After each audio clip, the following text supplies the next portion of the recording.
Ladies and gentlemen, welcome to match day 2 of the 2017 Women's Tennis Tournament. The next 2 matches up are the remaining matches of the round robin side of the tournament. Kicking off shortly is Trinidad and Tobago against Jamaica, followed by Mexico against USA South. The current standings: USA South are on 8 points, Trinidad and Tobago on 5 points, Mexico 4 and Jamaica 1. Please remember, a bonus point system is in place. 4 points for a win, 2 for a draw, 0 for a loss, and 1 bonus point for scoring 4 or more tries, and 1 point for losing by 7 or less.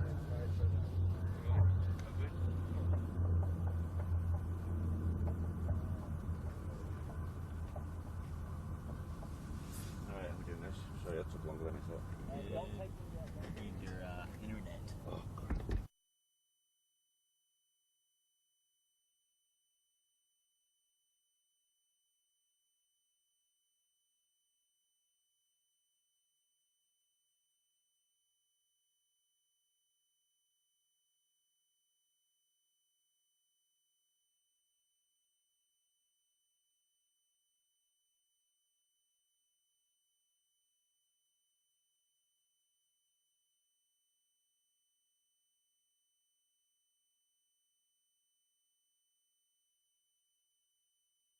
Maybe he's really stupid. Maybe we really do have AC, we've got switches on yet. That'd be nice. Come back to me whenever. Did anyone buy a fan? That would be a little That fan. would be used, the little one right down the table. Like right here, just doing. Yeah. This is Oh yeah, this is cool. Get more ready when you are, bro. not even plugged in or anything. Sorry. I got stuck over there talking to the referee. Dad, give me first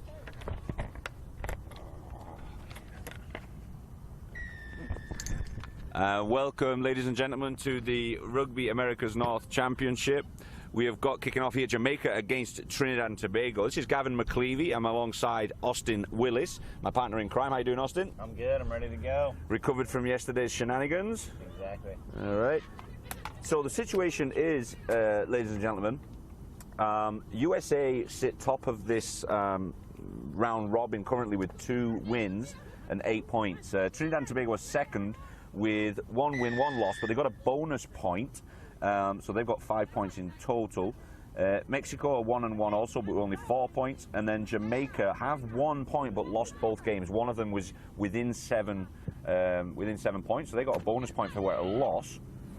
So the situation is, in this game, if Jamaica win this game by scoring 4 tries, they will actually go ahead of Trinidad and Tobago with 6 points. But they're going to have to score 4 tries to get ahead of Trinidad and Tobago. If they do that, they'll be in the final. If they don't, they'll be playing for the 3rd and 4th place later on today.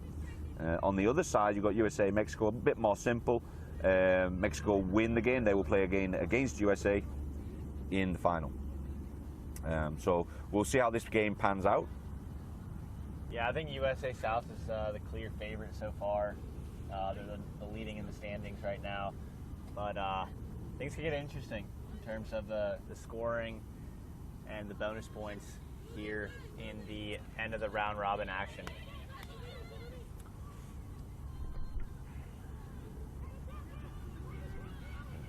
Getting around the corner, good chase. But that's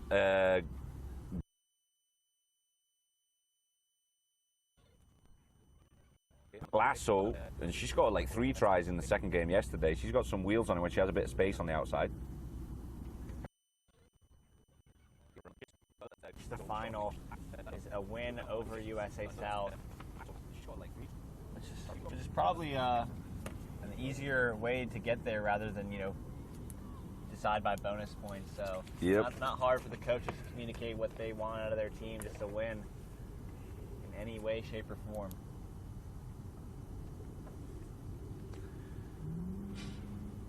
I've been really impressed by the play of Afia Glazo. She's been on the wing, wearing number 12, but she's on the wing for Trinidad.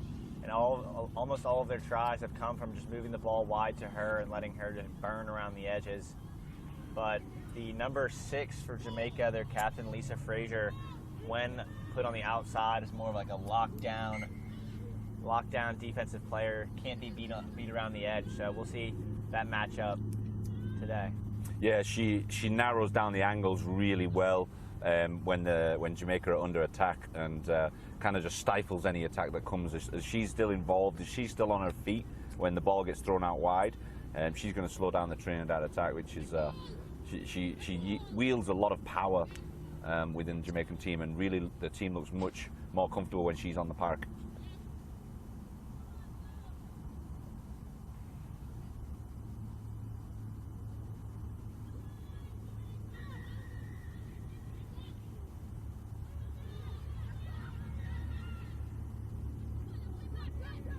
So here we are, this is Friday, it's the last day of the women's tournament. Everything will be decided today. 2 games early on and then another 2 later on for the finals. This is going to decide where everyone gets placed in the round robin section. A little bit indecisive from the Jamaica scrum half.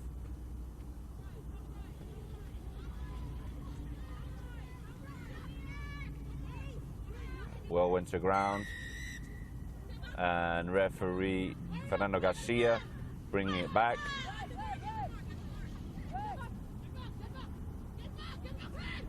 And I spoke briefly to the Jamaica coach just now, right before the game, and pointed out to him that they need to go score a bunch of tries if they want to qualify for the final. If they score 4 tries and win this game, there's a good chance that they can play in the final. I think there's almost statistically eliminated. So they have 1 point, and they're playing against Trinidad. Trinidad is second with 5 points. So if they win, they get 4 points. That'll put them on 5 points each.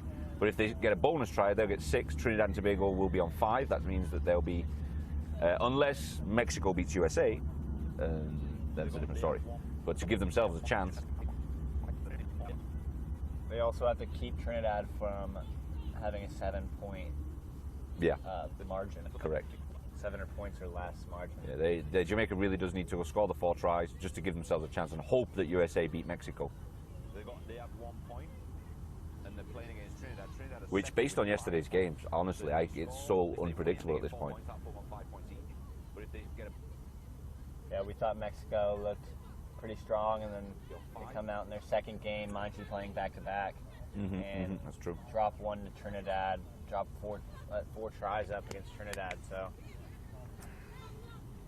yeah, the dynamic is very different from the 15-a-side. It's a lot harder for, well, at least for me, I don't know about you, but it's a lot harder to predict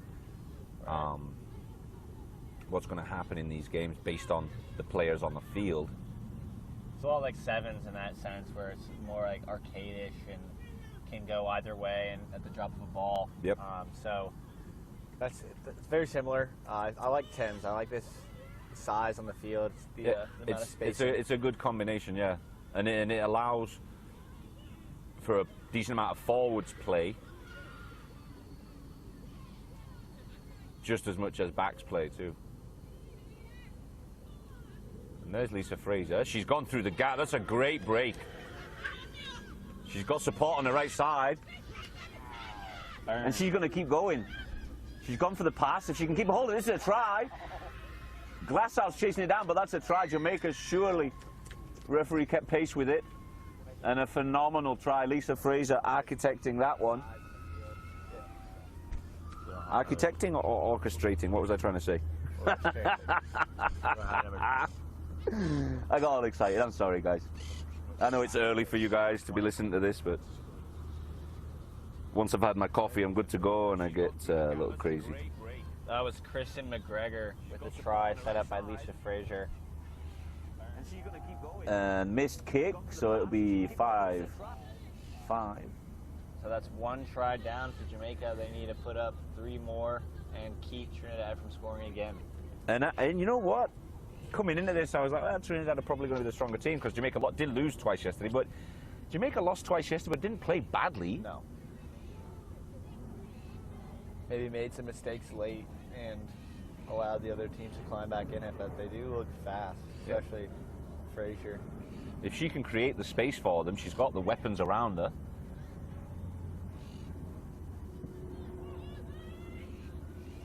Well taken, Trinidad and Tobago. Going to play it across. They do use the number 10 from Trinidad very well. She kicks for territory. She's decent at kicking for points as well. She's a very talented lady. It's number 10 from Trinidad and Tobago, Juliana Straker. That was a nice kick. She saw that the Jamaica defense had pressed up already with no one back and just put it right over the head with a nice roll to it. So it'll be a line out to Jamaica at their own 40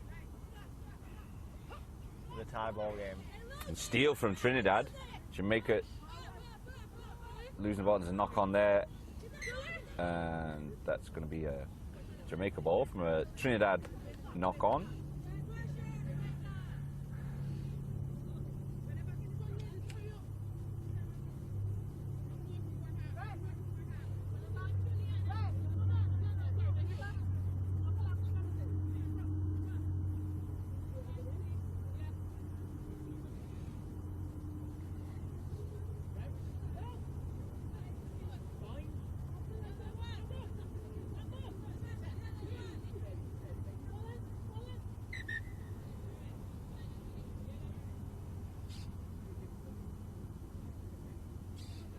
Referee Fernando Garcia just having a quick conversation with the front row of Jamaica,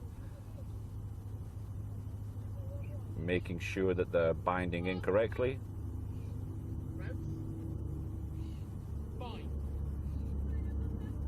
Jamaica put in at the scrum and went straight down, folded,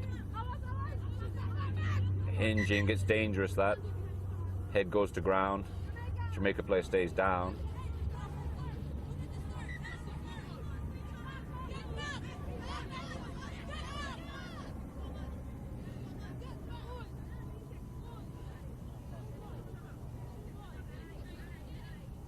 She went down head first in that scrum, just hinging at the hip, driving the head down into the grass.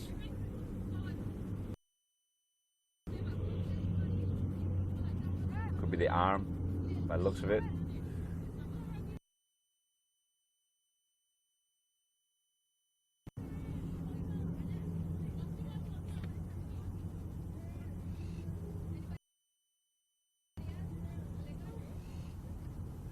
Usually you don't see many errors in those quick scrums, but just there, it hangs around a little bit long, the ball stays in there and comes down.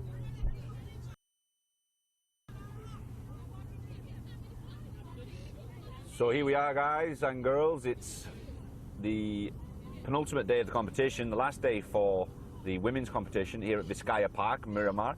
It's the Rugby Americas North Championship. We are currently watching Jamaica on your left in the yellow and black against Trinidad and Tobago on your right in red. An exciting day yesterday, lots going on. Great rugby from all teams. Quick paced. 10-minute halves on the 10-a-side game.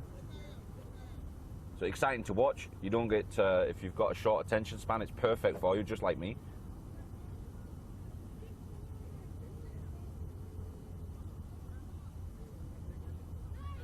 Just gonna play on here.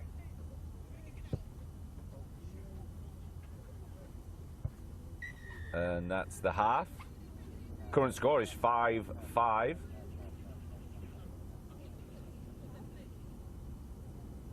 Trinidad and Tobago against Jamaica. Trinidad are currently sitting in second position in the round robin portion. There's USA Mexico to come up after this. So basically the story here goes, it's going to come down to if Jamaica can score 3 tries in the second half without allowing Jamaica to score again. So we'll see if they can do it and they can get their injured player back and ready to go.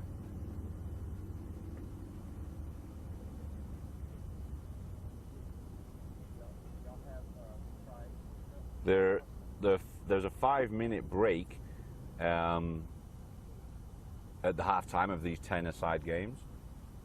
So just got a couple of minutes until we start up again. Gavin, Yes, sir? talk about the first try from number 9 for Trinidad, and then we'll go to the try for Jamaica. Just whenever you talk about it, they'll roll it. If you want. We don't really remember. I could. 9 scored for Trinidad Yeah, I don't know, dude. around the right side there. Yeah, so there's 2 tries being scored this morning. Trinidad and Tobago scored first over on the far right corner. They were playing right to left in red. That was number 9, Nicolette Panter, the captain, the daughter of the coach Panter, and sister to fly half for the Trinidad's men's side, Geraldine Panter, who's been a stud in this tournament. Yeah, and then going the other way a little bit later on in that first half, Jamaica scored, and as it happened, I was just talking about Lisa Fraser. She's a player coach. I spoke with her a couple of weeks ago. She promised me she wasn't going to be playing that much in that interview, but she has pretty much played in all of the games except the first half of the first game, and she's the one that found a bit of space in between drew in 2 players. Neither of them tackled her, and she broke from pretty much her own 22 all the way up to the 10-yard line of Trinidad and Tobago and just got the perfect pass out. And It was number 20, Kristen McGregor, who got to finish that one off. She was in support almost the entire way, and it was just up to Fraser to find her. She did. Yep, she was on the outside chasing down, then stepped inside. Just that little crossover was enough to confuse the Trinidad and Tobago team.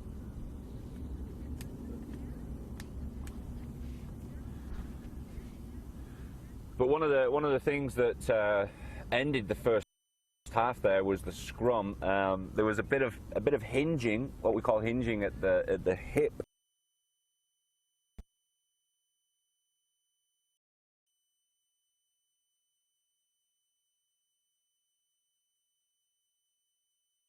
What happened is you have something called hinging. So when you get to the scrum, you're trying to keep bodies as flat as possible. But if you have 2 guys that bind in like this part of the body right here, if this drops and the shoulders drop below, there's a lot of pressure and the head goes to ground. So what the guys are trying to do is get their body in a more stable position. This isn't easy with no cleats on, but if we're just leaning against each other, and if you notice our backs are flat, our shoulders and butt are probably the same level, hopefully, if we're demonstrating correctly, and that keeps us stable so we can drive one way or the other.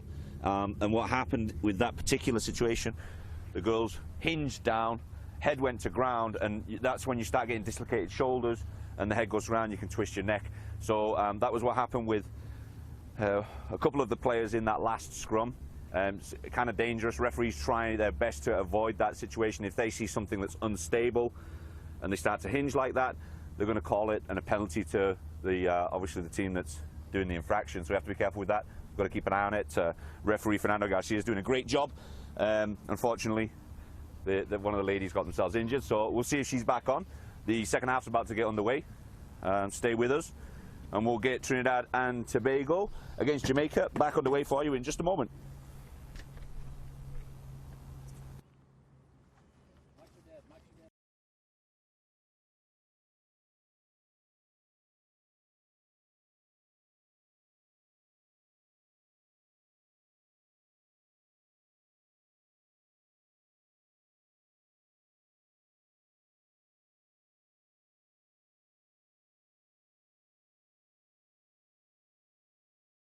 Trinidad and Tobago against Jamaica, switched sides. Trinidad and Tobago in red on your left-hand side. The score's 5-5. Jamaica on the right-hand side in yellow and green and black.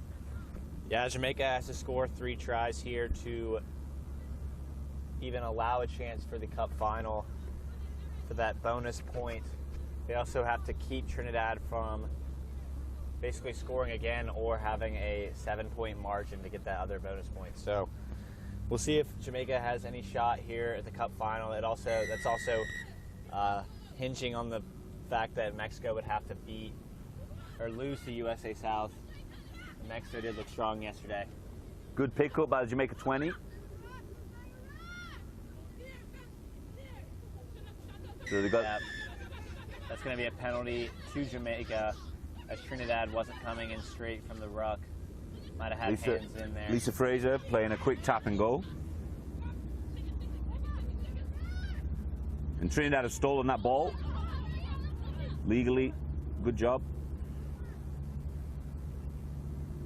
Suspicion of a knock on there. Referee's letting it go. A lot of pressure on Nicolette Pantor, but she does very well under pressure there. There goes Glasso. Every time this girl gets the ball with a bit of space, she goes and scores, and this is going to make Jamaica a little bit unhappy. That takes the score to 10-5. That try is going to make a pretty steep hill to climb for Trinidad here in the second half. Or sorry, for Jamaica here in the second half, as they still need 3 tries. And they've got to stop Trinidad from scoring. So Trinidad's putting themselves in a good position to potentially advance to the Cup final. Yeah, the Trinidad and Tobago ladies are in a good spot. They're in second place. They've already got 5 points. So if they just win this, that's going to put them on 9 points, which will jump them ahead of USA, put them in first position. Obviously, USA, Mexico still got to play after this. But they're putting themselves in a good position. It's all still wide open. It really does depend on the individual games as to where everyone goes. But Trinidad and Tobago are doing themselves plenty of favors here. And again, Jamaica not playing badly. Just seem to get out-muscled in a couple of areas, and then Trinidad and Tobago going around the outside.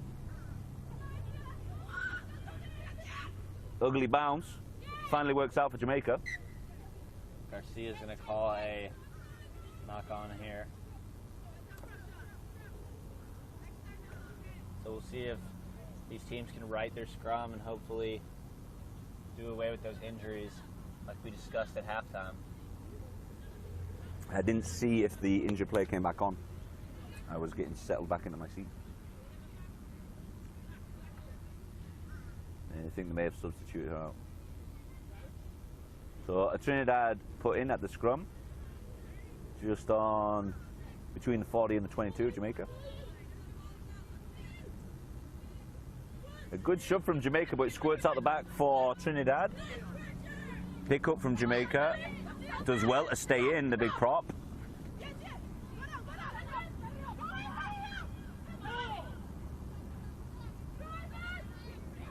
And that's a maul for Trinidad. The ball's gone down. They're out the back. So the ball is taken in by Trinidad and Tobago, and they weren't able to use it, so it's going to be a scrum to Jamaica. With 6.5 minutes, Jamaica is going to need a try pretty quickly here, as they still have to score 3.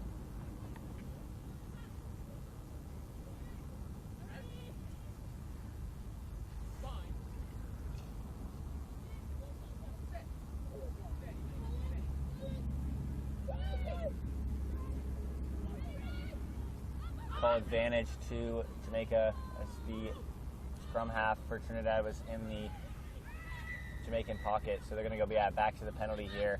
Scrum half for Trinidad crept around the side and was in the pocket for Jamaican scrum half, so need a penalty to Jamaica.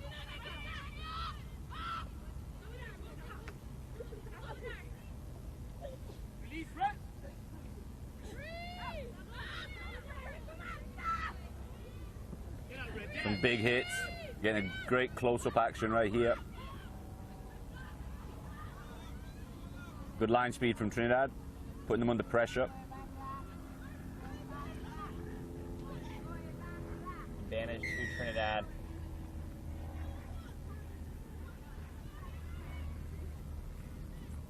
They get the ball to Panther.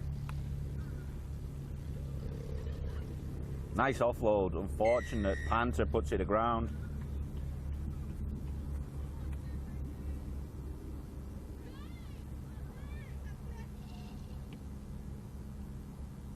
So Trinidad's going to slow it down here on this penalty. They're going to call their set play here.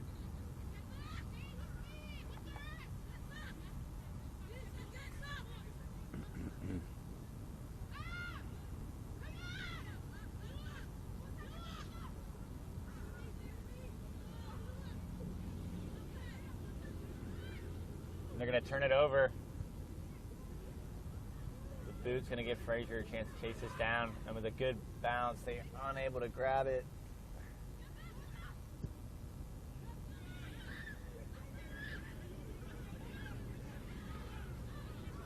Now the game's a little bit more wide open after these two kicks. And there's a lot of space there. She's got one more to beat. Oh, a very high tackle. Yeah, they're going to go to the high tackle penalty. She may have gotten away with that purely because she corrected herself. She noticed where the hand was and she immediately took it away and re-attacked that tackle. So fair play to the referee and Miss Nicolette Panter. Potentially could have done a lot of damage there, and she corrected what she was doing. It's going to be another penalty as Trinidad wasn't back 10. It was a smart play from the Jamaican scrum half to go quick there as Trinidad wasn't back 10 and just kind of make a little bit of contact with the Trinidad player to draw that next penalty. So they're making yards, Jamaica. Hasty little throw back in just as she was getting pushed out. She's able to throw it off of a Trinidad player, so it's going to be a line out to Jamaica. We have another player down here.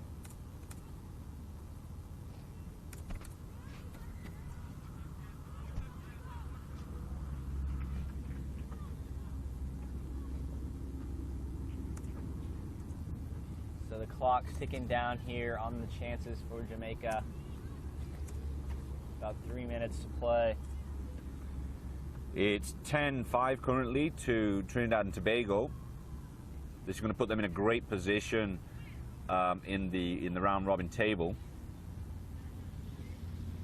Should secure them a spot in the final against the winners of the next game, I'd imagine. But a try here from Jamaica, a converted try from Jamaica, could spoil their Caribbean counterparts' chance at a final. It so could. Mm-hmm. Trinidad's got to play some good defense. Yep, they got to work hard here.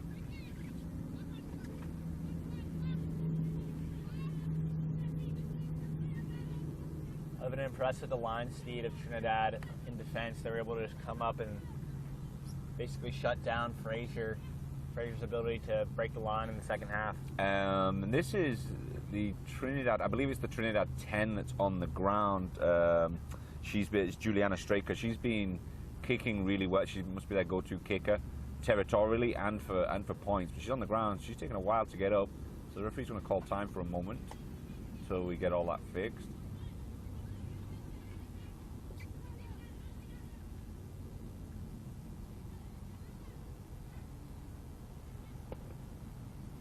Stay tuned with us to watch the next game. It's USA South women's versus the Mexico Serpientes women's. Say that for me again. Serpientes. Very good job. We've adopted Austin as a South Floridian. He's now from Cuba. It's Ostino. Here comes Glasso. And she runs out of space. Good play from Jamaica. Yeah, they realized that threat and they've tried to shut it down quickly. So in the game now is the big number 1 for Trinidad, Ornella George. She was here last year. Thunderous runner. Sweetie Pie, of course. She was phenomenal yesterday. She was causing all kinds of damage in both of the games yesterday. She's really long and able to break the line a little bit, get wrapped up, and then drop a pass.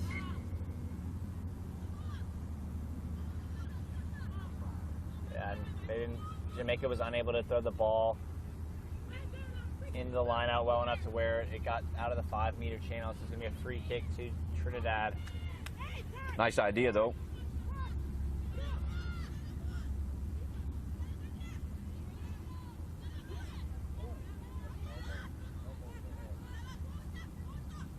Good counter-ruck effort from Jamaica. It's going to be a scrum to Jamaica.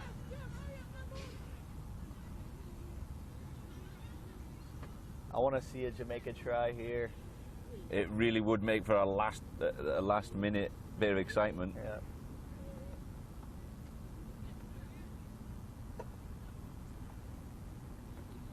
Thanks for your comments, guys, on YouTube, on live stream. Really appreciate it. Feel free to weigh in with criticism, comments, say hi. Photographer's awesome. You can't speak about him badly. He just told me. He was trying to convince me. Ball is out. It's going to be wheeling.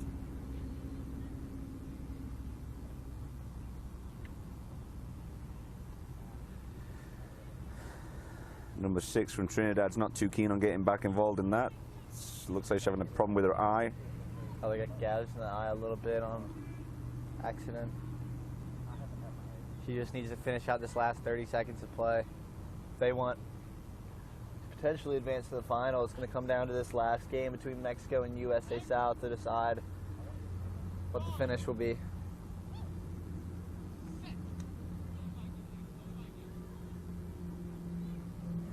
Ball's in, out securely. Lisa Frazier switched it to the side, to the right side. And she's dropped the ball. An unfortunate mistake there. Good running from Ornella George.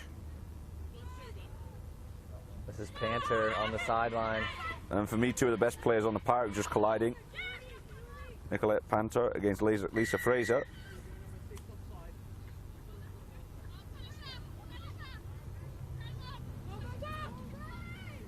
And a quick tap and go. I don't know if she was 10 there. And referee looks like he saw it too. Short ball. And we kick it out. Is that the end of the game? It is. It is. Trinidad sets themselves up.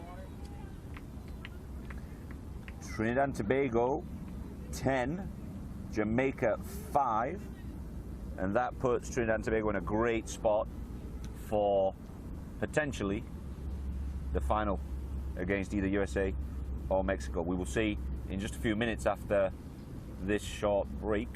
We will get the USA-Mexico game up and running.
Is the second match of the day.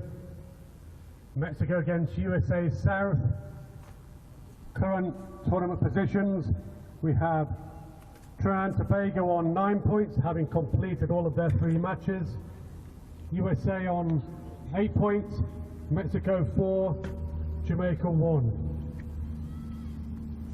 Well, ladies and gentlemen, this is Mark Patterson along with Gavin McLeavy to bring you the second game of the day.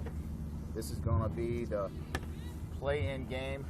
Whoever wins this game pretty much may end up going to the final, but we'll see. USA positioned right now, 2 wins so far in this round-robin tournament as we see them kick off to Mexico. Yeah, I'll sit here and try and do the math as we go through it and keep you up to date as best I can. You know, it's a struggle for me, so That is. Be patient with me. Okay.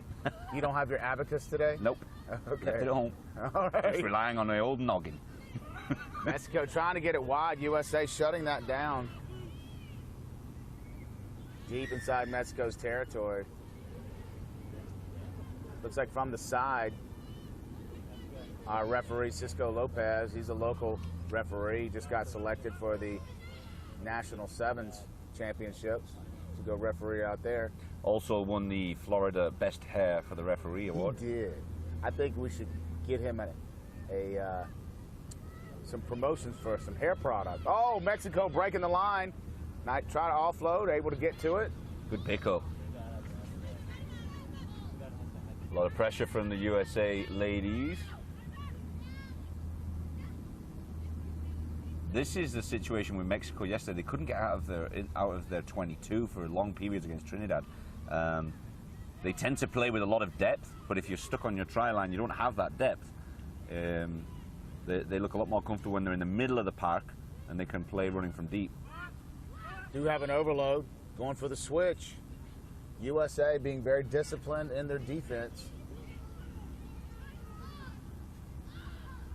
Good communication defensively.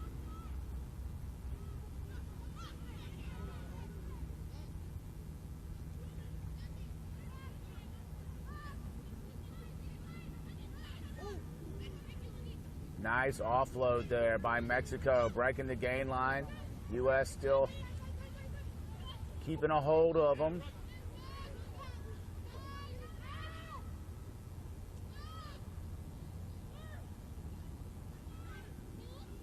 And a good strip. Ah, nice. Great poach by the U.S. Good counter-rucking by Mexico. U.S. still able to hold on to it. Got no support. Finally, support comes. They're yelling for it out wide. A little up and under by the 13. Cleaned up by Mexico, and she's got a little bit of space. She's going for a run. Running backwards at this point, though. The face of disappointment there for the Mexican player. Oh, God, they've covered across again for me. Right. You can see it.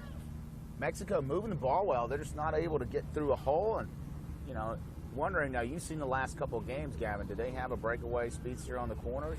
Not an individual. They've got a decent amount of pace across the whole team. You know, they get it wide here, and they're doing really well. Oh, she's turned the corner. Oh, my goodness, she could go coast to coast all the way. Mexico, and they're in most of the game. They break free and dot it down right behind the post for 5 points. Daniela Alvarado Avila did score a couple of tries yesterday. One actually quite similar to that. Good set of wheels on her. And look at me talking they can't get it out of their own end. What do they do? They go about 85 meters for the try. But that's what they've done. I've noticed there they look like they're mimicking the sevens kind of game where they're just be patiently looking for the space by throwing it nice and wide, looking for the space, and they found it. Good patience. That's what they couldn't do yesterday. They were trying to do the same thing, but they didn't even. How can I explain it? There, they looked like they were getting to the 22. Right. Whereas yesterday, they were stuck in their own 10 for periods of time, and being stuck in that 10, they just couldn't get the depth, and there's just too much pressure. They look down and they're stood on their own try line. You just start panicking, and Trinidad and Tobago just got right up in their face, and would lose. They would turn the ball over regularly there, and then Trinidad would score. But Great rugby. And, you know, it's interesting on the 10s. It's what I like to see is the philosophy you go. Are you going to go for more of a 7s game, or are you going to go for more of a 15s type of style, the ground and pound? And Mexico doing pretty well. Seems like where they're going with a 7 style. Very patient. Yeah. Extremely patient, and their ball handling is excellent. Yeah, there's not too many drop balls. Typically, you go that long, you're going to have a knock-on of some sort.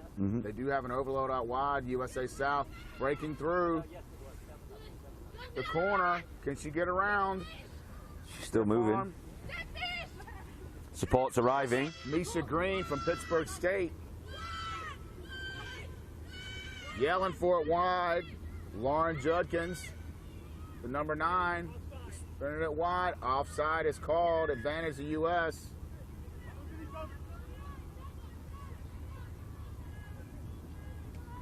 And I really love the 10s game, Gavin. The fact that you get a lot of space, you get those open breaks, but you still get the rucking and mauling you would in 15s. As one of the things yesterday I mentioned, there wasn't, what we can see right there, there wasn't that much of the territorial kicks happening. Most of the teams were just opting for the tap and go. That's probably only the second time I've seen that in the last 2 days from the women's 10s. You know, it's interesting. The women, the South women, they have been down at least 2 games. Every game they've played, they've had to try it maybe against them to start, and then they wake up. Right. Or as I say back home, they get off the bus. Right.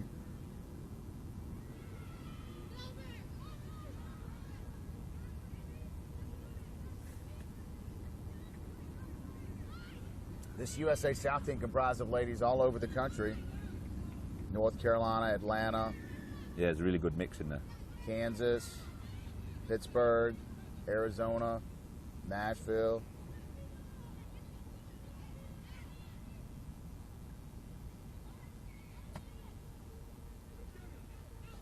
Looking to advance to the final. Mexico trying to do the same. Going out wide to the number 4. She's breaking through.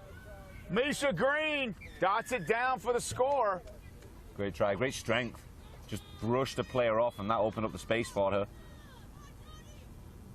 Misha Green out of Plattsburgh State. So that puts it at 5-7. Mexico 2 points ahead, but this is a challenging kick for the USA to equal it at 7 apiece.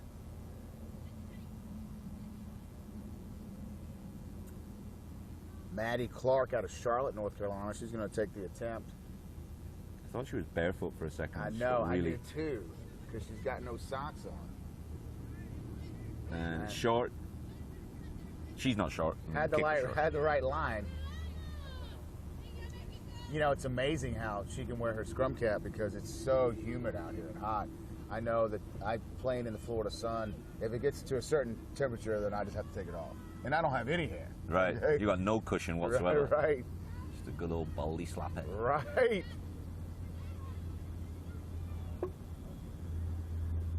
Pressure by the U.S. Mexico being very patient, back in their own end. Crunching tackle.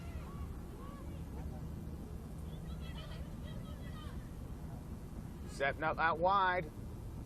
Didn't hit the mark on the pass. Line out USA.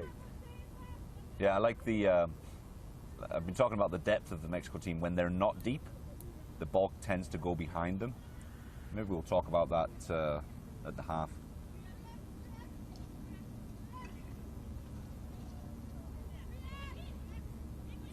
What you got in that container, man? It's a little bit early for. Just some Diet Mountain Dew, buddy. Oh, okay. I'm not a coffee guy. It's too hot in Florida to drink coffee, in my opinion. Off the top by the U.S. Mountain Dew. Crash Nice ball from the crash 13. by the 13, Maddie Clark out of Charlotte, North Carolina. There's a bit of width, but she stepped inside. Oh. Misha Green, a try score earlier. She had 3 people outside, which would have been a 3-on-1 if she could have just let it go. Less than a minute remaining in the first half, 7-5 Mexico. U.S. deep in Mexico's territory right now, but scrum down to Mexico from the knock-on by Misha Green.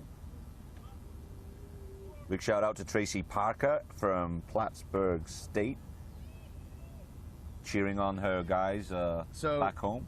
Plattsburgh State, is that Plattsburgh, New York, Pennsylvania? So let us know. Where you at, Tracy? Where you at, Tracy? That's right. Trey.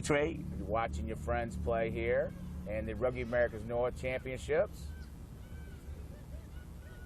Oh! Wow, what a hit. That hurt me. I'm 40 yards away. Right. I think that's a harder hit I've ever seen you do there, Gavin. I hit like a girl, so. Well, these that's a compliment today, yeah, for sure. these girls are tougher than me, that's for sure.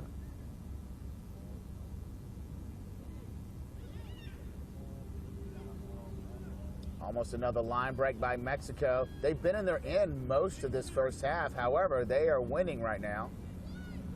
Great ball handling. Trying to get it wide here. They do have an overload. And there's the straightener. Holds on well.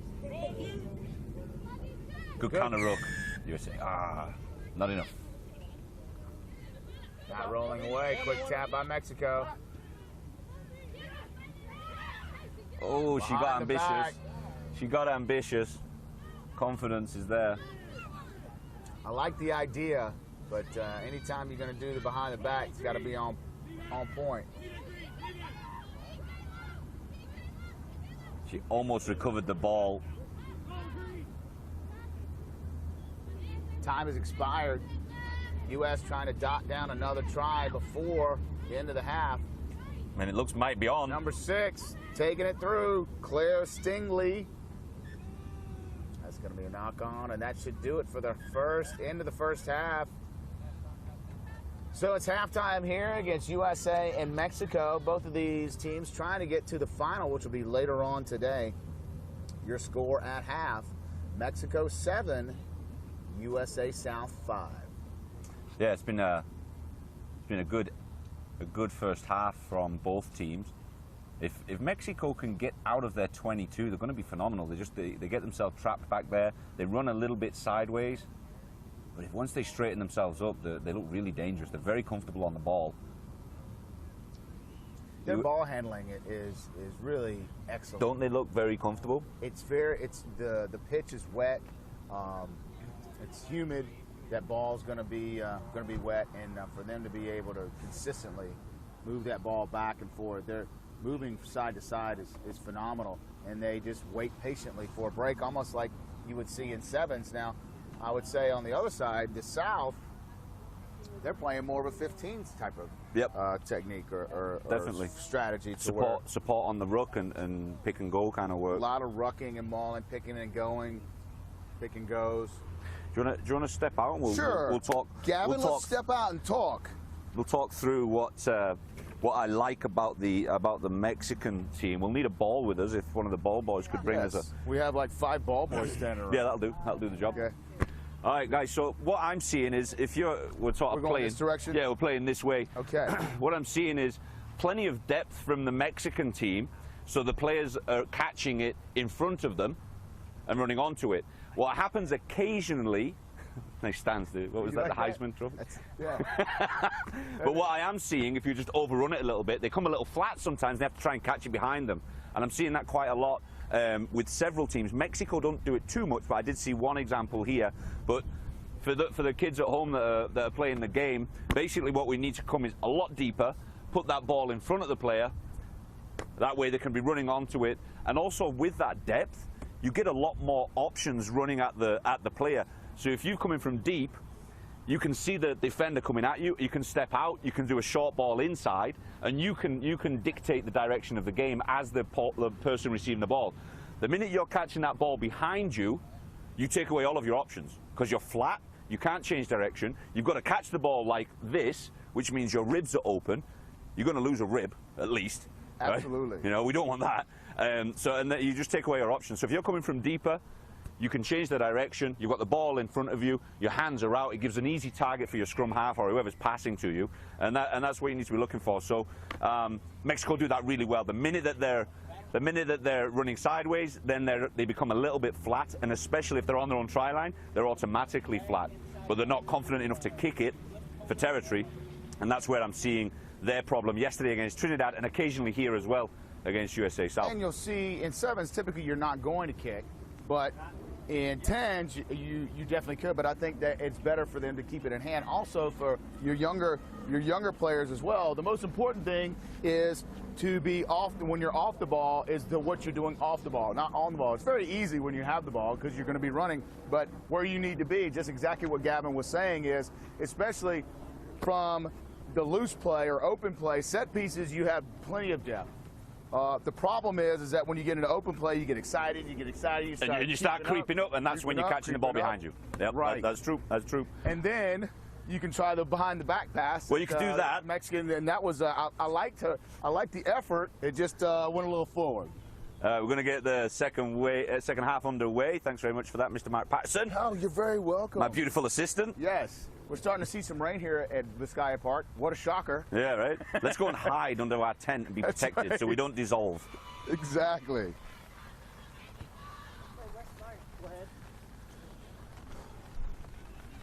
Second half about to get underway. USA South against Mexico. So Mexico's up 7-5 going into the second half. This will determine who will be in the final a little later today. We'll take an hour break and then we'll start with the third, fourth place matches. Move along to the final, and then we will have the consolation finals for the U19s. First up will be USA South versus Jamaica. And then to follow will be Turks and Caicos against Trinidad. Nope, not Trinidad. Cayman Islands. Thank there you, it is. Miss Assistant Referee. Thank you, Miss Referee. It's a good job. She knows what she's doing because we have no idea.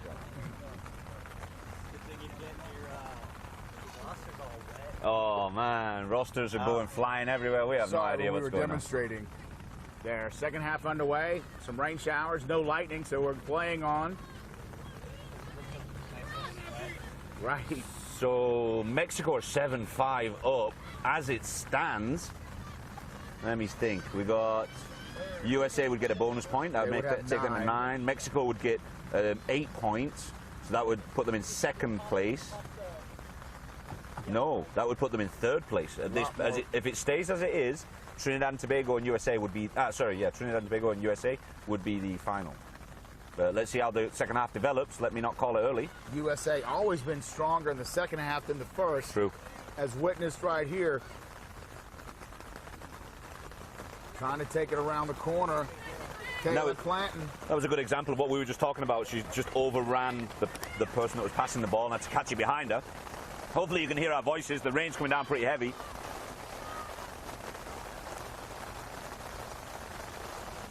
This might go against the Mexico team because their ball handling, they like to throw it around. Right. Whereas the USA does have space out wide. They got numbers.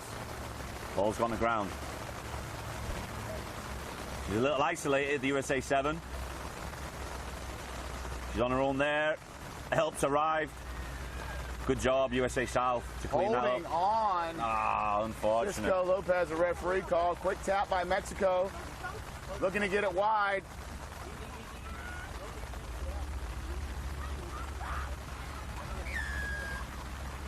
High tackle by the USA.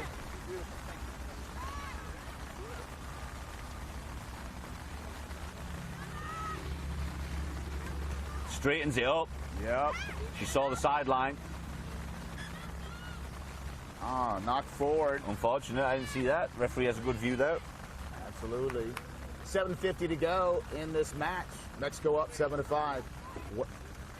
This will determine who's going to be in the final later on today. And ladies and gentlemen, you just heard the lightning alarm. That means we have to stop play.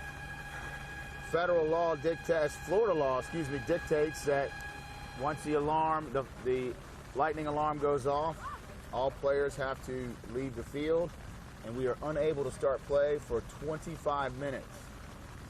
So, as I'm looking around, a lot of clouds developing in the sky, but not a lot of wind, as you can tell by our big flagpole over there. And hopefully this is going to be a stray shower. passing by, and we will start up as soon as possible, but that means it's going to be at least a 25-minute delay. So where we stand right now, 7:28 left in the second half in this match. Mexico is up 7-5. Mexico is up 7-5.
We are back and we're about to show you the U19 game between Jamaica and USA South 2. We have skipped national anthems just because we're so delayed. We've had lightning from about 10:30 this morning. It's currently 3:30, well 3:20ish. During the second game of the day, which was the female game, Mexico against USA South. That finished Mexico, well, when we got stopped in the second half, it was 7-5 to Mexico. But I'm going to update you on all the details of that as we go through this game, as I get more information on what the standings are. This game's about to get underway. Like I said, we're skipping national anthems, getting straight into the game. We are so delayed. But we'll get you up to speed. And no roster changes for USA South. Okay.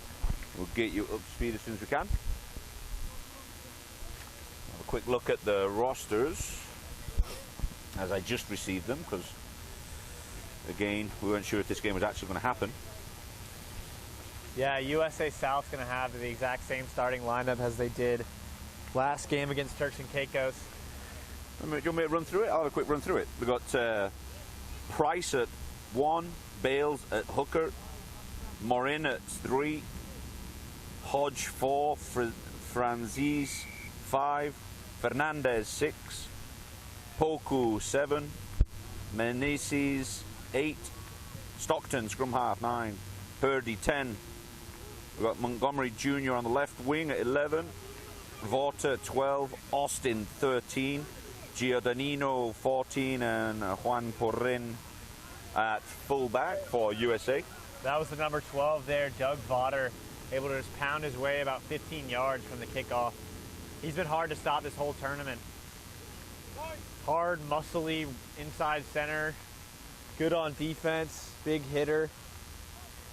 And he's all over. He's got two very similar tries in his first 2 games for USA South. He's been playing really well this tournament. So earlier on in the tournament, Mark Simpson got a head injury, so he's inactive. He's not allowed to play.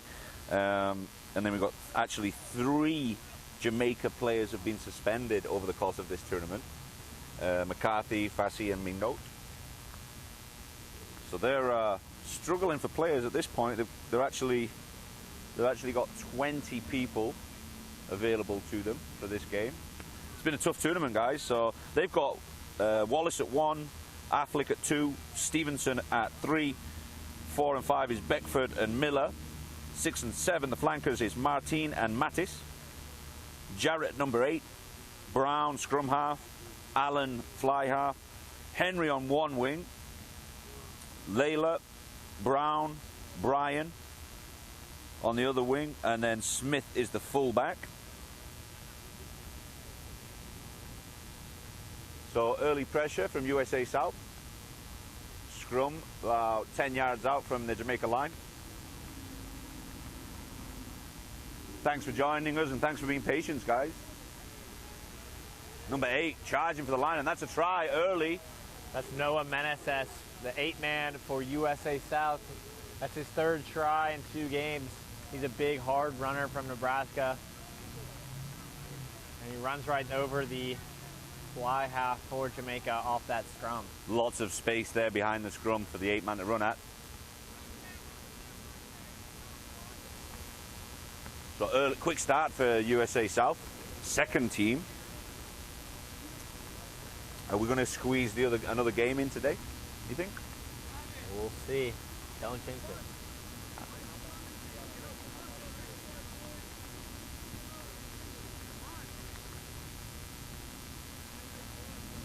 And is this Stockton taking the kick?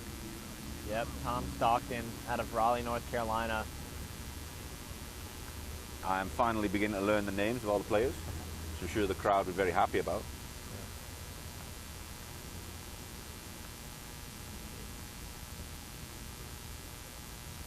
That's good. Nope, Oh, missed they it. said no. I thought that was good. Just wide right.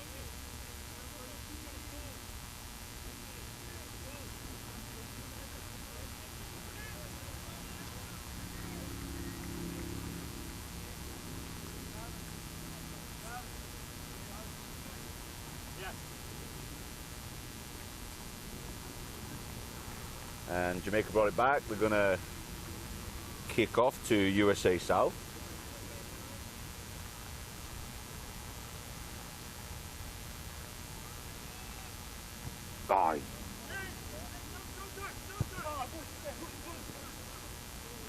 The ball just bounces 10 off that kickoff. The USA South guys hesitated, thinking it wouldn't go 10. And a high sky box kick. And they hit him in the air, so that's going to be a penalty to Jamaica against USA South. And Felipe Giordano might find himself in trouble here. Referee's having a conversation.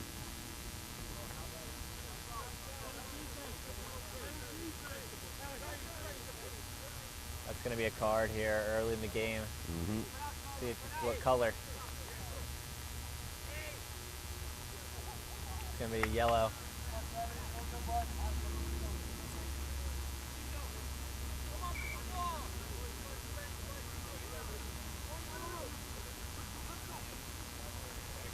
So Felipe Giordano with a yellow card. That's going to be a 10-minute in the naughty box.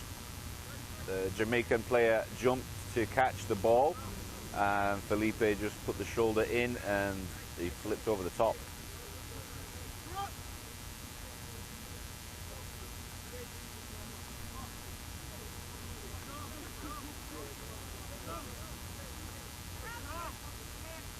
So Jamaica down a try early in this game is going to have a chance to score off this scrum. Down, USA South is down a man, so we'll see what Jamaica can do 14 on 15. Yeah, this is a great opportunity for Jamaica to get some points on the board. They're going to scrum again as they wield that scrum.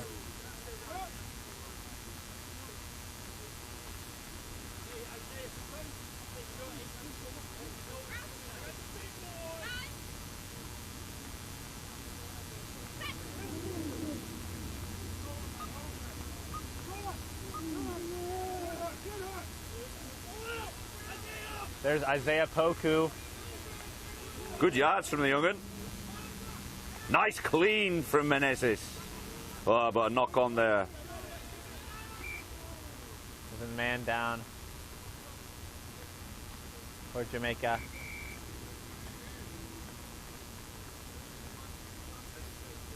Yep, this field holds up really well in terms of drainage. It's got a crest on it, so if you're looking at my Facebook Live, you can see it's all the water's at the edge of the field, but in the middle it's great. But it's still a little bit greasy as it's still raining. 2 Jamaica players down.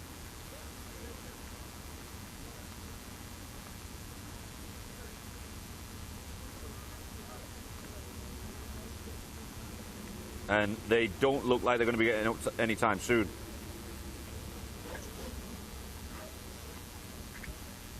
Great clean out from the 8-man of USA South, Meneses, the try scorer. Trainer wants to take the Jamaican player off, but he doesn't want to go, and he will not. And that's the number 21 for Jamaica.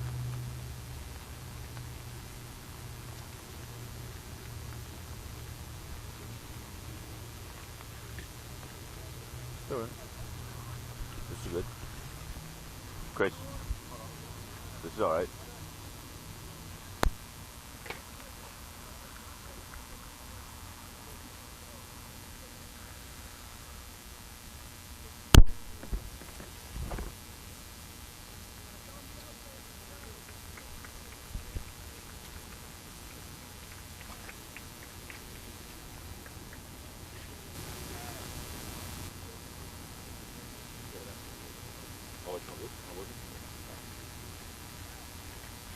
All right, hopefully you can hear me a little bit better. My microphone was off apparently. Okay, with all the rain that came down, microphones were a little bit wet. So we've got a scrum. It's Jamaica put in at the scrum.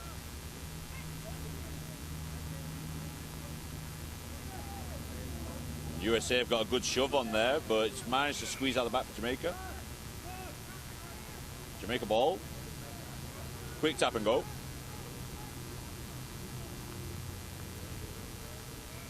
Ball's greasy, it goes to ground. Knock on. I want a tackle count on Doug Vaughter today. He's got to lead the team in tackles in this tournament. He's all over the field. You'll see him come from one side and then chase somebody down on the other side.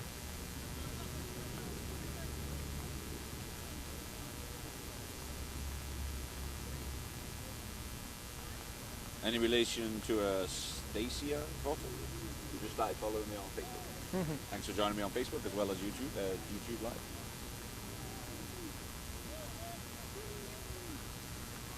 They're going to flip the field here.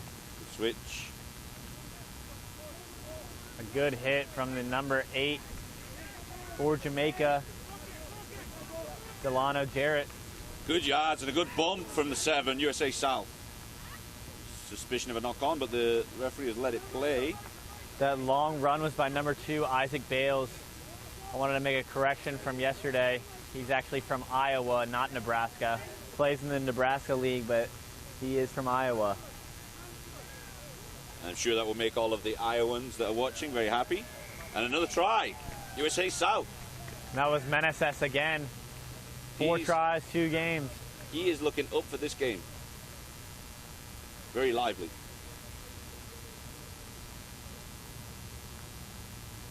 If you've joined me on my Facebook Live, feel free to take the link that I clicked up on there. That'll get you a much better camera shot because I'm on my phone. So you can get the professional job done from Chris. You'll be able to see the game in a much better quality.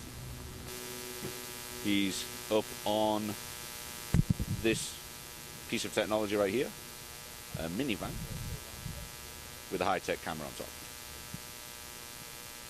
So Stockton to take the kick for the extra point. If successful, that'll take him at 12-0.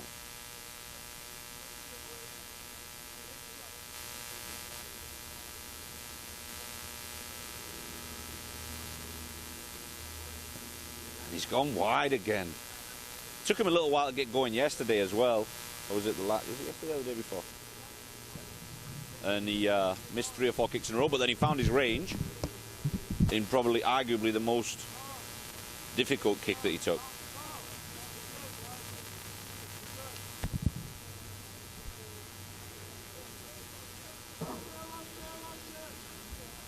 Remember guys, we're live streaming on YouTube. Feel free to click on the link on my Facebook Live and you'll be taken over to YouTube for Rugby America's North. We're here in Vizcaya Park, Miramar. Serious lightning all day, but it managed to clear up so we can squeeze this game in. Possibly another one later on. We'll have to keep you informed. This is Jamaica to kick off again. Current score is 10-0, USA South.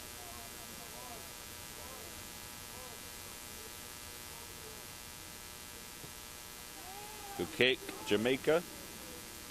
Oren out the back. And a kick ahead. Nice little chip to space. Everyone's onside USA South.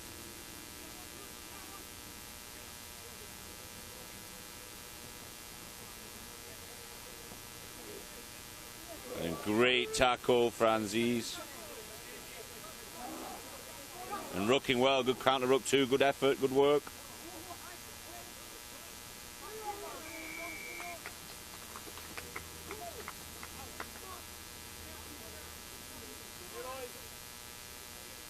USA South kick.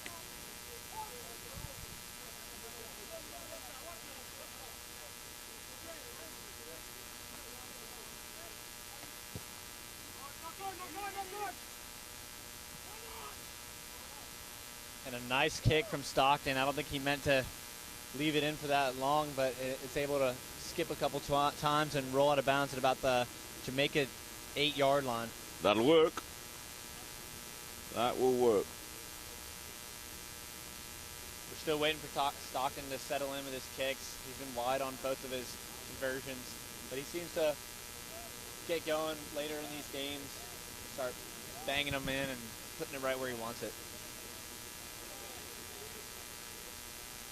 Can't be easy in this rain either.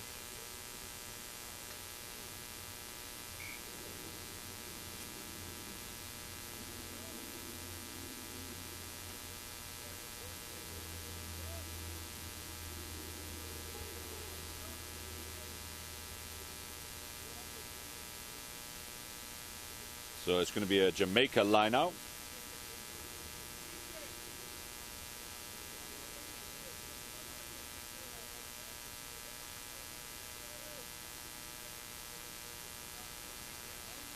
Just organising themselves. Middle jumper, quick pop out. Lots of pressure on the USA South. Justin Frazine again.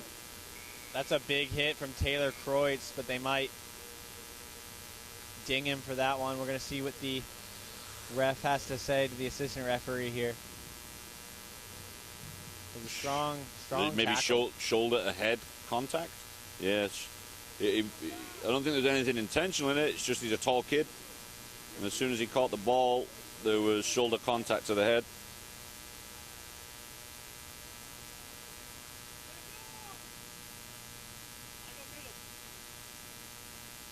Jamaica to try and relieve trying to relieve pressure, but he didn't hit the 50. He hit Juan Porren. Now they've gotten it out wide. Montgomery. Good covering tackle from Jamaica. That was a nice pass from fly half Freddie Purdy. Jamaica have managed to slow that ruck down, and then they may have recovered the ball. And a clearing kick from Jamaica. Porren again with the ball. Looks like it's gone out. Quick pass to himself. Quick line out, throw in. Looks good. Down on the play is Poku. He's going to get up. He's a tough kid. Laboring. He's a tough kid. He'll bounce back up. He never stays down long. Good work today from Justin Franzese. And destroying his name today. That's Vaughter. Good work. Gone past 2 or 3, and he's got to get around the lanky fullback, and a good tackle. They got him out. Stepped out. It's going to be a call for the referee to make, and he does call him out. The linesman put his flag up very quickly. I'm not sure if he managed to get that pass away. I was impressed by the counterattack by USA South that ended up setting up this long run. The kick from Jamaica stayed in bounds, and Juan Porren was able to find fly Freddie Purdy at midfield, who found his other wing. So within 2 passes, they were on the other side of the field. It was USA South attacking the Jamaican defense that was weak on that side, and then bringing it back the other way for a long run. It's exactly what you want to see out of your back 3 on a counterattack. Flip in the side of the field, make the kicking team work, set up and attack the other way. Felipe Giordano is back in the game. He's served his yellow card sentence. Not wanting to get himself in trouble, so a little unlucky, but was a legitimate call. Jamaica line out on their own 5-yard line. If you've tuned into my Facebook Live, guys, flick over to the link that I put there. It's the YouTube Live. You get a much more professional camera shot than my telephone. If you ever watch this game live through Rugby America's North.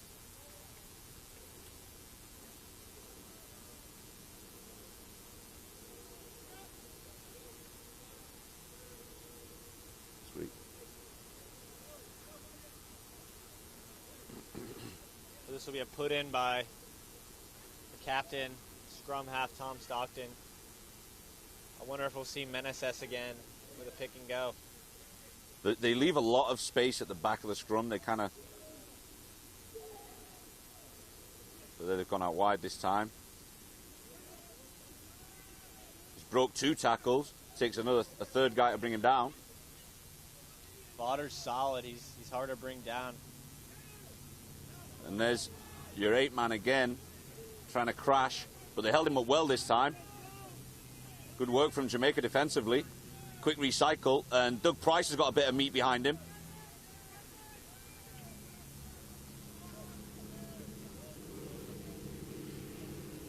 The referee's going to call him held up.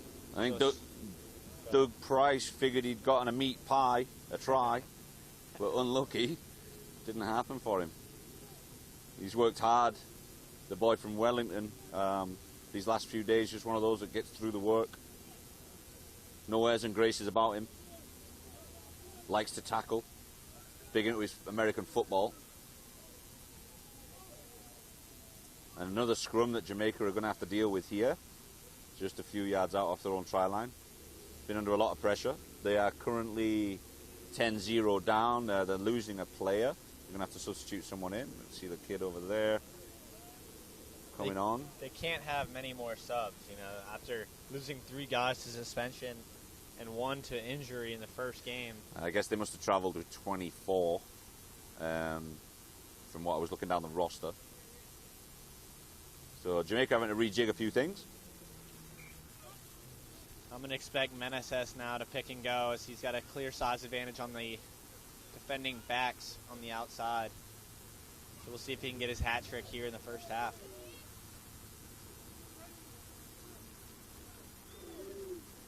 And there he goes. He dropped it. He got caught in someone's ankle on the way out. There he goes. Knock on. He had a chance for the hat trick in the first half. Blown. Yeah, you just need to be a bit more delicate on the pickup. It is wet. He was excited. It's Jamaica ball.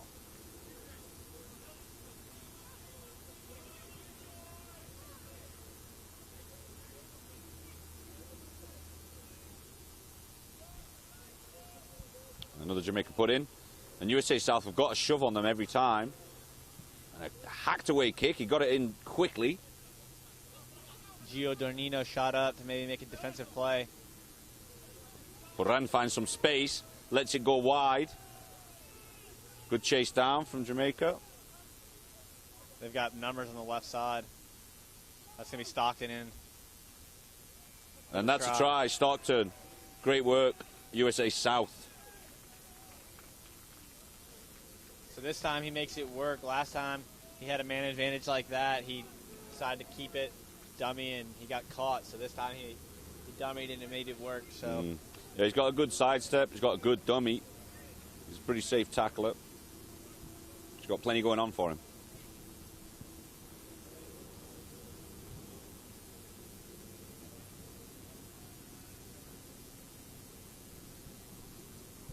So that's Stockton this is his third kick. he's 0 for 2 so far, so we'll see what he can do. We mentioned earlier he seems to warm up as the game goes on and gets more accurate.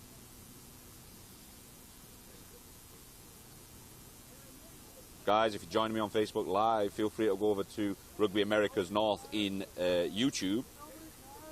And he hit the post and has bounced away. Unlucky. He's getting no luck. USA South, ready to go again. They want more points. 15-0. Jamaica taking their sweet time to get back. The heads are down. They're not looking very happy with themselves.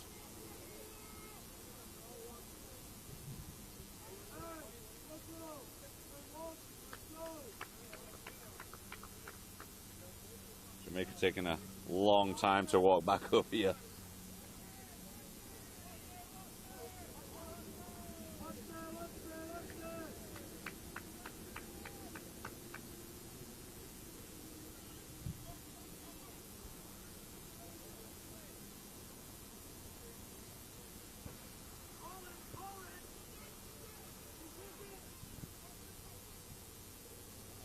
So kick off from Jamaica to USA South.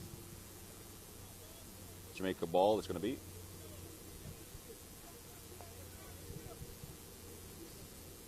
We've been camped out in the Jamaica half for most of this game so far, so we'll see what the substituted backs for Jamaica can do. We saw a couple tries from Jamaica's number 24 earlier in this tournament. We actually don't have a number for him.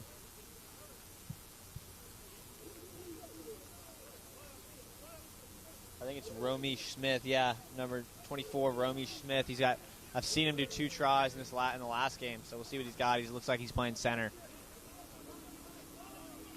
So Jamaica finally playing their rugby in USA South's half, and they're getting lucky with a couple of penalties against USA South. The ill discipline's coming in or creeping in.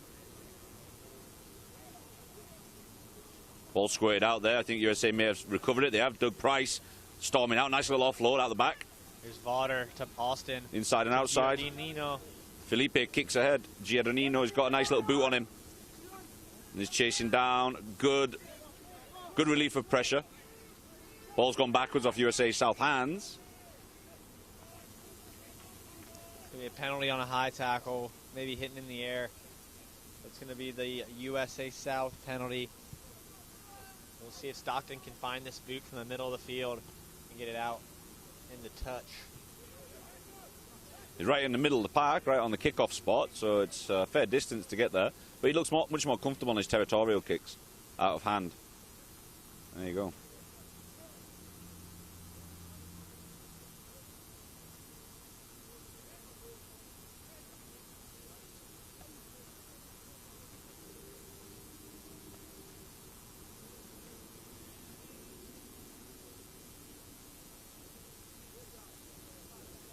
If the image is no good for you on my Facebook live feed, guys, feel free to switch over to the Rugby America's North YouTube channel. There you'll get the professional job from the big man in the sky there, Chris. Give us a wave, Chris. Doing a great job this week. Real trooper. Been with us through thick and thin. I feel like we've bonded, Chris. He's so focused. It's been raining all week. This guy's been here first thing in the morning. He's the last guy to leave every day. Kudos to the cameraman and all the production team in El Paso, Texas. San Antonio. Oh, is it San Antonio? Sorry, my bad. The 210. Is that the hood? Yeah. The 210 hood? Sweet. So we still got another day of games tomorrow. Do me a favor and pray for the sun gods, if that's your thing, or whichever one you prefer to pray to, so we can get some sun tomorrow and I don't have to have more soggy clothes, because my car stinks of old wet sneakers and cleats that I've been wearing and changing every day. Haven't had a chance to dry anything out. I literally lived here on the sideline along with Austin. There's Austin right there on my Facebook Live, guys. Tomorrow is our final Chris USA South A side. We'll be playing against Mexico for the 3rd year in a row. Sorry, what you said? USA South in the final versus Mexico for the 3rd year in a row. Yeah. 2015, Mexico won 24-0. Last year, it was USA South bringing home the trophy, 24-10. So we'll see what happens this year. USA South has yet to be scored on, scoring 47 in their first game and 54-0 in their second game. Yeah, they've been pretty impressive so far.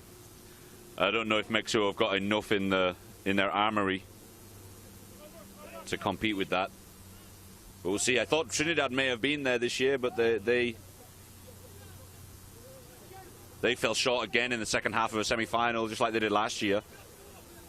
Disappointed to see them go, to be honest, because for me they were a team that could compete against USA South, and hopefully Mexico can. That was another long run from the 8-man Noah Meneses. Big mistake from Jamaica 3. Just picks up the ball on the wrong side of the ruck. He didn't quite know where he was, and there's Justin Franzese. And he scored a try. The big lock from St. Thomas Aquinas gets over. He's getting through a fair amount of work today and finally got himself a bit of a meat pie try. That's the 8-man Taylor Kreutz. Sorry, number 5, the lock, Taylor Kreutz. That was a tap and go from Tom Stockton, setting up the lock. I'm sorry, yeah, let me get a correction on that name. That's Justin Franzese on the try.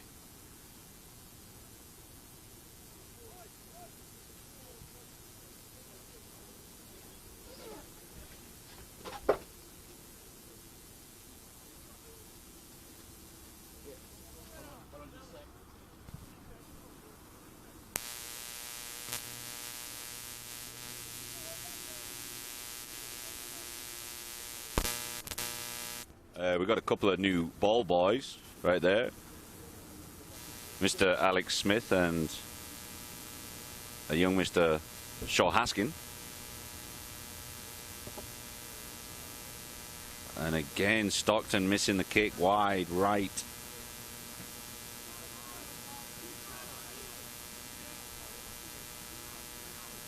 Not having a good day from the tee.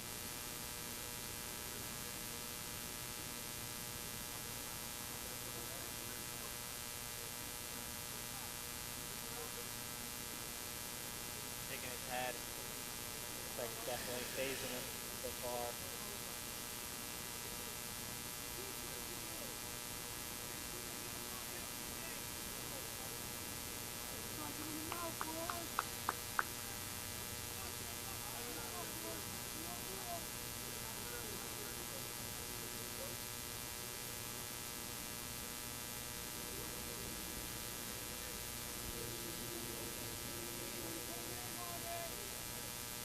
And Jamaica kick off again. Good kick. Nice height to it. Couldn't handle it, Montgomery. Just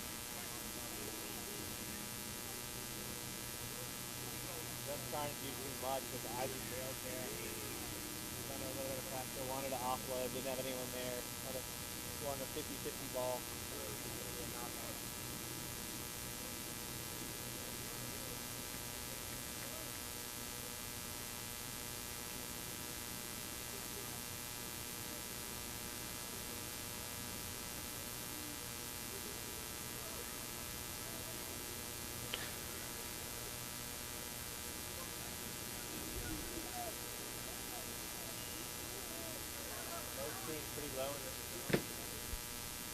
Yeah, Jamaica set themselves pretty early for the scrum. They get there very early, so they're quite comfortable getting down low and early. Good effort again, Poku. He enjoys tackling. Thrives on it.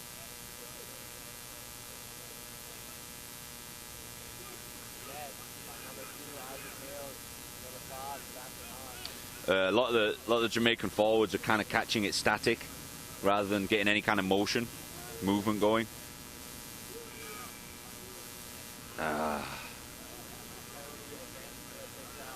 Coming in from the side, but I mean, it looked like to me that he'd gone through the middle. But referee gets a much better view than I do, and I'm not going to argue with the ref. That's gotten me in trouble before.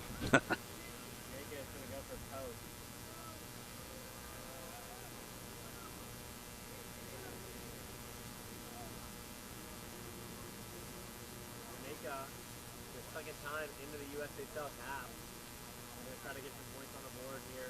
20-0.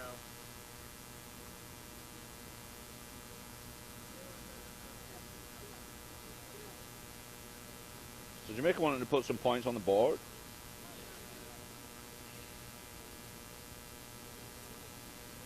Score is currently 20-0 to USA South.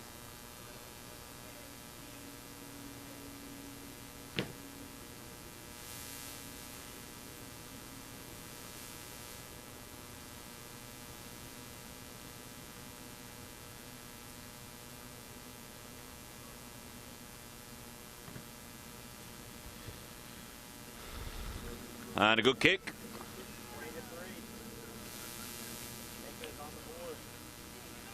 20-3. Hopefully that's going to give them some momentum.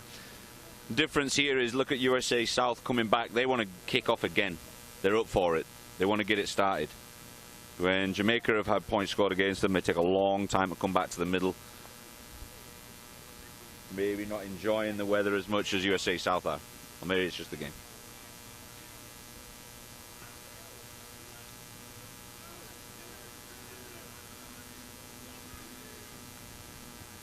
USA South to kick off. Good height to it. Some pressure coming from Poku. He's managed to grab a hold of it. USA South recovered that ball. Poku's making good yards.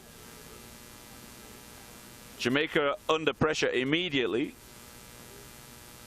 They've managed to get themselves back to their line. USA South really just want this.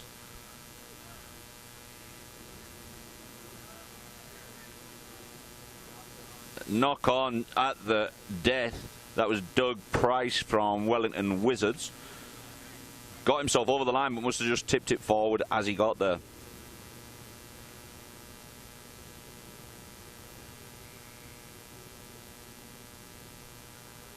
The Jamaican guy stayed down.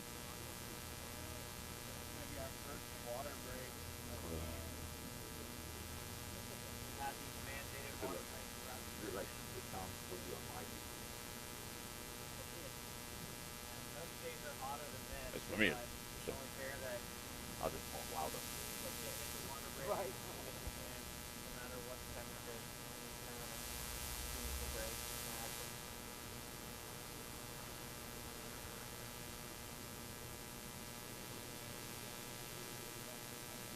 Chase.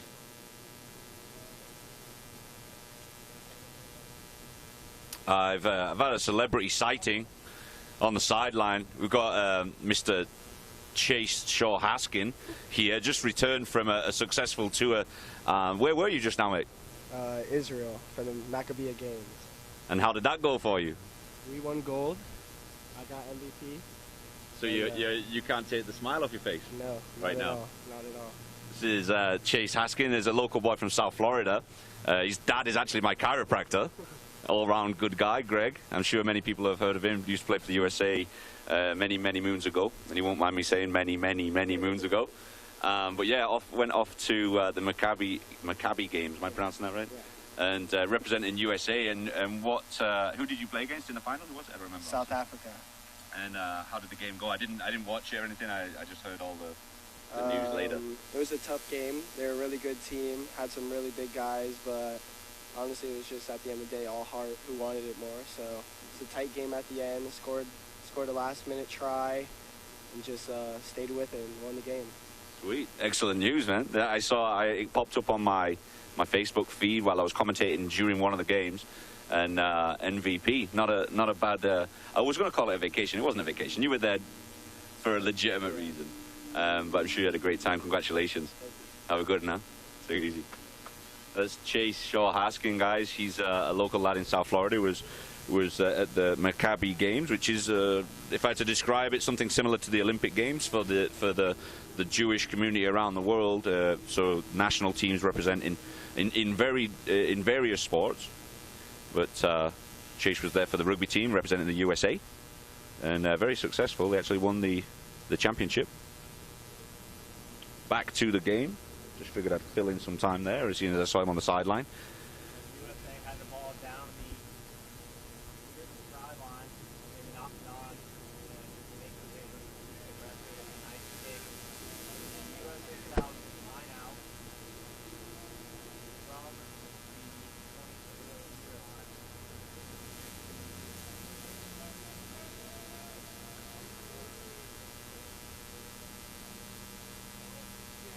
Great line out.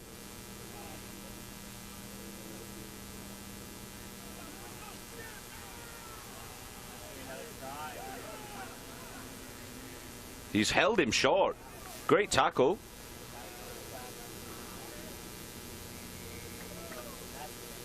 Number 13 for USA South, Benjamin Austin, after the long run from Doug Water.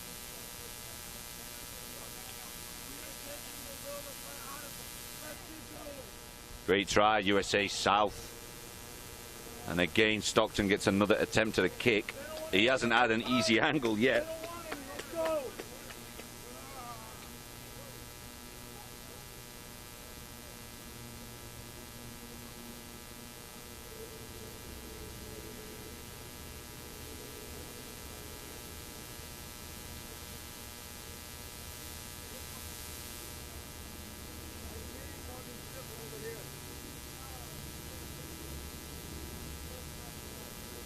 So that try takes it to 25 points to 3 for USA South. Stockton taking his time for the kick, just really trying to focus.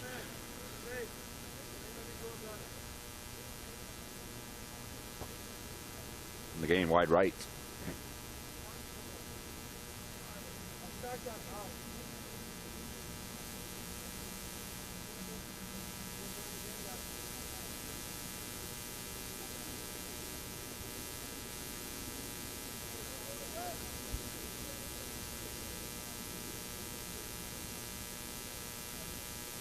few of the local Jamaica community have come out to watch the game. Look, we're in the city of Miramar. Vizcaya Park is the name of the park. There's a decent-sized Jamaican and Trinidad community in this neighborhood.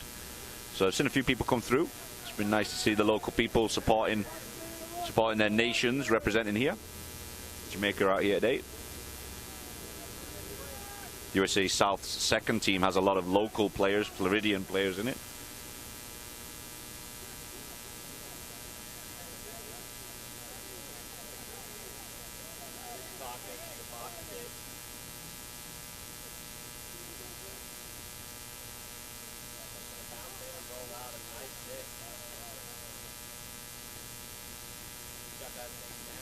Yeah, he is. He looks very comfortable with the box kicks. And the team in general, as soon as he calls one of those, his team gets there, protects him. You don't see that too often with the younger teams, younger age groups.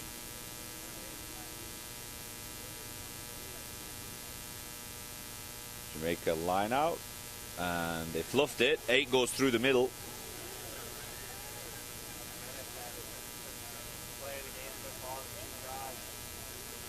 And USA, every time they get the ball, they're making yards on every pick and go, every little pop pass. They want that cross-field kick, pullback, one for them, and you say, set up for it. See if it comes here. Three or four drives from the forwards to get down into that far left corner. And another try, USA South.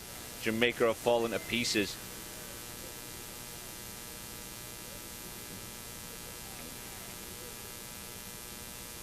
Pedro Fernandez with the try. It's second row forward. I think he's playing flanker today. Another forward try. We've seen at least 4 of the 5. Yeah. Yeah, when a team's confident like that, they do the work through the middle. Generally, you start getting to throw it out wide once the defenders have been sucked in, but they've been driving through the middle and then just keep driving through the middle. They haven't needed to use their backs.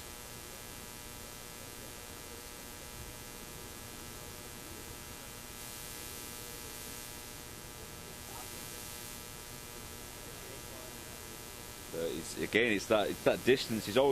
He's constantly sitting in the 15, between the 5 and the 15 channel, and he finally got one. Excellent, and that's half time here at Vizcaya Park. Remember, we've got USA South 30. That should be 32 points to 3 going into the half. Jamaica look despondent, ready to go home.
USA South versus Jamaica.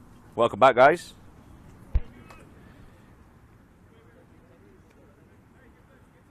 There's a USA South line out on the Jamaica 22. USA South is up 32-3. About half to go. The USA South props, Matt Morin and Doug Price, struggling to get Pedro Fernandez in the air there. Lost a lot of grip on the legs, I'm sure. Trying to use the shorts to get him up there. It's just wet. So USA South has made a sub in this second half. We've got number 19, Taylor Kreutz, in the game for number 4, Sebastian Hodge, and at lock. There's also a new fullback in the game. That's Evan Thomas. He's been playing wing this weekend. We're going to see what he can do at fullback. Yeah, he's quite speedy, I remember. Got a good time pace on he him. is fast, isn't he?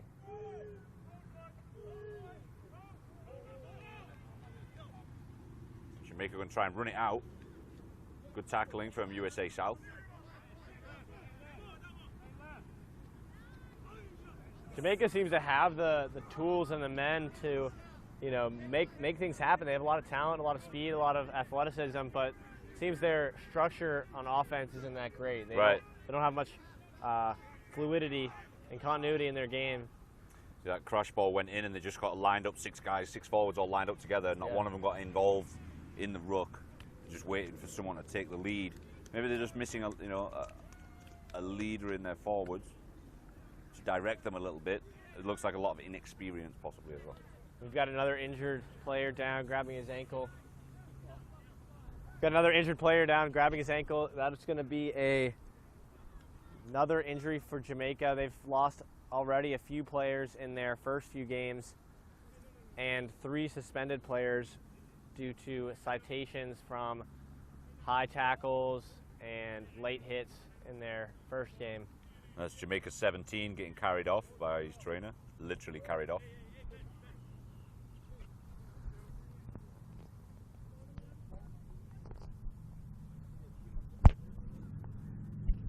Going old school. Ambulance guy fell asleep, I think. The rain, the 4-hour rain delay put him to sleep. Well, I was pretty close to a nap myself, but the ball boy Kai, he managed to persuade me to kick the ball a little bit in the rain.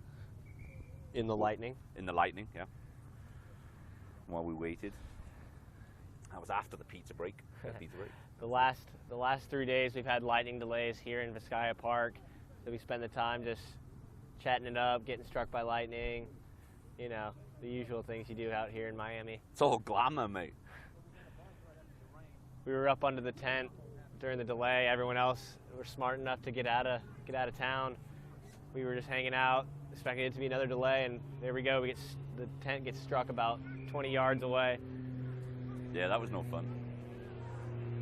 I have since laundered my pants. It's all getting a little bit rough down there. Jamaica, out the gate, hit Doug Price, the prop forward, and he didn't enjoy it either. Let the lad know. But it must have been offside for that at least. Here goes Number 8. Meneses. That's another try. He's got the hat trick, so we'll tip our hats to him. That's his 3rd try of the game. I believe his 5th of the tournament. He's got a big old smile on his face. Right, he's a happy boy. I mean, Jamaica just backed away from him. He ran at them and they just backed up. They've lost interest.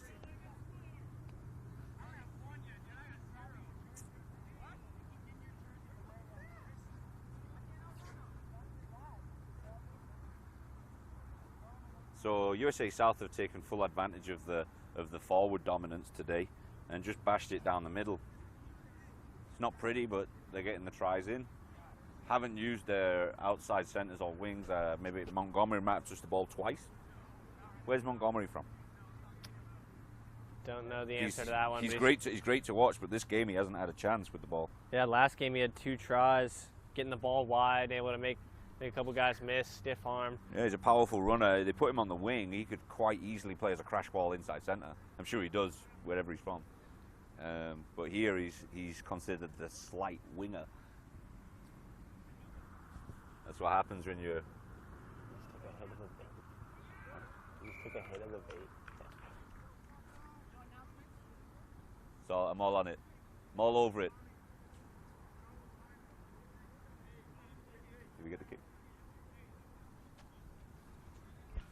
Hey, Chris, did he make that? He's not even plugged this in. On the near sideline, you've got number 7. It's the hustling tackler, flanker Isaiah Poku. He's got red contacts in. It's pretty terrifying. He's generally terrifying. Yeah. I mean, then he goes and puts red contacts in. Flies around the field making tackles. Must be a competition between him and Doug Vaughter to be the most terrifying tackler on the team. So USA South 37. Jamaica managed to put 3 points on the board from a penalty kick earlier on in this half. Here goes another box kick.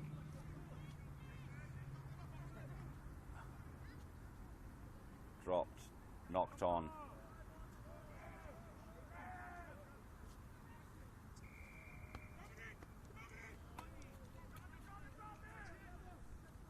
Penalty against Taylor Kreutz, who just got subbed in. I think hands in the ruck. He nabbed that ball and took off.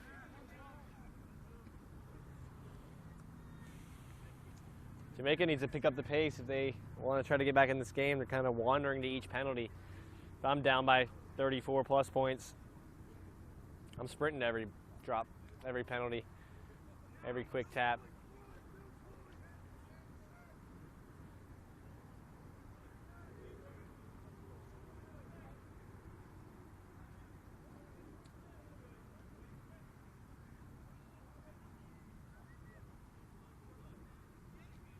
So a line out just shy of the USA South 40. Jamaica line out, I believe.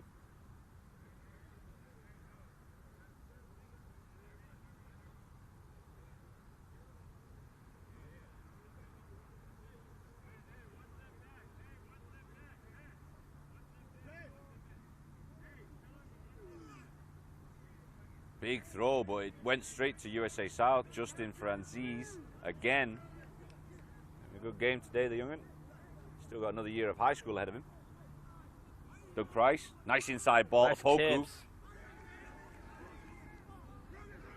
Support should be arriving. There it is. Clean Full out. force in support. That's Doug Price again on the clean out ball. And there's a knock on. Unfortunate. Great sequence of play. Justin Franzese stealing the line out. And a nice little inside ball from Doug Price to Isaiah Poku. He's a really unselfish player. He doesn't mind giving up a run of his own to go back inside to his flanker, and then he comes in and clears out. Gets through a fair amount of work. Drawing a penalty down here inside the 22. He's a good player. Mm-hmm. He's built like a truck. Ball boy said he's built like me. I'm not built like a truck. He's probably about 20 pounds heavier than me as well. Here comes the blind. Oh, let me flip it. Knock on. Nice kick from Poku. It's a race to recover it. This game's slowing down. Ground's a little wet. The field's been able to stay pretty dry this whole tournament, just the way it's built, but 4 hours of rain, it's going to be slick.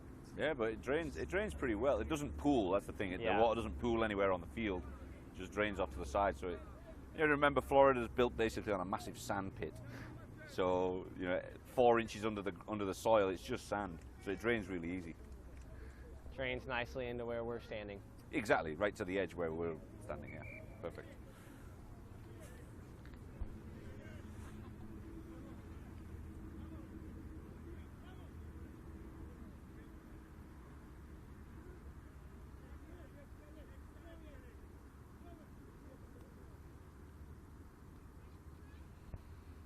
So USA South put in at the scrum, just inside the Jamaica 40.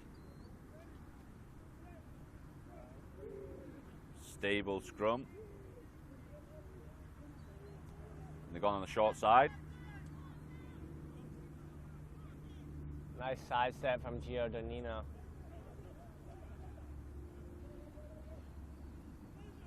There's the Iowa boy, Isaac Bales, with a 10-yard run.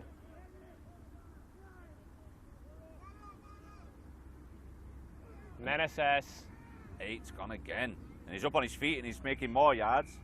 He's going to get called for the penalty. He wanted that 4th try. Uh-huh. Just needed to release that ball before getting back up, and he didn't. He got greedy. Wow, a great kick. Here we go. We get to see Timothy Montgomery. Got caught on the 40. Nice sidestep from Evan Thomas. He's a speedy winger.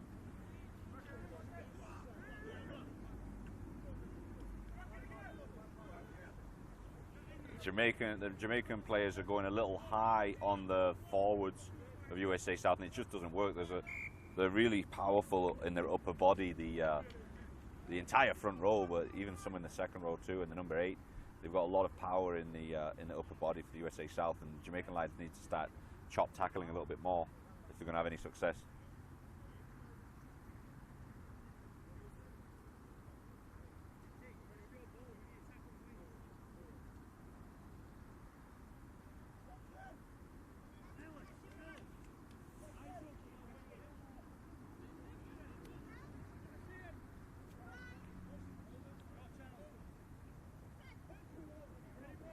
Fly half, Freddie Purdy ordering his teammates around, trying to get the flankers and the winger set up how he wants them. We wanted to give a shout out to Freddie Purdy's mom, Barbara Purdy. It is her birthday. So happy birthday from your USA commentary crew. Happy birthday to you. Happy birthday to you. Happy birthday, Mrs. Purdy. Happy birthday to you. Yep, I just sang. What happened? Shut us down now. So, one of the things I noticed off the back of that scrum there was the Jamaica scrum half seems a little bit slow to pick and pass, but then I also noticed he doesn't bend his knees. He doesn't. They scored. Doesn't bend his knees to pick and pass. He actually just bends straight over. It takes a long time for him to get up and scoop that ball out, and there's not much of an urgency to it. So I hadn't noticed it until just now.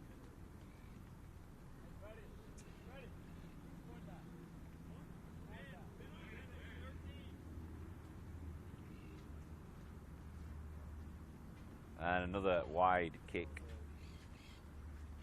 from USA South. So that was Benjamin Austin, the number 13 on the try in the corner there. That's his 2nd try of the game so far.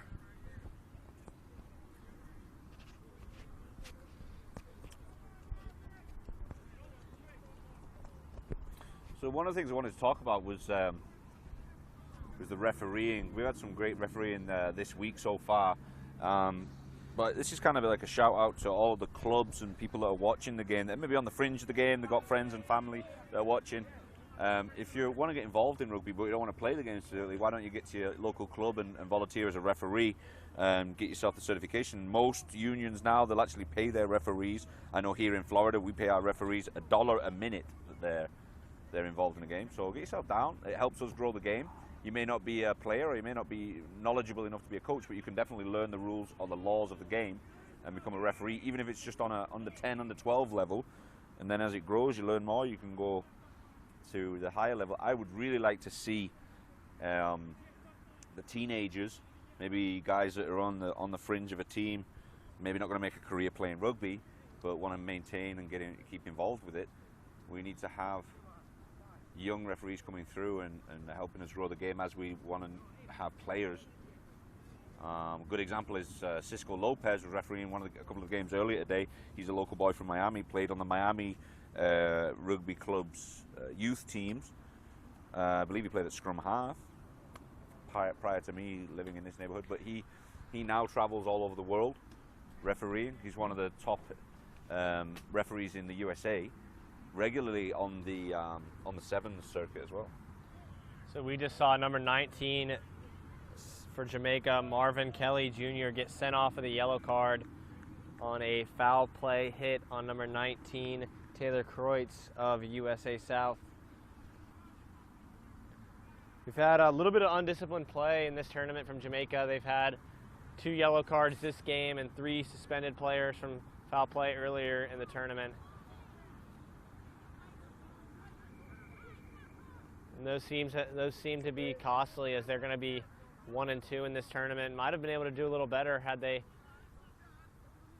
not gotten those penalties in their first game and eventual suspensions. Good running from the, I believe it was the 20, Jamaica, but he got the ball stripped from him. Here's Montgomery with a lot of space. Here comes a stiff arm.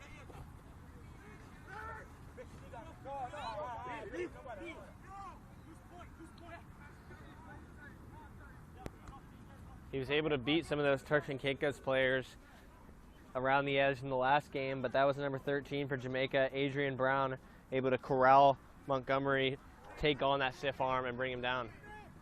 Yeah, that's the first time I've seen someone actually pull him down while he tried to go around the corner. Tried to go. Try to have gone? I don't know. I've lost the ability to speak English. I used to actually be an English teacher. It's even worse.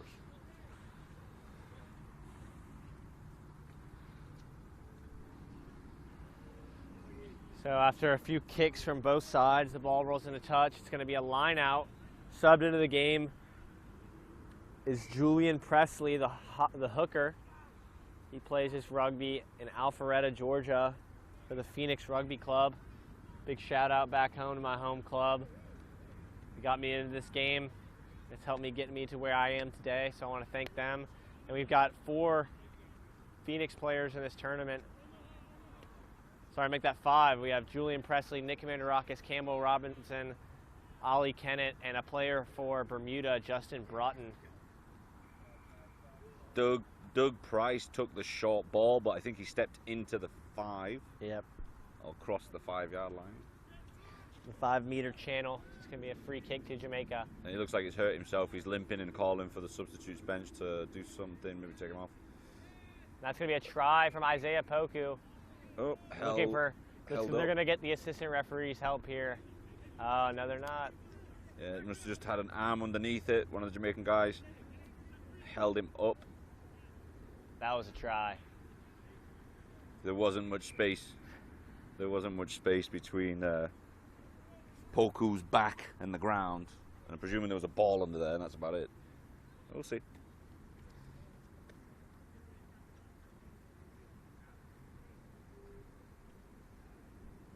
Doug Price looks like he's struggling there, maybe twisted a knee or something in that little jaunt into the try zone. So that might be the end of his day.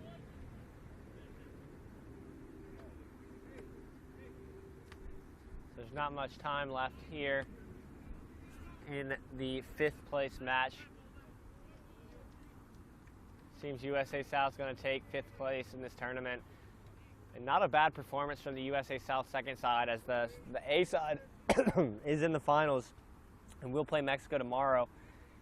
They had Mexico on the ropes with a lead in the first half. In the first game, USA South B did. So, a strong performance from this second side, as they're going to get 5th pretty handily. They've been good. They got put together at very short notice, but they're quite cohesive.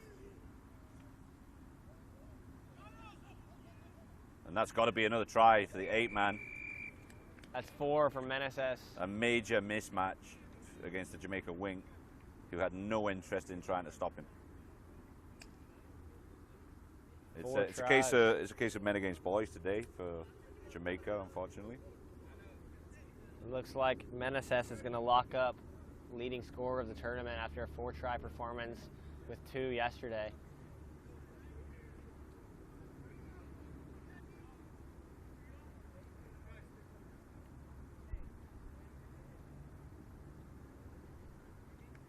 Montgomery's walking a little gingerly, but hasn't asked to be taken off at any point. And We've got another kick attempt, USA South.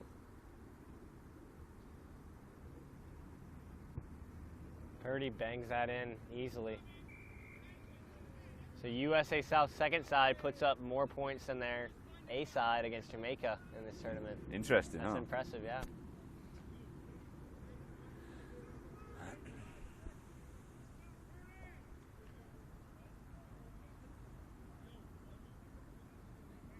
Again, Jamaica taking their time to get back to the halfway line.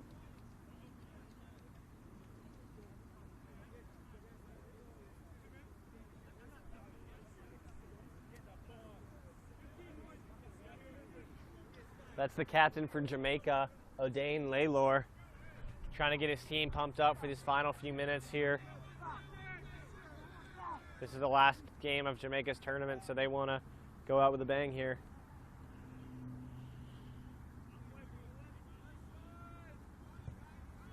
That ball is high and straight into touch, so it'll be a scrum to the USA South 50.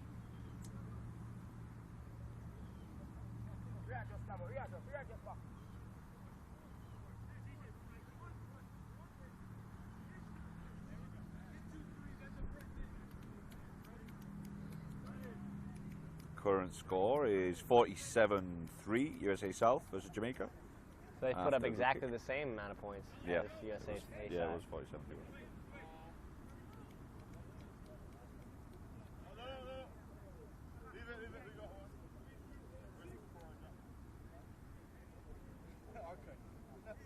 I think the ball boy lost interest. His focus is all gone. That's what a 4-hour delay will do to you. We have penalty to USA South.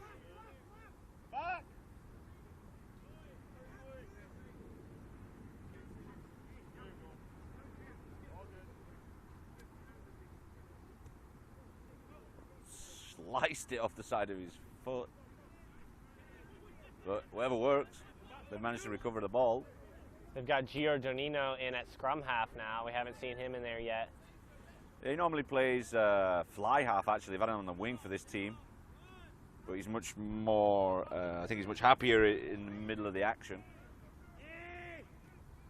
There's a cross kick. It's going up for Montgomery Jr. And a kick pass. Good take.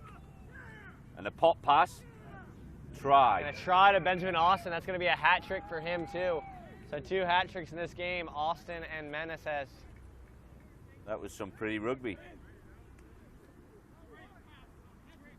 That was a great kick pass from Purdy to Montgomery.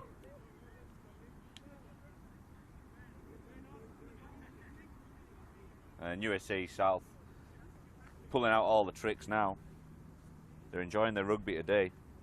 They've played well this week.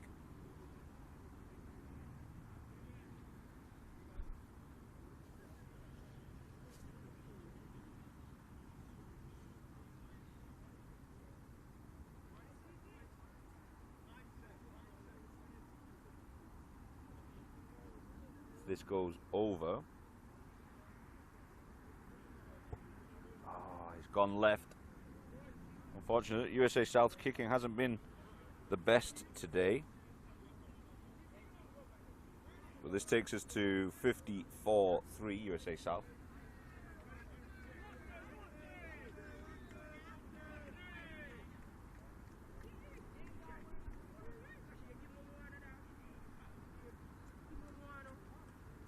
Number 13 for Jamaica keeps calling for the ball off this kickoff. He wants it.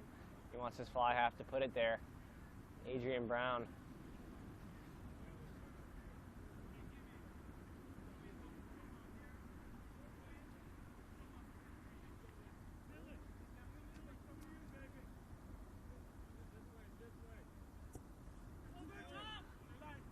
Much better kick.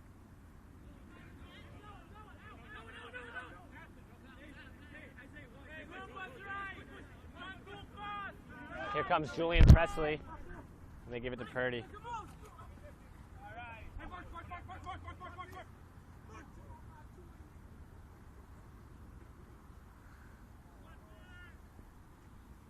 Jamaica line out right here in front of the camera. Yeah. a nice close-up view of this. See what Jamaica can do.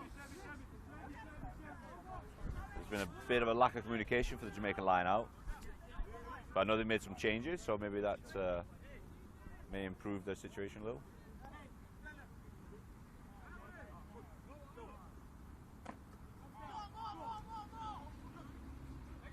Jamaica wants to try to maul here, but the flanker William Lynch is in there early. They got no chance to maul him. The number 2 for Jamaica has done a little bit of ill-disciplined play in the last few minutes here, shoving some USA South players, but the referee notices it and says, hey, cut it out, and he stops immediately. Good work at the ruck from Luciano Malvicino. Firstly a tackle, and then got involved in a couple of the rucks afterwards, just slowed the Jamaica ball down. Good straight run from the 8. Straight over the top of it is Isaiah Poku, which pulls him down. There's no problem having the big lads run at him, he'll take them.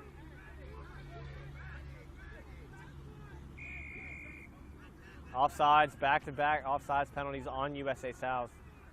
And Poku Jamaica gets him again. The Jamaica 8. Let's have a look. I didn't catch his name.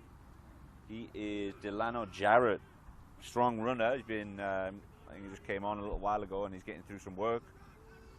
So this is kind of the first aggressive play we've seen from Jamaica so far in this game. They're finally making some strong tackles. Yeah, he's working hard and he's putting a bit of pride back into the Jamaican game. Nice tackle from Isaac Bales. Oh, and he forced the pass and it's in USA South hands. A couple of nice little passes, a fourth pass. Montgomery's got a bit of space. He's got his 20 inside. There's a little offload there. Can they do another one? There's one more. 11 has wrapped it up. That's Presley. Good sequence, USA South. Good support on all accounts, especially from a hooker, Julian Presley.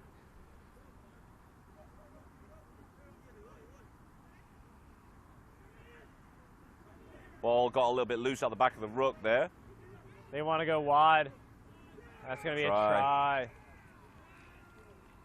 That was Isaac Bales out of Iowa with a try. Great sequence coming down this near side to the camera. After a little bit of mistake, a little mistake from Jamaica, but 3 or 4 offloads before Montgomery got it. A little bit of space in front of him. So USA South second side will score more than their A side against Jamaica, and Jamaica was charging for the first time in the game. They had the ball all the way down on the USA South goal line, it seemed, and all of a sudden a long series of plays. Yes, some fresh legs. Jarrett, number 8 for Jamaica, came on and came on very lively, and sort of put a little bit of spice back into the Jamaican team, but. That's a better kick, but across the face again. Good catch, ball boy.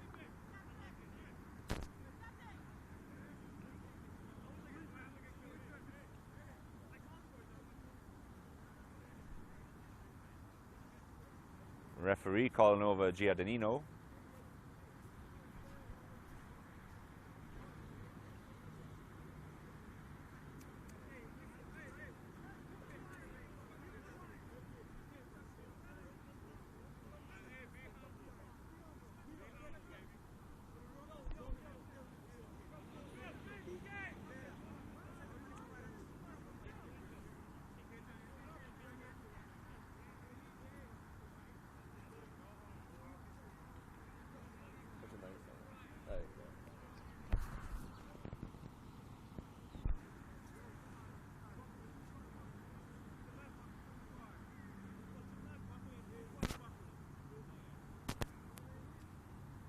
So Jamaica to kick off.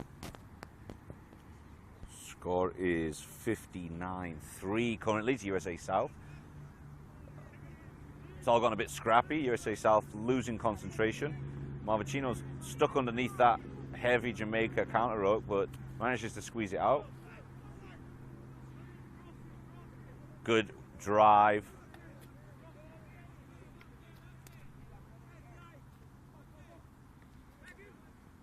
Inside ball to the fullback.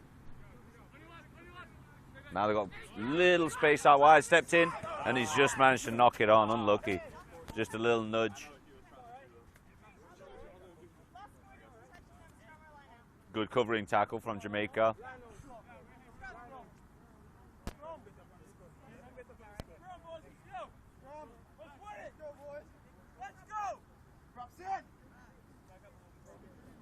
little bit of frustration. Jamaica's going to fall in this 5th place match. They're going to take home 6th place in the tournament. Seconds in. 3, 2, 1, see. Cadence, boys, cadence.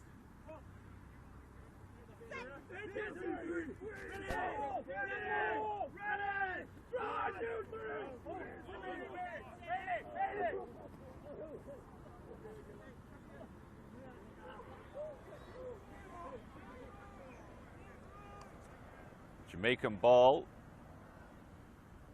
A little bit. Good attempt at the ruck and a nice stolen ball, Felipe Giordano. Jamaica somehow got it back. Now they've got some kind of a rolling ball. It's gone to ground. Jamaica all of a sudden look like they want to play this game. They've turned up, unfortunately, about 60 minutes late. Yeah, we saw that in the first USA South Jamaica game with the USA South A side. Once Jamaica went down, or sorry, once USA South went up on the board, Jamaica got a little bit more aggressive. And that actually led to a few of the citation penalties and suspensions that we saw before this game. Maybe they just They do get a little frustrated. I like what they've done here. They've gotten a little bit more aggressive and kept inside the rules of the game. Yep. Taking their time at the rucks, doing things purposefully. No sense that you don't need to be urgent. You can take your time, get yourself set properly. Just try and learn from the game a little bit, you know. There's Poku again on a big hit on their biggest player in the park, the 8-man for Jamaica. Oh, that was no fun. That was a big guy there with a knee bandage on. Got kind of folded backwards. Looks like he's got a problem with his knee to start with and just got doubled up. Try to support his own player. And the big 8 from USA, Meneses, going again. Looks like he knocked the ball on.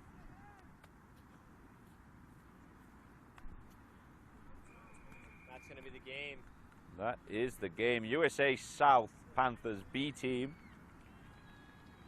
with a convincing win against Jamaica. We are going to have other games today. Keep an eye on our page for times,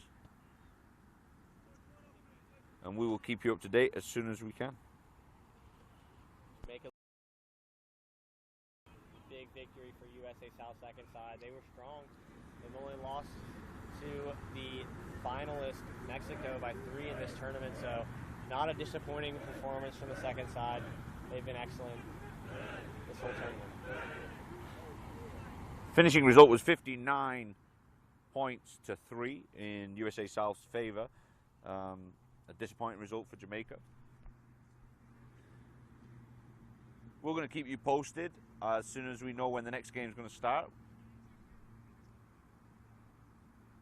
We will let you know.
Be Austin's mic, Austin's lavalier mic, Austin's lavalier mic, Austin's lavalier mic.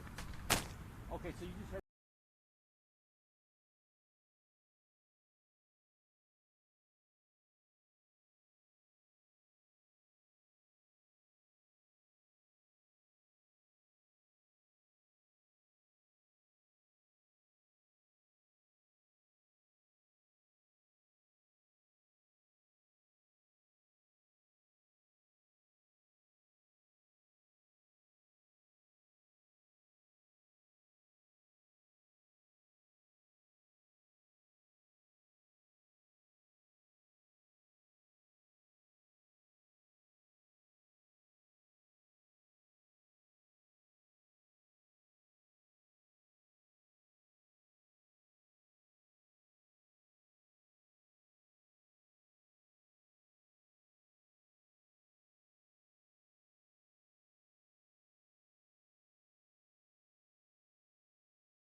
Boom.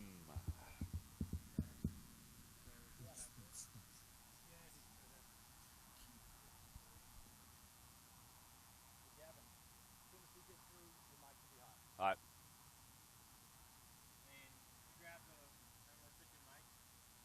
I just picked up this. It doesn't matter. You sure? I think I got everything fixed. Fixed? It's all good, yeah. All right.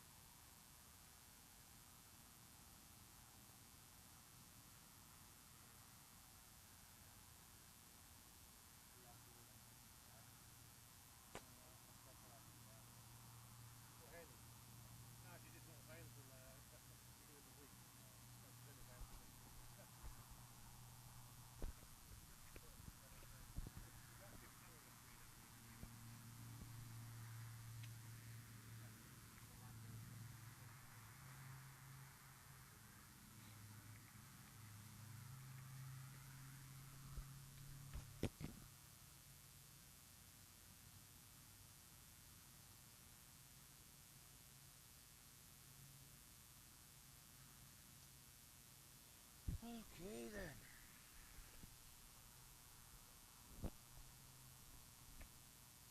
It's almost there, boys. We're almost there.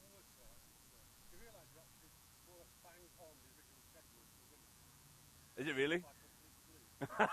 That's messed up. That's hilarious. After all of that clusterfuck. That's funny.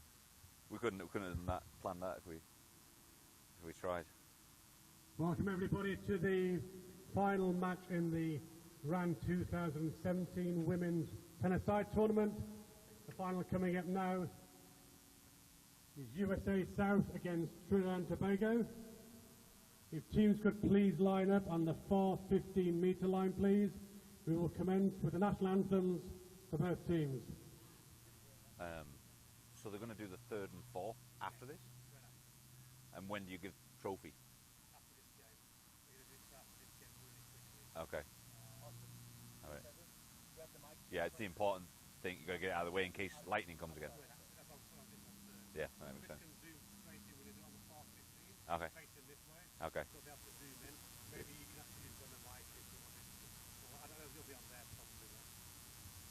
Ladies and gentlemen, please be upstanding for the national anthem of Trinidad and Tobago.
Please remain standing for the national anthem of the USA.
Today's match has been officiated, refereed by Haley Slaughter from the USA, assistant referees Kevin Morrell from Barbados and Sapola Gray from Guyana.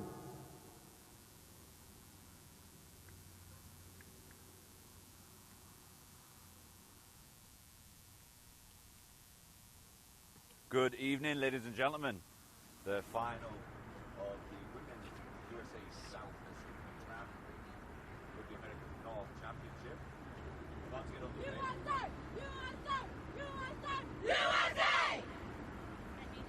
USA South will beat Trinidad and Tobago. So the winner of this will be the champions. We are going to have the Mexico-Jamaica game afterwards.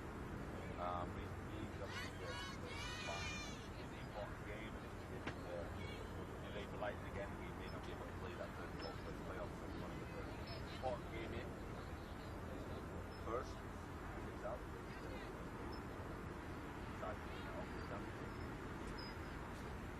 I'm here with Austin Willis. How are you, Austin? They're underway. To play from both of these sides in this 10-style play. Never really know what to expect. Kevin.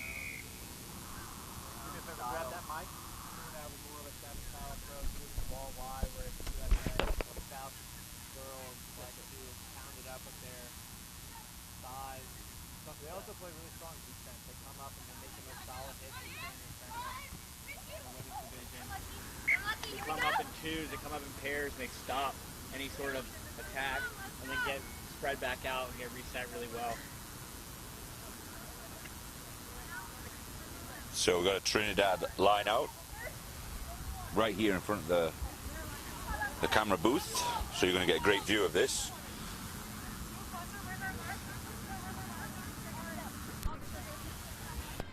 Got Ornella George at the back of the Trinidad and Tobago line out. I believe this is the first time we've seen her start the game. She's been playing well. Yeah, she usually comes in as an impact substitute, doesn't she? Yeah. And she does make an impact too. She's about 6'3". I might be overestimating that, but she is a very large woman. Yeah, that's the number one. She got herself caught on the wrong side of the ruck there. Couldn't quite get her hair out of the way by the looks of it. Quite honestly, I think the hair got stepped on. So this is that 5-member scrum that in this 10-style play. Comes out pretty quick, like a 7 scrum we've seen so far, but sometimes it hangs in there a little longer. But you don't see any 8-man picks, you know, there is no 8-man, so it kind of comes out the back and then scrum out does away with it most of the times. Early push from USA South.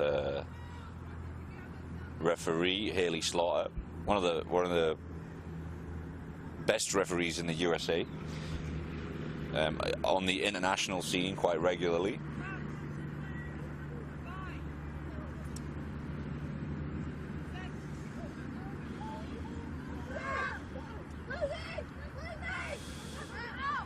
Bit of a weight advantage on the Trinidad and Tobago pack.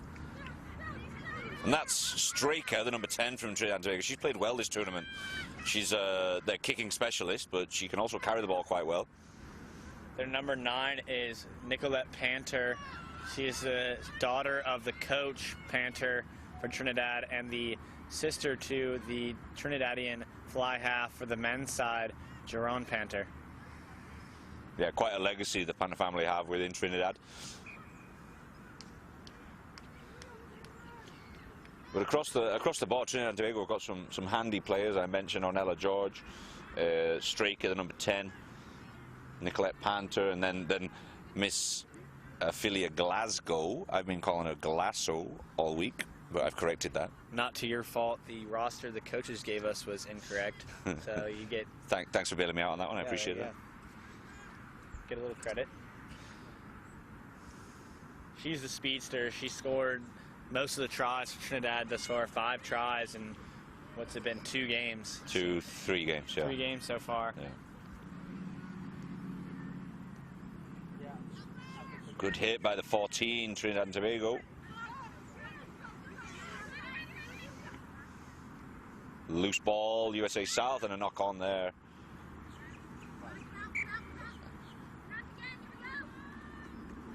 Number 6, USA South, got a knock to the head as she went down to recover the ball. She got a knee into the side of the head. She's got bruises all over her, but she seems to be tough, hanging in there. She'll be all right.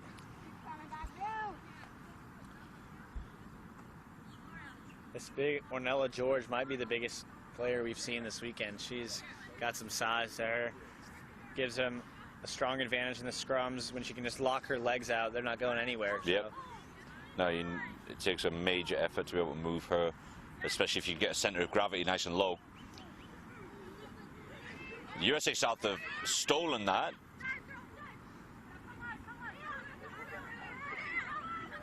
Oh, Trinidad got it back. I think they were on the wrong side of the road. They went rolling away. That's not rolling away on Trinidad. Penalty to USA South.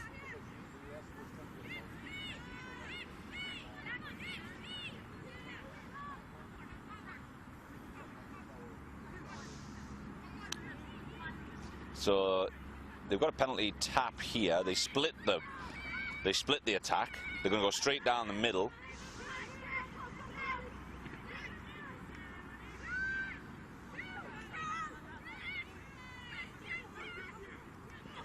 Good stiff arm. She went through the space. Number 10 around the edge. Oh, it's going to be a high tackle. Suspicion of a high tackle there from the Trinidad and Tobago 10. Just arm over the shoulder. Yellow card. Yellow card. She's going to, I don't know if she won't get 10 minutes with it being 10 aside. I believe it'll be a 5-minute sin bin. Big blow to Trinidad, that. Unfortunate. I don't think there was much malice in it, but definitely the laws state nothing above the shoulder. So USA South kicks to touch here. They're going to have the ball at their own 10-meter line. And you can imagine, just like sevens, losing a player to a yellow card in the amount of players on the field right now. There's 10. Now Trinidad's down to 9. So that's going to be a big advantage to USA South's ladies here.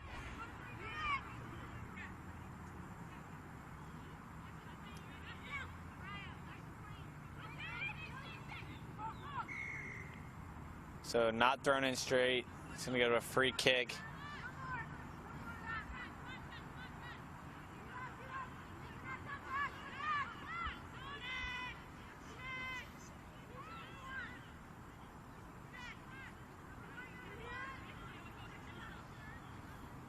Here comes Ornella George, big, strong runner for Trinidad.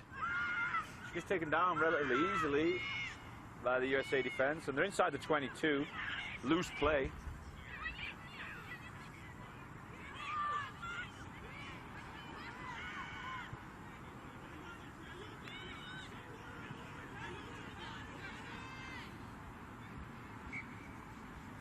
It's going to be a knock-on Trinidad.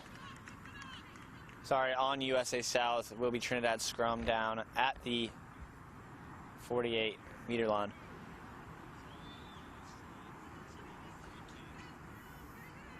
So 2 minutes and 30 seconds left in this half, and it's still 0-0. These teams are still feeling each other out. Good defensive structures on both sides. A little bit of kicking from both sides.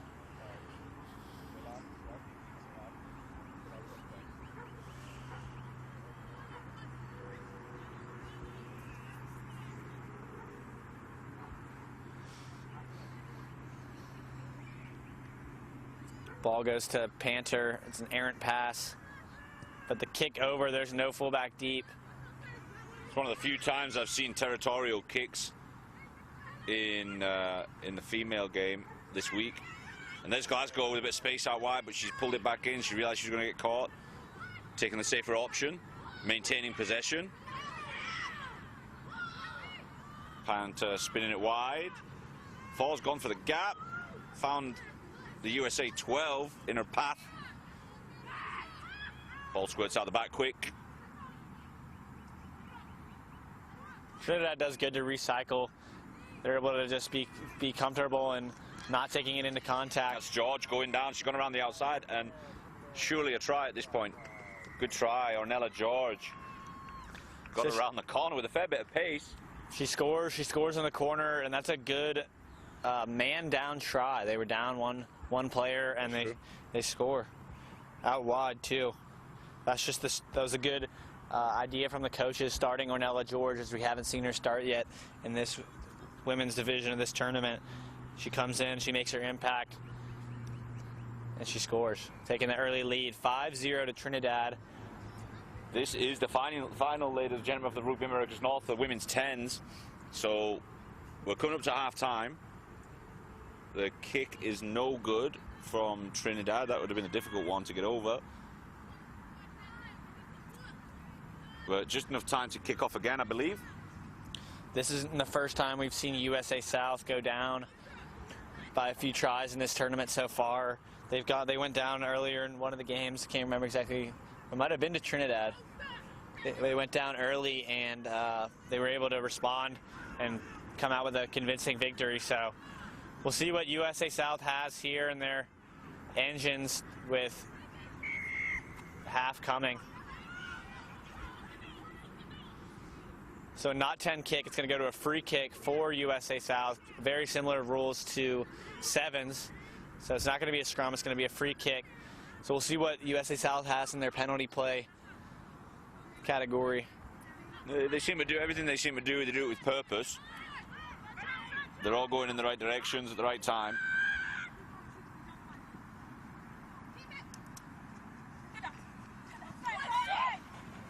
Good tackle, Trinidad and Tobago.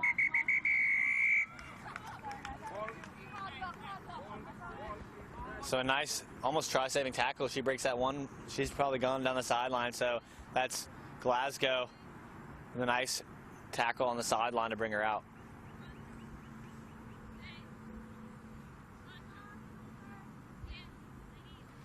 Score is 5-0 to Trinidad and Tobago.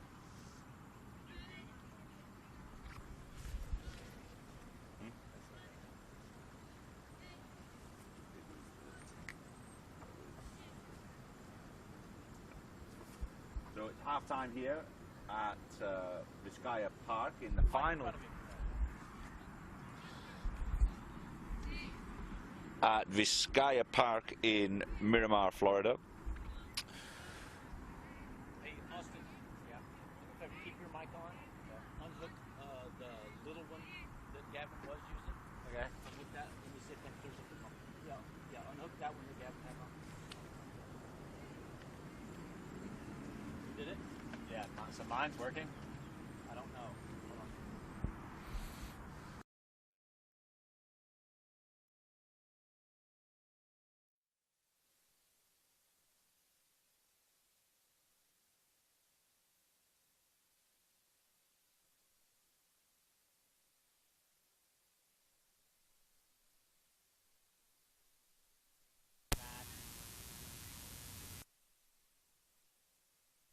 For the winner of this final in between those two matches.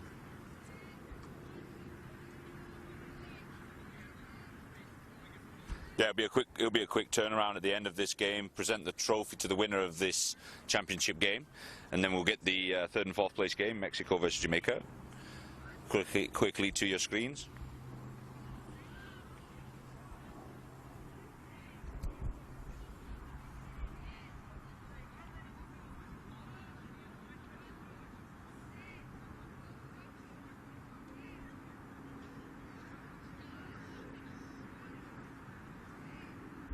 So the USA South team is quite a big spread of players from around the country.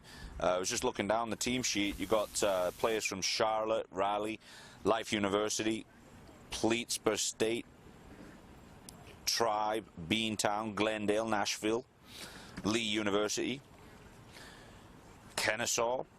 There's a good mix. People come from all over the place to represent USA South in this competition. Within Trinidad and Tobago itself, there's 8 or 9 clubs on the islands. Harvard, Royalians. I know that the Royalians have got a good representation. So Trinidad and Tobago are taking their rugby very seriously. And each year they've come here, they've been competing in the male and the female categories. Last year it was USA South's women's that were able to bring home the final, the trophy in the women's division. So we'll see if they can repeat this year.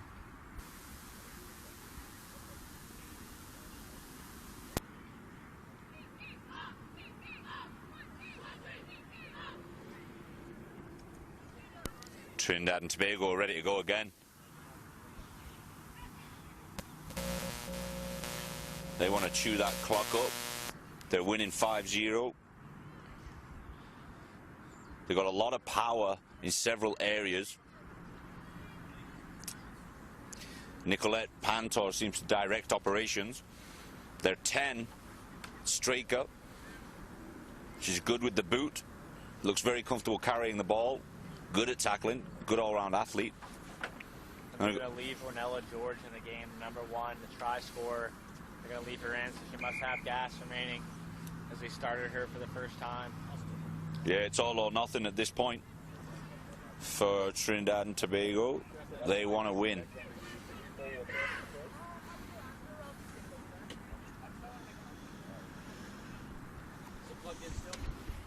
Yes, perfect. The ladies at USA South, been some standout players. Nicole Wanamaker has been playing well all week. Sarah Lundy's had a couple of good games. Misha Green has scored several tries during the competition this week as well.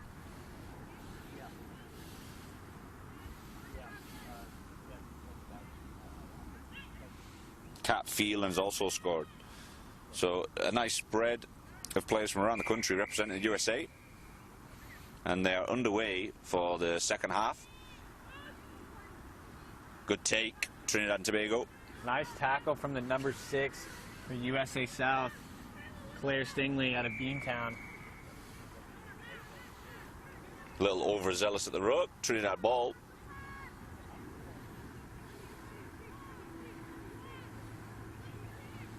Straker stepping up for the kick. Looking for touch. Looks very comfortable kicking the ball.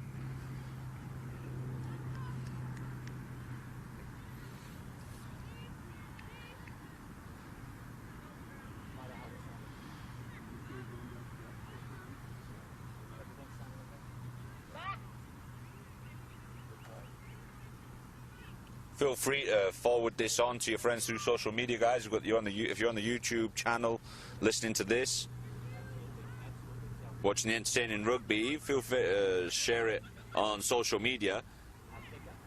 Good kick ahead, putting USA South under pressure from Trinidad and Tobago. They've recovered the ball. Ornelia George picks up nicely. She's under pressure though. She's a little isolated. Support's arriving. Pick and go, Trinidad. Nice offload. Tackle. Nice offload from 6, Trinidad. Create a bit of a space. They've got some space out wide if they can use it. That's the 13. Lady got the yellow card earlier. Jade Ramjag, she scored a try earlier in the competition as well. So play is a little bit broken. The defense is a little scattered, so we'll see what kind of defensive structure they can use. Trinidad's got a man advantage on the outside. Another nice offload from 6. And they got to relieve the pressure. Straker relieving the pressure from her. Trinidad girls were going backwards. They were spreading the ball well, but the USA were putting constant pressure, moving them back.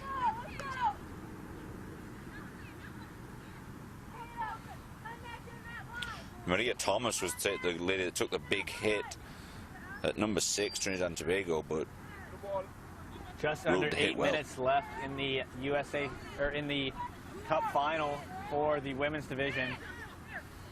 Let's see what USA South can do. Down by 5.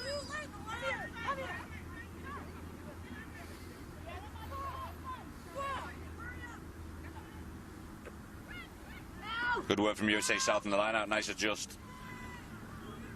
Inside crash ball from 4. Misha Green.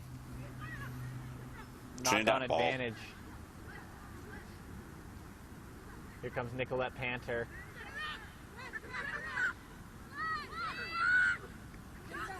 Great determination. She's going to get shoved out here.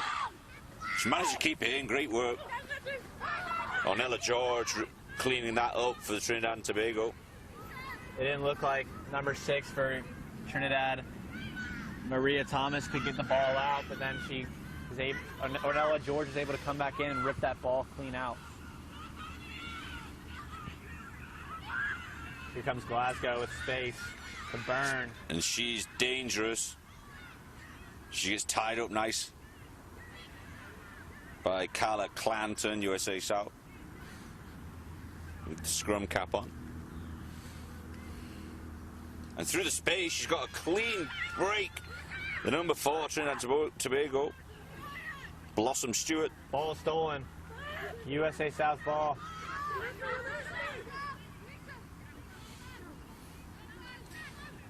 They've got an overload there, but a knock on, unfortunate. That's number 4, Misha Green, just knocking on at the vital moment. They did have an overload. There was 2 or 3 Trinidad Tobago players on the short side of the ruck and 0 of the USA South, so they had a major overload. That was a good steal from Saren Aldridge out of Raleigh, North Carolina. Poaches that ball out of the ruck. USA South thinks they can move the ball, but Misha Green knocks it on. So that's going to slow this game down. 5 minutes and 30 seconds to go. USA South down by 5 in this cup final. Not driving in straight. Free kick to Trinidad.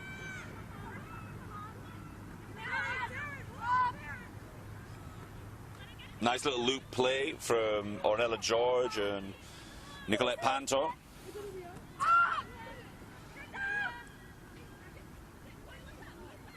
Good tackle, USA South. Claire Stingley, another tackle from her. Putting in the big hits.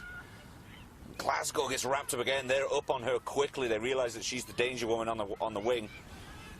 They're up to meet her every time she gets a sniff of the ball. And she's struggling to get up.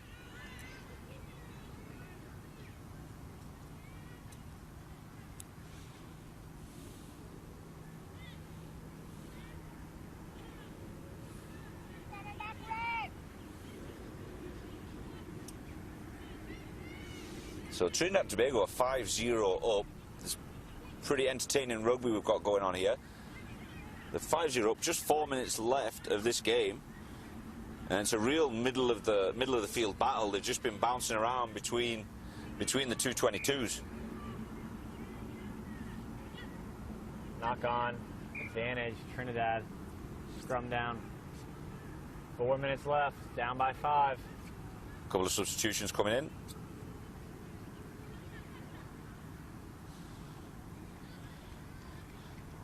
Ramjag and Straker take a break.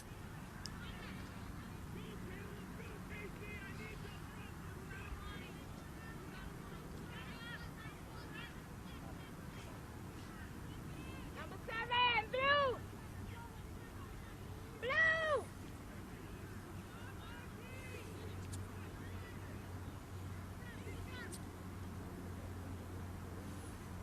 Trinidad win that scrum. Took a little while to come out, but once they got it, they're trying to go deep, but there's some space for Glasgow. Let's see where the wheels are. And that is her trademark try. She's done that for the 6th time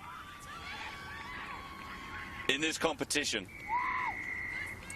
So that was Panther able to draw in the defense, put the ball through the line, and then find Glasgow on the outside. I thought Nicolette Panther was going to go on her own, but she saw Glasgow outside and she knows the weapons that are in her armory and used it wisely. Glasgow is done, I think. She's sitting down. She got knocked a minute ago on the other side of the field, and she stayed down for a little while after a tackle.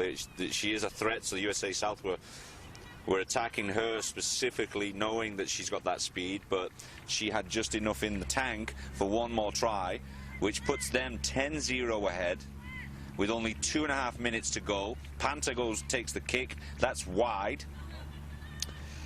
But I have a sneaky feeling that this championship might be going to Trinidad and Tobago. Yeah, Glasgow earned her keep, scoring 6 tries in 4 games for Trinidad. She might have done just enough to win them the cup final. 2.5 minutes left. And down by 2 tries is USA South. she's going to be going down in Trinidad and Tobago folklore. Is creating quite a big upset. I think USA South, as last year's champions, although it is a very different team from last year, I think they kind of came expecting to win this.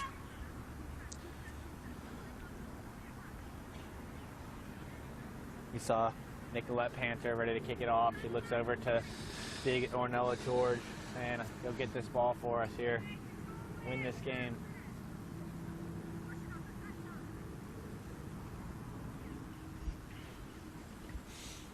A real team effort from Trinidad and Tobago here. They've got strength in various areas of the field. They work very well together. They're always backing each other up. The time is off currently while they're tending to an injury.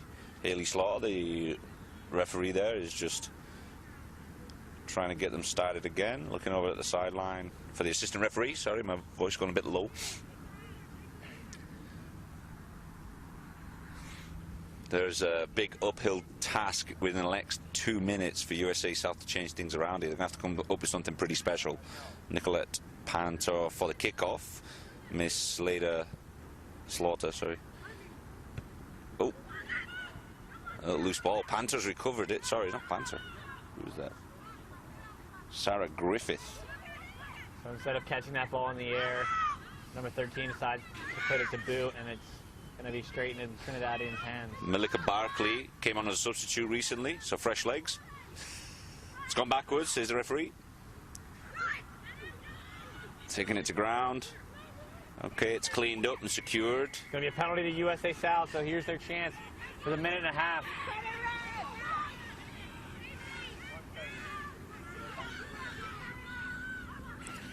Ball's gone backwards, says the referee. It's going to go in a touch. So that might be it here. Only a minute to play, down by 2 possessions. A little bit over anxious, sloppy play from USA South in the second half. Line out on the USA 40.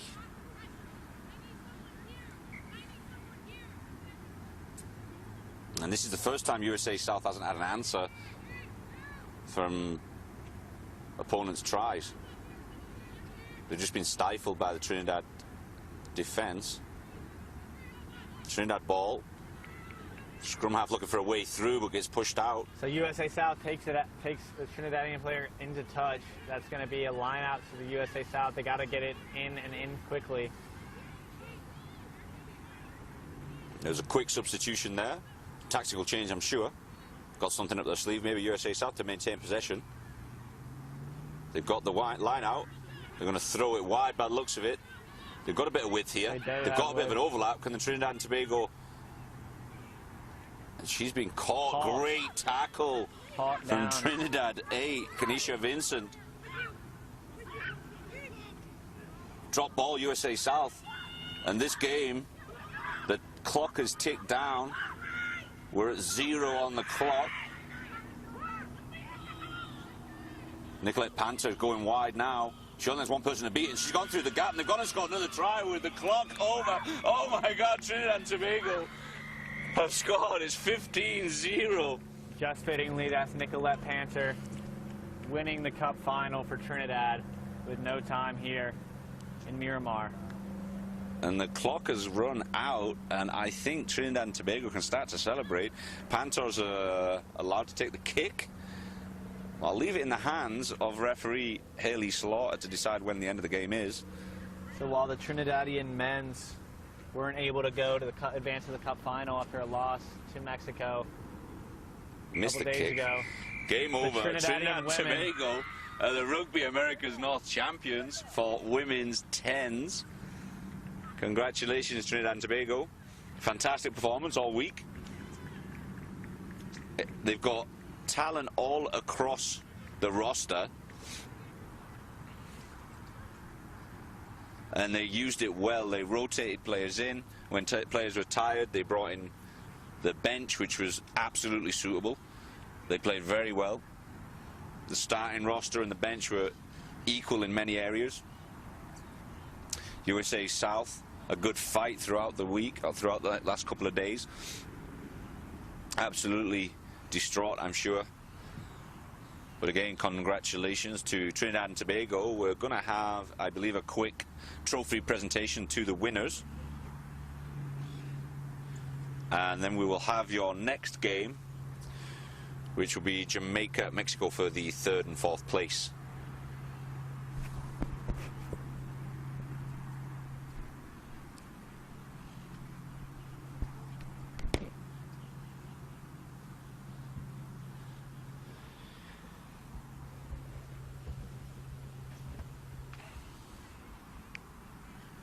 What a fantastic performance, Austin.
And runners-up medals being given out there to the USA South captain.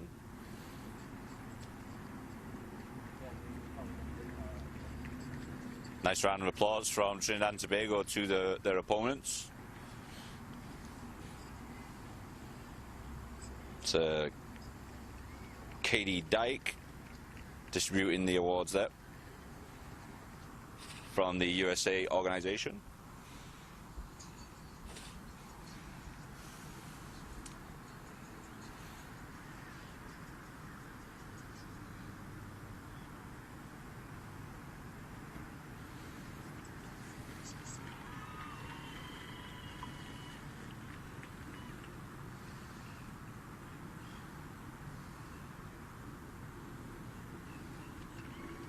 And that's Nicolette Pantor receiving the winner's trophy.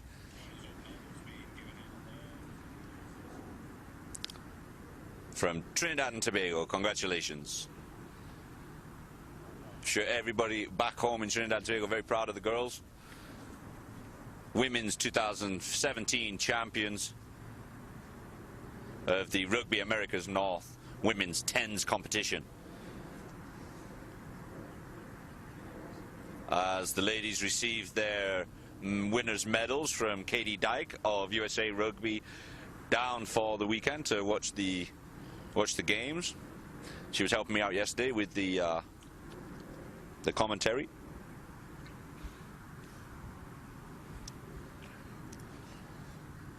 And a great moment for Trinidad and Tobago.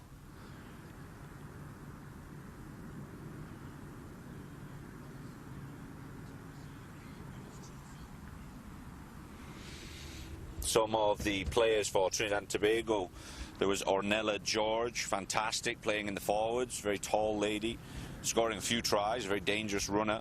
Akila O'Brien, Malika Barkley, came on as a substitute in that last game there. Blossom Stewart, great tackle in Marika Mendez, Maria Thomas, Chantel Charles, Kanisha Vincent, a phenomenal tackler. Nicolette Panto directing traffic. And should be able to get close with the girls. Congratulations, Trinidad and Tobago. Juliana Straker, Latifa Carlisle, Fia Glasgow, Jade Ramjag, Victoria Caliste, and Sarah Griffith, the team of Trinidad and Tobago Women's 2017 champions of Rugby Americas North. Congratulations. Next game up, boys and girls, is going to be Mexico, Jamaica. I'm pretty sure they'll have that up and running pretty quickly.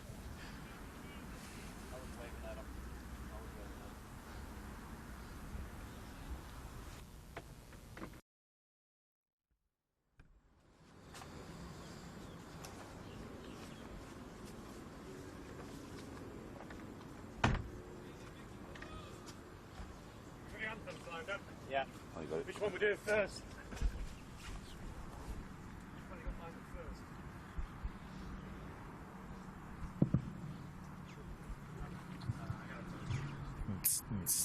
No anthems. Yeah. Yes. Yeah, we go. Which one do you want? I guess we announce it first. We'll go Mexico. Ladies and gentlemen, welcome to the Women's 2017 Women's 10s third, fourth playoff match between Mexico and Jamaica. Please be upstanding for national anthems of both teams, beginning with Mexico.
Please remain standing for the anthem for Jamaica.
All right, ladies and gentlemen, this is the third and fourth place playoff for the Rugby Americas North Championship. We've already had the final. That was Trinidad and Tobago champions against USA South, last year's winners. This particular game is Mexico against Jamaica.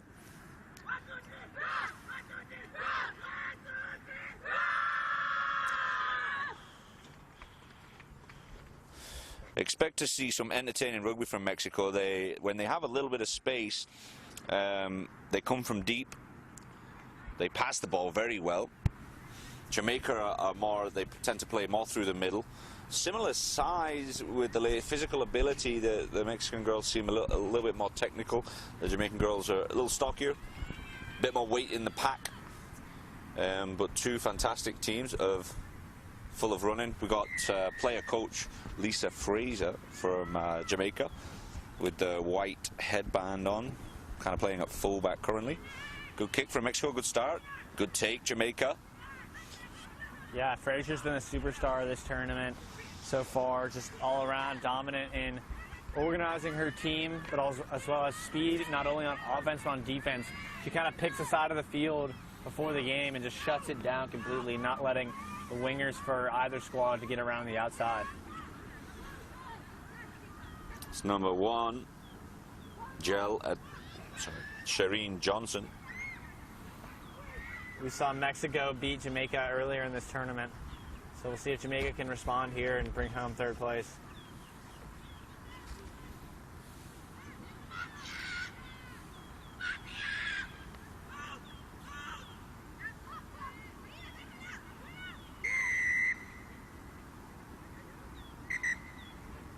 It's a not releasing call there against Jamaica.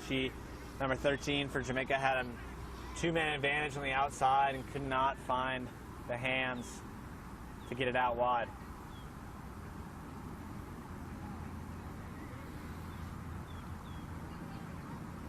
Oh, clumsy. Immediately knocked on by Mexico.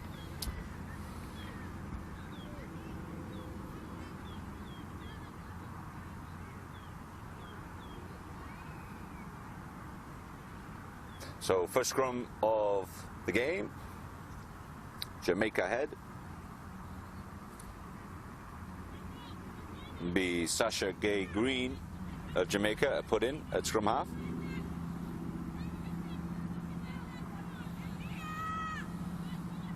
Jamaican girls thought they had to defend, but they actually got the ball. They should be in attack formation. Oh, and an excellent shove from the Mexican scrum. We're going to see if all of the players are going to be able to get up from that, as the entire scrum came down on the Jamaican side. Good competitive scrum from Mexico.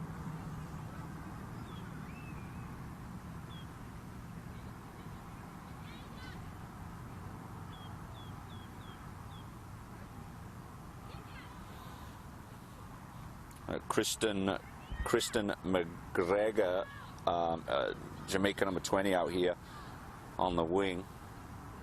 Got a lot of pace, a tall girl. 9's going to go blind.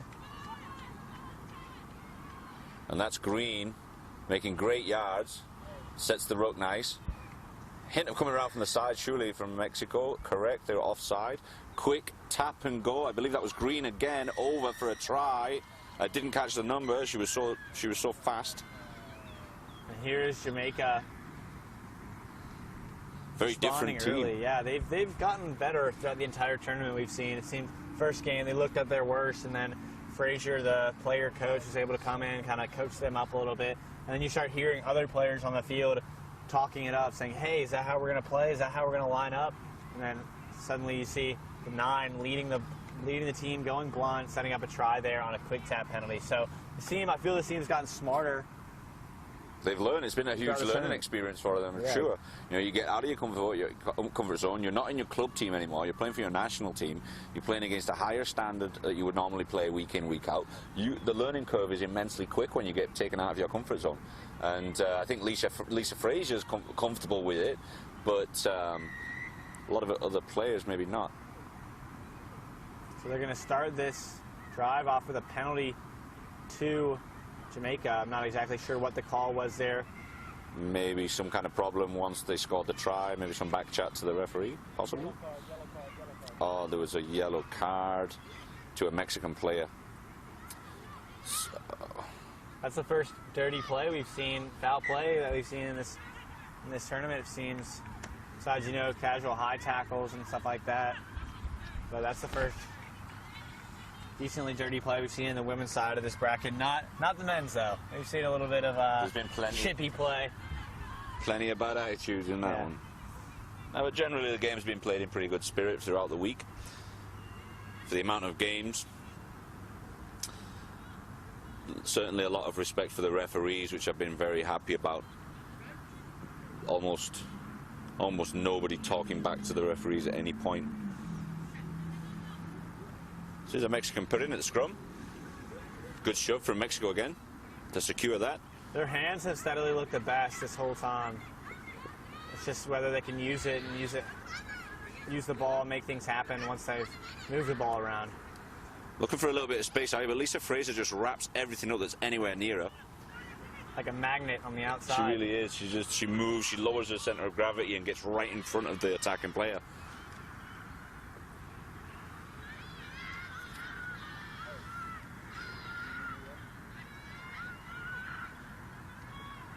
And Mexico have managed to secure that ruck. It looked a little loose for a while. They do like to play with depth, Mexico, and look for the space around about this spot, inside, outside, centre, and then maybe off to the wing. But they keep getting wrapped up, and this has happened in every game they've played. They get stuck in their 22, and they get, with a little bit of drift and push, they get stuck there.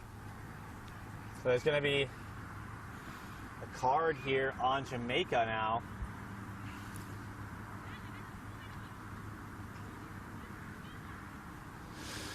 So is that both teams down to 9? Yep. Wow. 9 on 9. I just saw another player, Mexican player just came back in, so maybe that's a yellow card. Yeah, so Time now off it's going to be expired. 10 on 9, Mexico's advantage. Mm-hmm. So we saw Jamaica strike early, and we'll see if Mexico can respond. Good running. Good tackle also, though. Then she straightened it up, but again, Lisa Fraser right on it. Could see the attack coming from deep. And a Line nice break. little fake inside, and the one goes to the left. And a quick recycle again. A little indecision from the scrum half. She isn't sure which way to go. And a switch inside again. They're going to run to Frazier again. Seems Mexicans haven't learned their lesson right in this game. And coming back inside to make it safe. And there's Frazier on the tackle. Now they've got some width. Working it really well from one side to the other, Mexico. Their ball handling is phenomenal. Like I said, yeah, Good tackle, Jamaica. their passing has been the best, I think, in this tournament. But it's taken them maybe 15 phases to get all of 7 yards. Jamaica's pretty solid, drifting well. Oh, and an unfortunate knock on from the Mexico 6. That's Maria Fernanda Carrillo Jimenez. Unfortunate. Hey, great sequence of play from Mexico, though. Really impressive, really controlled and patient, almost playing a sevens style of rugby, as we mentioned earlier. Great to watch. Jamaica doing very well. There's a few hands on knees, though, from Jamaica. That sequence of defending has got a few of them blowing. It's not easy just defending like that, but they are doing it in the Mexico half, which kudos. So the sin bin for Jamaica has finished. It's only 2 minutes, I guess, in this contest, the 10s department, and it'll be fair strength, 10 on 10. Still 2 minutes left in this half. Jamaica 5-0 up. Referee Fernando Garcia just having a word with the front row of Mexico. Something he didn't like in there, so just ask him to reset. Safety first.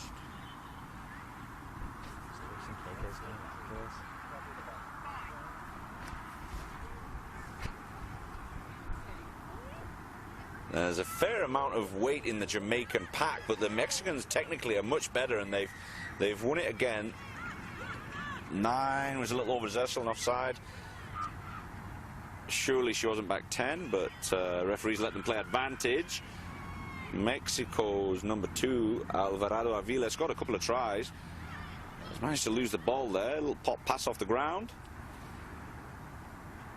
They tidy it up well at the ruck, though, when they're under pressure. Now there's this width again, but they need to start going forward to make the yards. Jamaica's covered easily across. Now they're just playing the game on the other side. They're going to switch it back. Just patiently looking for the gap. They'll keep swinging it one side to the other because they're confident their passing ability. As I say that, they drop it. Yeah, I feel like Mexico's confident in their passes, but they don't have someone that really wants to come up and break that line. They don't have anyone running a hard line. They get from one side and then they slow it down, chop their feet, and then send it back the other way. And you're not going to be able to beat, Frazier or this Jamaican defense on the outside. They're too fast. They're fast. On their side. So someone's got to want to punch that ball up. Well, the number 1, Rosales Veloz, she likes to go forward. She tends to straighten things up a little bit. And there was another girl with, I can't see her number, excuse me, and she tends to straighten. She's got the grey headband on it with a tattoo on her leg. Right in the middle of the park right now. She tends to straighten it up quite a bit too. But it's not often enough in my book, and if they did it a bit more often, I think they would find there's gaps there if they just moved towards them. Jamaica have got the ball right now, it's loose. And quick tap and go from Lisa Fraser, directing traffic again. Good support. Jamaican girls are all there in support. They're still driving though. Now they're to ground. Lisa Fraser at the base of the ruck. Again, directing traffic. Number 20, Kristen McGregor there, dropped the ball, but right on the stroke of half-time. It looked like she wanted to just take off before the ball even got there, and so that's what we saw there to end the half. She really did, yeah. I think that's one of the things that you see a lot in people that are maybe just coming into the game playing rugby. They tend to see what's coming towards them and forget to look at the ball. I've seen that a lot this week, especially when maybe the more inexperienced players. They make a decision to go do something. They're thinking about passing the ball or they're thinking about running before they've actually caught it. And that was evident there. But phenomenal stuff from Lisa Fraser. She really has a major calming influence on the team. 5-0. Jamaica's up on Mexico in this third-place match. But Mexico women didn't come to this competition last year, right? I don't believe so. I don't think I don't recall them being here. But they've been keeping it a big secret. They've got some talent there, so I'd love to be able to see the Mexican women team become a staple within Rugby Americas North, because they definitely bring a different dynamic to the competition. Obviously, you have the Caribbean islands have got a lot of pace. The forwards are usually quite big. Their backs are usually very quick and slight. Whereas Mexico have a completely different dynamic to their game. They're all of a similar size. They all pass the ball extremely well. They're very well drilled. They're patient in their build-up. They all look like they've played sevens at some point in their life. With that patient build-up, once they get to one sideline, they just play an inside ball and play it back across the way. I've seen them string together maybe as many as 30 passes from one side of the field to the other and back several times before actually going forward maybe 5 yards. So it's interesting. And that, I'm sure, tires out the defensive team. There's nothing worse than trying to defend for 5 minutes, never mind 80 or in this case 20. Yeah, it seems like the Mexican side's assembled a team full of fly halves, scrum halves, really, people who can really move the ball. But it looks like that. They need that key piece that can just bang the ball up. And I think we've seen that out of number one, like you've said. And we hope to keep seeing it from her, because other than that, Mexico's kind of been shepherded around the field so far. Well, I've noticed that when they have scored tries, it tends to be Alvarado Avila, I think the lady's name is, and she always ends up down that left side. That's where they tend to find the space, but it's usually because she's going forward and catching a ball on the bang. A little flat ball or short ball that comes off someone's shoulder. That's where it seems to work. Number one, I can't remember her name for the life of me. Number one, Rosales Veloz. She likes go forward. We'll keep an eye on her, see if she can bring the Mexican girls back into this game. Just a 5-minute break on these 10-a-side games, 10 minutes each way with a 5-minute break in the middle. So in those 5 minutes, you get to listen to my dulcet tones. Lucky you. Got Austin here from Georgia. He plays at Furman College, right? Furman University. Furman University, sorry, not college. I apologize. And they're in the is it NASCRO? Southern. No, it's a national small college rugby organization. Not in that. No? Nope. Really? It's not that small? Nope. All right. I'm going to shut up now then. We play with teams like UNC Charlotte, Wake Forest, Chapel Hill, Elon. Minnesota Duluth. Yeah, we played. The cameraman's shouting at me from a distance. Yeah, we played Minnesota Duluth this year. They were the 3-time national champions, 15s, and we actually had the opportunity to bring them to our place for the national championship tournament. So we played them in the semifinal, which is the Final Four, and we actually beat them. They hadn't lost a game in 4 years. We upset them in a close one, and then went on to play in the national championship, which we lost to Wisconsin Whitewater on a on a wet field and couldn't hold on to the ball much. So That sounds like excuses, dude. Yeah. That sounds like big excuses. Chris, the photographer, was there. It was cold Oh, yeah? Yeah. All right. So- Cameraman also is verifying that excuse. 40 degrees and raining. Wah, wah, wah. But we'll be back this year. Got a good squad together. I apologize at home. I've been here for about a week just talking to this guy, so if I go off on a tangent occasionally, I apologize. This game is about to get underway, but it's been an absolute pleasure. We've still got another day to go, boys. We're going to come back tomorrow morning. Yep. Come watch us tomorrow as USA South takes on Mexico in the men's division in the final for the third year in a row. 2015 saw Mexico win 24-0 in Orlando, and then last year here in this Vizcaya Park, USA South beat Mexico 24-10. I just want to give a big shout out to the city of Mexico, the city of Miramar. They've been fantastic. I was here yesterday morning. The guys are out here taking care of the pitch, cutting it again, making sure it was right, and it's held up excellently. The amount of games that have been going on this field, and it looks fresh as a daisy. I don't see any daisies on it, but it's as fresh as a daisy. Kick off Jamaica, back into it. Mexico in possession. As we talk up Mexico's handling a throw ball on the ground. Just keep an eye on the Mexico number 8. Looks like she's interested in going forward, which is good. The passing's just absolutely sublime from Mexico.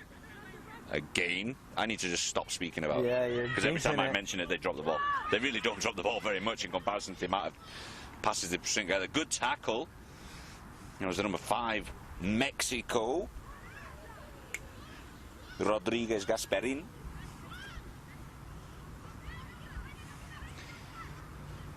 Por las familias en México que están viendo el partido, bienvenido. Estamos aquí en Vizcaya Park, Miramar, México. Ahora mismo está perdiendo contra Jamaica 5-0. Estamos en el segundo parte del juego del Rugby Americas North. So more east-west running from Mexico. Still waiting to see them crash this ball up. Nice little side step inside, keeping the ball alive. Good tackling again. Jamaica have pinned them back in the same place where they've been the entire first half. Is the same history repeating itself in the second half. Lisa Fraser gets the ball, quick tap and go. She's going to do it herself. She's not far away. Nice little pop pass off the ground. And bang, try, Jamaica. Truck Stick City. Kimberly Coombs going over.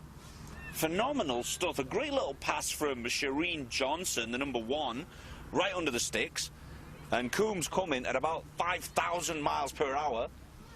And I don't think the Mexican defender know what hit her. It was like a comet coming at her from depth and at pace. And she kicks. She bangs home the extra point, the conversion. Kimberly Coombs is an absolute superstar, just coming out of nowhere. He threw a mean truck stick on that goal line like a bus and scored the try. And this is converted it. That's what I've been waiting for from Jamaica this entire tournament, to start coming from deep and using the power that they've obviously got. Yep. Some of the girls have really got some stature to them. They look powerful, but I haven't seen it until just now. High tackle on the Mexico 14. She's going to feel that tomorrow. That was Tova Preciado.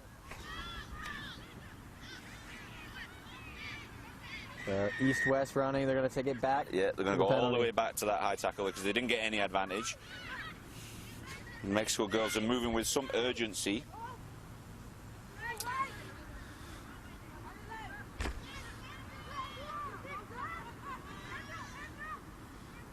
Hernandez Garduño directing traffic for Mexico. They're still passing the ball extremely well. Just their patient build-up. Sometimes you have to go, and there she goes. Good tackle, Jamaica once again. Support Got arrives. numbers on the outside. Go forward.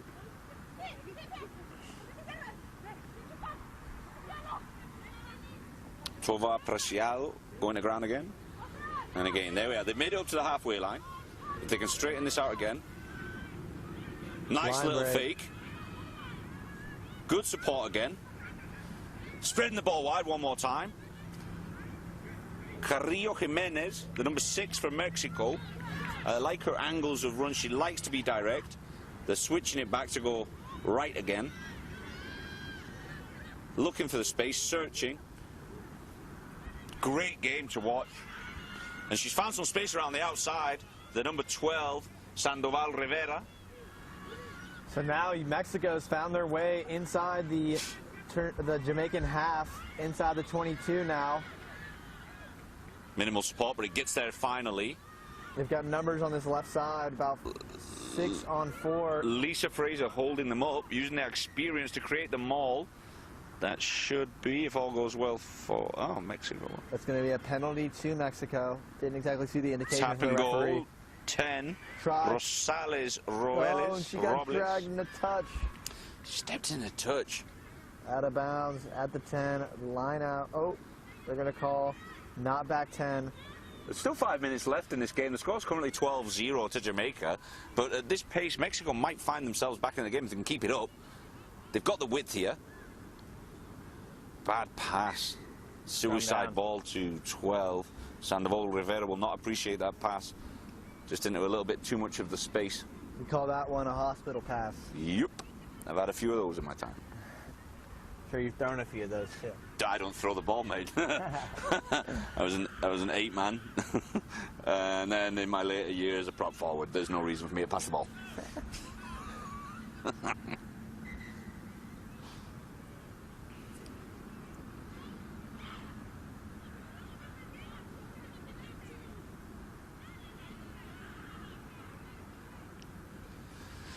Quick substitution for Jamaica. Some fresh legs on to try and close out this game, hopefully. I've been thoroughly entertained by this game in the last few minutes at least, but the first half was good. Jamaica playing well, Mexico very entertaining. I love their style of play. They just can't execute enough tries to keep competitive today. Jamaica ball. Bit of dropsies going on. There's a knock on there, and this is putting a lot of pressure on Jamaica, and we could end up with a very entertaining last few minutes of this game. Yeah, it's going to be Mexico ball on the 5 of Jamaica.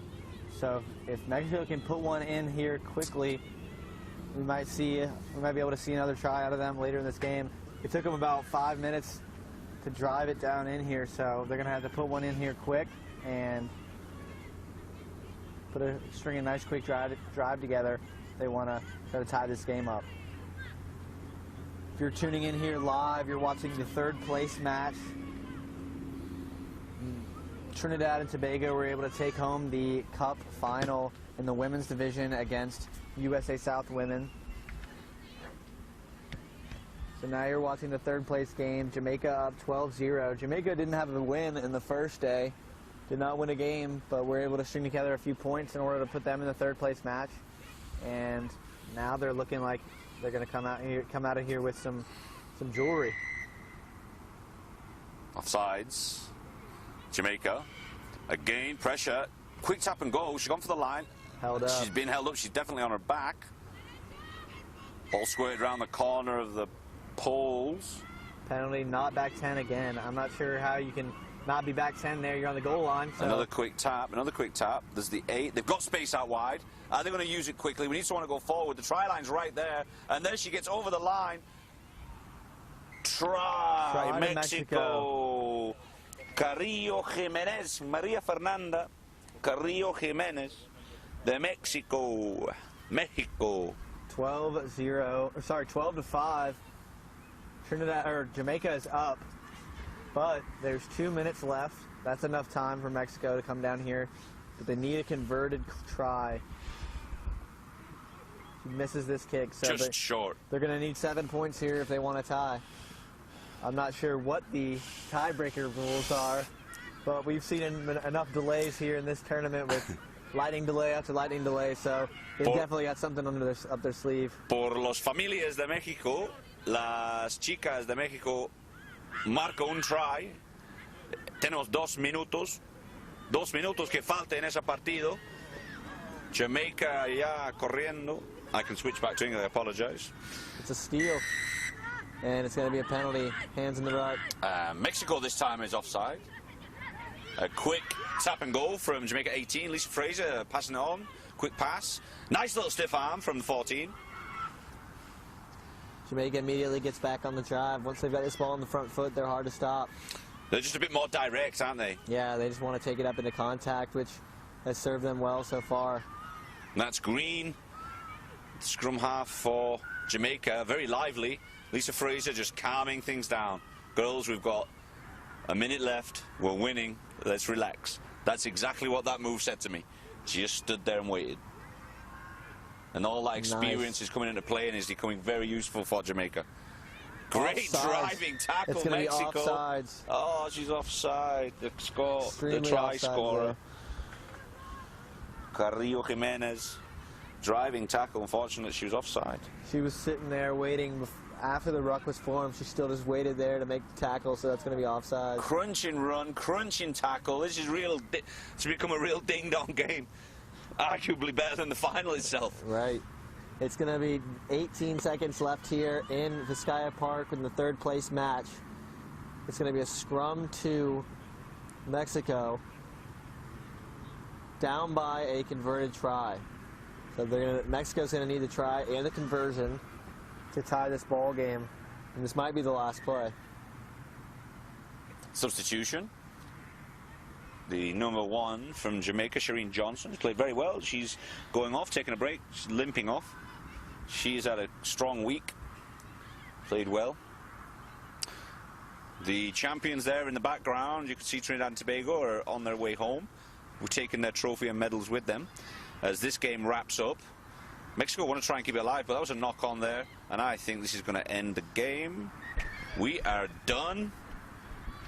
Jamaica win 3rd place in the Rugby Americas North Championship. Congratulations, Jamaica. And congratulations, Trinidad and Tobago, for winning the championship. Right before that game that you just watched, Trinidad and Tobago beat USA South for the title, taking it away from the title holders. But a thoroughly entertaining couple of games. A great couple of days with the Rugby Americas North 10s women competition. That was including Trinidad and Tobago, USA South finishing 2nd, Jamaica 3rd, winning this game, and Mexico, a very, very hard-working and very skillful team. Unfortunately, finished 4th in their first year playing here at Vizcaya Park, Miramar. In a little while, we will have underway the men's under-19s game, which will be Turks and Caicos against the Cayman Islands. They're making their way onto the field as the ladies from Trinidad and Tobago are making their way off the field. We'll get that underway in just a few minutes.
Ready? Yeah. You can mic the speaker, Gavin. That would be awesome. Sorry, mate. Yeah, I got you. Just daydreaming. About to start the final match of the day, the men's under-19 competition, 7th, 8th. Testing. Against Cayman Islands.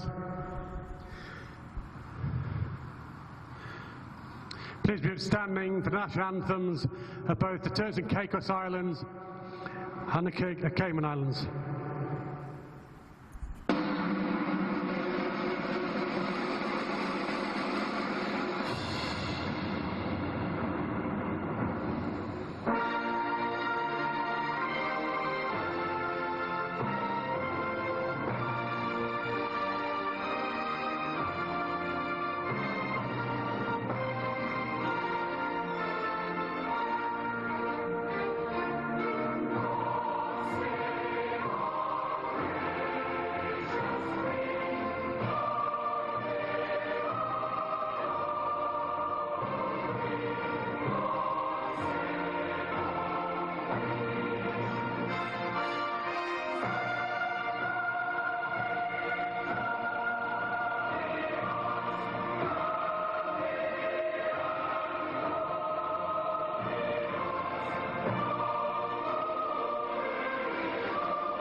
All right, ladies and gentlemen, this is Gavin McLeavy with Austin Willis at the Rugby Americas North. This will be the final game of today. And the referee for today's game is Haley Slaughter from the USA. We just had God Save the Queen, national anthem of the Cayman Islands and the Turks and Caicos Islands. This is the under-19s competition. This is going to be the 7th and 8th place game. So both these teams have been 0-2 so far in competition, but I like to see some big hits out of this game. Both teams have been able to put in a few tackles, few big plays when they're able to recycle the ball. So we'll see what each team has. I'm expecting the two stars of today's game to be the number 12 for Turks and Caicos, Jed Dorval, and the number 8 for Cayman Islands, Dylan Bostock. He's been a hard runner this whole tournament. He's got a nasty stiff arm, and don't be surprised if he truck sticks a couple guys.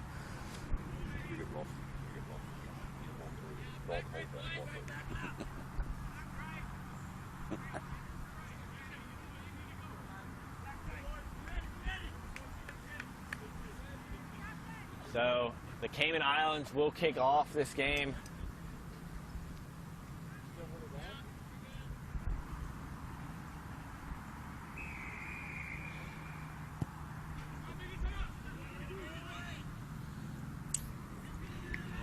And you got the Cayman Islands in red to your left, and Turks and Caicos in blue on the right-hand side of your screen. From the start, it seems Cayman Islands will have a size advantage.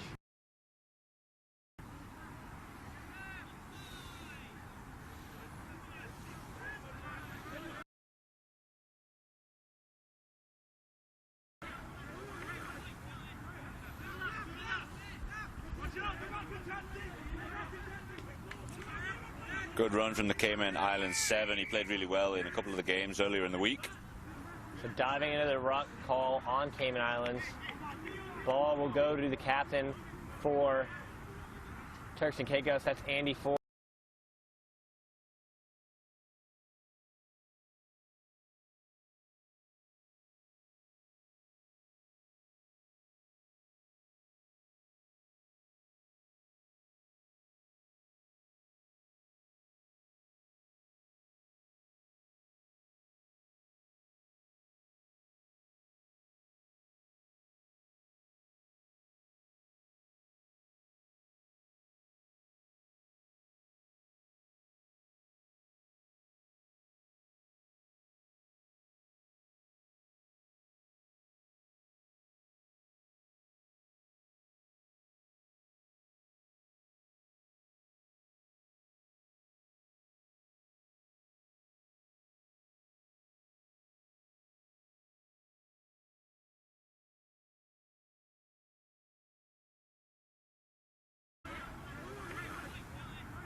Good run from the Cayman Islands 7. He played really well in a couple of the games earlier in the week. So diving into the ruck call on Cayman Islands. Ball will go to the captain for Turks and Caicos. That's Andy Ford. He played really well in a couple of the games earlier in the week. So diving into the ruck call on Cayman Islands. Ball will go to the captain for Turks and Caicos. That's He played really well in a couple of the games earlier in the week. So diving into the ruck call on Cayman Islands. Ball will go to the captain for Turks and Caicos. That's Andy Ford. He played really well in a couple of the games earlier in the week. So diving into the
I'm still getting it on my phone.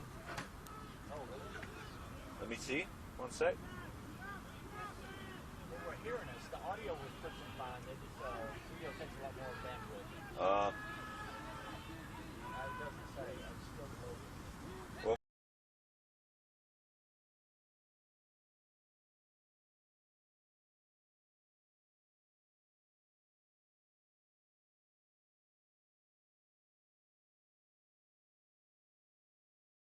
we lost you for a little while there. Some technical difficulties here, but I don't know how much of it you missed, so a quick review. Cayman Islands are 3-0 up. We are 5 minutes into the game against Turks and Caicos.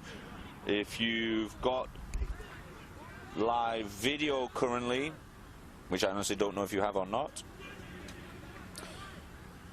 Yeah, what we've seen so far. Okay, we're back live. What we've seen so far was Cayman Islands taking the ball off the kickoff to start the drive, and then just kind of camped out in Turks and Caicos half for most of this game. They, number 9 for Turks and Caicos, Kara Oten, committed a pretty blatant penalty down there on the Cayman 5, and so Cayman decided to kick for post, and they're up 3 here early with the ball back in their own half. Turks and Caicos have got all the ball. Nice little offload from the scrum half. They've got numbers on this left side as Cayman Islands has themselves bunched up. They can move this ball wide, but their backs aren't set up in a decent structure in any sense of the word.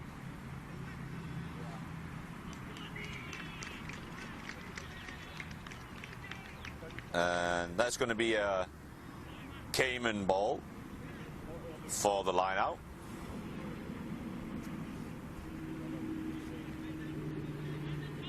(3-0) currently to the Cayman Islands. They got a penalty kick a little bit earlier on within the first few minutes of the game.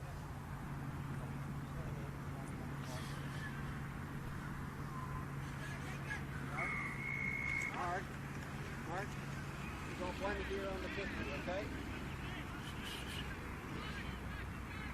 So Turks and Caicos have managed to get themselves in some good field position, and a huge run from the number 3, Turks and Caicos, just shy of the line. He's reset it. That was Colano Palmer able to pound that ball up. Got his pants pulled down a little bit, but that's okay when you're busting through like that. And held up over the line, Turks and Caicos. Unfortunate and lucky. Great work. This might be an entertaining game. We've got 2 evenly matched teams. I want to see Cayman Islands be a little bit more aggressive on those penalty plays. If Turks and Caicos is gonna tap and go, you got to come up and meet them. They're not just gonna, wait for you to come up. They're gonna come straight at you. So you got to meet them and keep them from storming you straight over. Cayman Islands was caught a little bit flat-footed, and Colano Palmer, the prop for Turks and Caicos, was able to just bowl through, get them a few meters.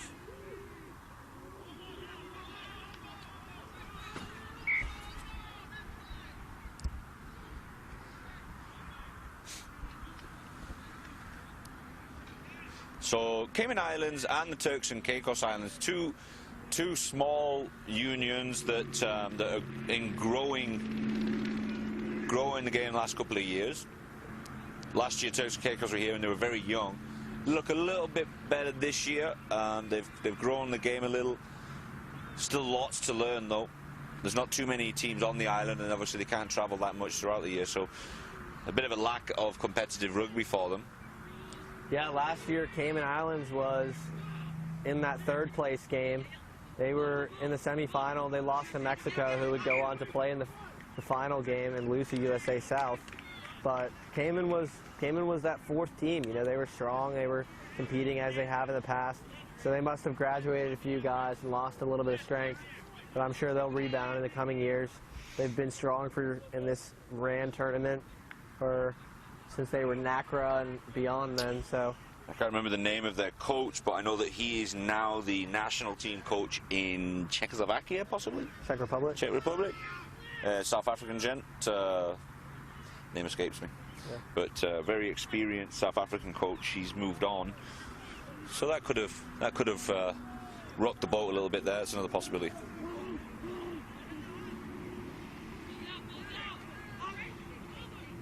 Ball squared out, but Cayman managed to secure it. Let's see what they do with it. They're back within 10 yards of their own try line. Here comes Dylan Bostock, the pick and go. He's hard to bring down. Trust me, I do it. Try to do it, at least, every day in practice. So. Decent clearing kick straight out on the halfway line. Nice clearance kick from the Cayman Islands.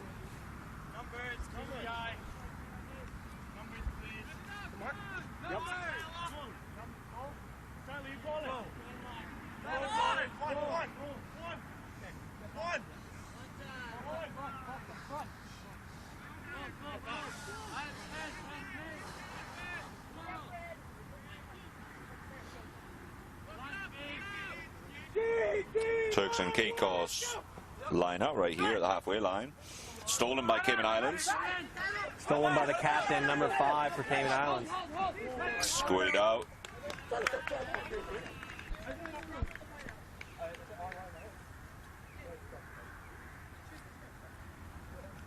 So Cayman Islands opted for the scrum.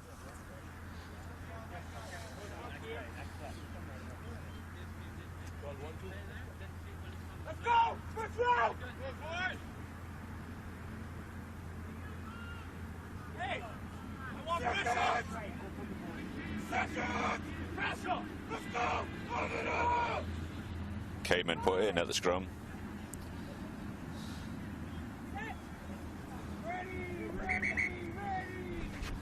Cayman hook didn't get in. Sits pretty high this scrum. Both front rows not too interested in dropping the hips to get to a certain height. Even flanks are standing up.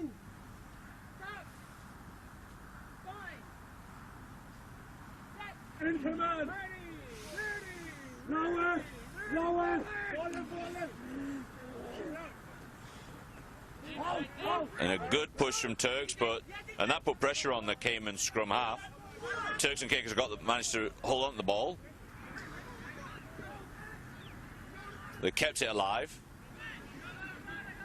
Turks and Caicos scrum half has a habit of running backwards to run forwards.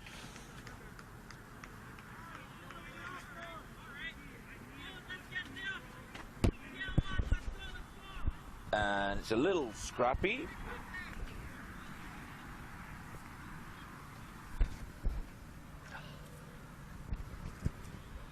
And we got another scrum on the other side of the field in almost exactly the same position, just shy of the Turks and Caicos half.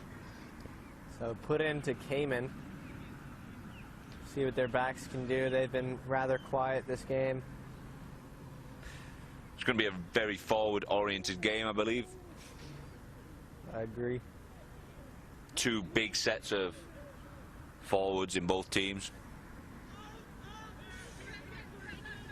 Nice little inside ball. Thumping run from the Cayman 12. Big run by the inside center for Cayman Islands. Crashing it up, maybe making the Turks and Caicos defense a little bit think twice before coming up that fast next time. So good run from Cayman. Right when I call their backs quiet, they come through. So see if they can keep it up. Good kick from Cayman, taking them into Turks and Caicos half. The Broward Sheriff's Office helicopters flying overboard, over the top. They're coming for you, Gavin. I didn't do anything. I got alibis. A nice one-handed snag by the flanker for Cayman. Good tackling from Turks and Caicos. Clean ruck, Cayman, quick recycle. I'd like to see Cayman forwards be a little bit more generous with the ball. They seem to have a guy set up next to them and don't want to give it up.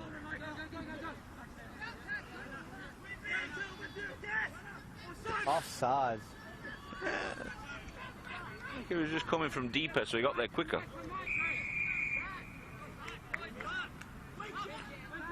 Turks and Caicos has gone on his own, the 12, and he's got some wheels on him. Bostock managed to catch him on his way through. That was Jed Dorval getting tackled by Bostock, just the matchup we asked for before the game. And a knock on there at the vital moment for Turks and Caicos. Unfortunate, yeah. Big number 3, Turks and Caicos carrying the ball. Demanded from his fly half, who took it on. James Colano Palmer, his teammates call him Lano. The coach for Turks and Caicos told us to watch out for him to be a big, exciting runner for us this tournament, and he has done just that. 19 minutes left in the first half of action in the 7th and 8th place match here at Vizcaya Park. Score still 3-0 from a penalty kick for Cayman Islands early in the game in the first couple of minutes. While maybe the live stream was down for a couple of minutes, you might have missed that, but it's 3-0 to the Cayman Islands. Cayman opting to run it out from their own, inside their own 22. Getting close to the 40 and spill forward. Knock on. Get a man down on the play. That was Sherman Taylor, the fly half. Excuse me, the hooker.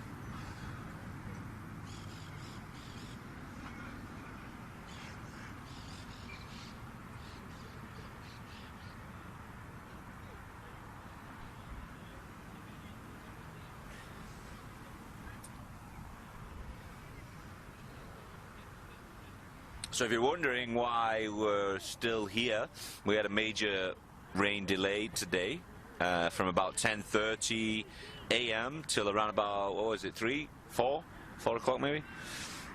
But we're managing to squeeze all the games in that were scheduled. This is the last game of the day. And tomorrow we've just got the 3rd and 4th place playoff and the final of the U19s men's competition. Trinidad and Tobago managed to take home the women's championship, beating USA South. Good push, Cayman. Turks and Caicos managed to take the ball, though. Tomorrow's games will see Trinidad and Tobago play for 3rd place against Bermuda. And I expect Trinidad to put on a good show for us. They were ahead against Mexico in the semifinal game by 11 with about 15 minutes to go, and we're not able to close out the game. Mexico kind of took the game back from them. Bostock makes great yards. I notice he drops that arm low when someone's going low for him, and he kind of gives them that forearm once they try to grab his legs, something I taught him. I'm just playing. He's a skilled player, and he's been the star for Cayman Islands thus far.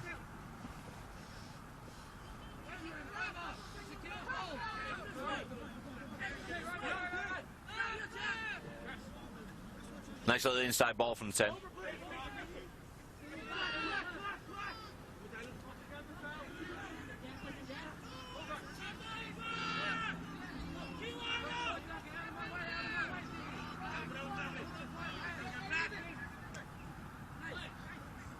Good work from the Turks and Caicos 12.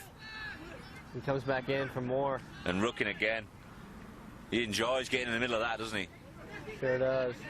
Clean steal from the 9, Turks and Caicos. Here's Palmer.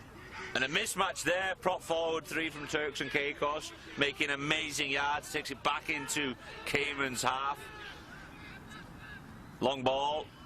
A little bit over the top. Good tackle. 10 from the Cayman Islands. Putting pressure back on the Turks and Caicos Islands.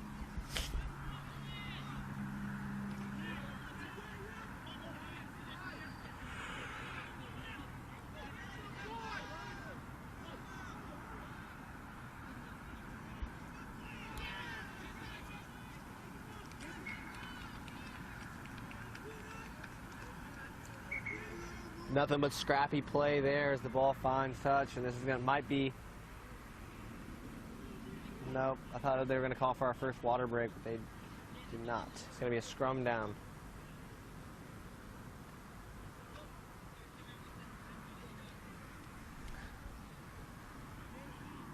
Thank you very much, everybody, for spending your Friday evening with us here at the Rugby America's North Network. Feel free to share it with your friends through social media, Facebook, Twitter. Hashtag Rand Super Week, and you'll be able to follow all of the rugby this week. We've got a couple more games tomorrow, the finals of the under-19s. Hope you're all enjoying your Friday night. Weekend begins right here. You're currently watching Turks and Caicos in blue against the Cayman Islands in red on the left of your screen. Turned out to be a beautiful evening after what was the scariest thunder and lightning storm I've ever come across. Yeah, about a 4-hour lightning delay as we were camped out in our cars on the field.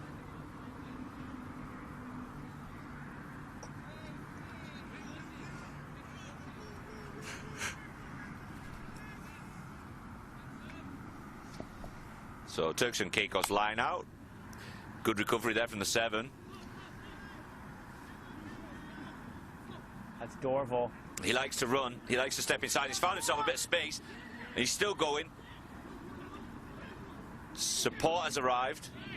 Cayman Islands have been given an opportunity to get back in defence, which makes no sense to me. Turks and Caicos scrum half took such a long time to recycle that ball. It was available to him.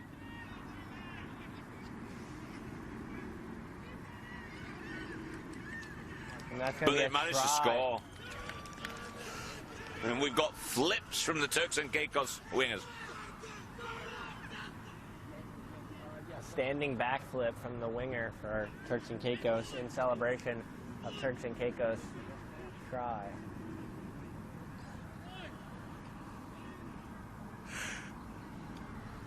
You might have been saving that for a while, because I'm not sure we've seen Turks and Caicos score a try in this tournament. Off the top of my head, I don't recall. But yeah, it could have been the first try for Turks and Caicos. But well worked try. Patient build up. Good intense work through the midfield earlier on. Several phases back. Got themselves into a good position.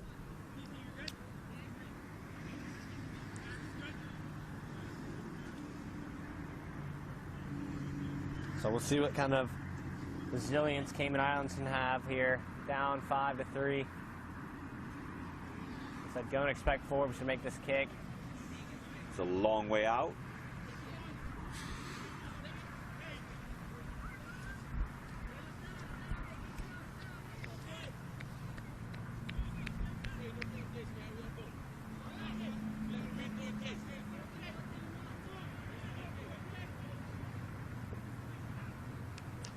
And he does miss it just right. Unfortunate. There's a lot to ask.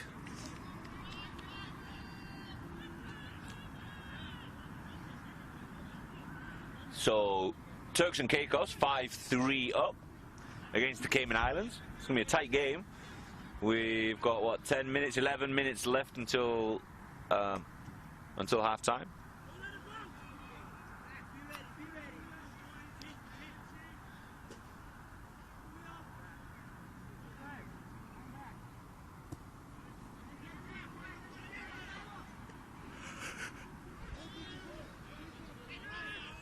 Good take, Turks and Caicos.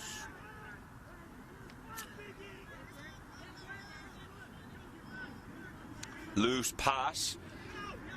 They got numbers out wide, drifting at Cayman. Cayman are drifting across. It's kept it alive from Turks and Caicos.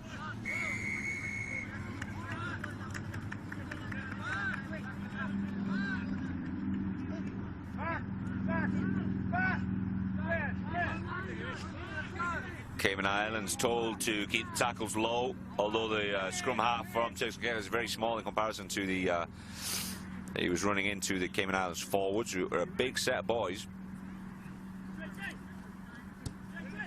Good kick, Forbes for touch. Around about the 25-yard mark.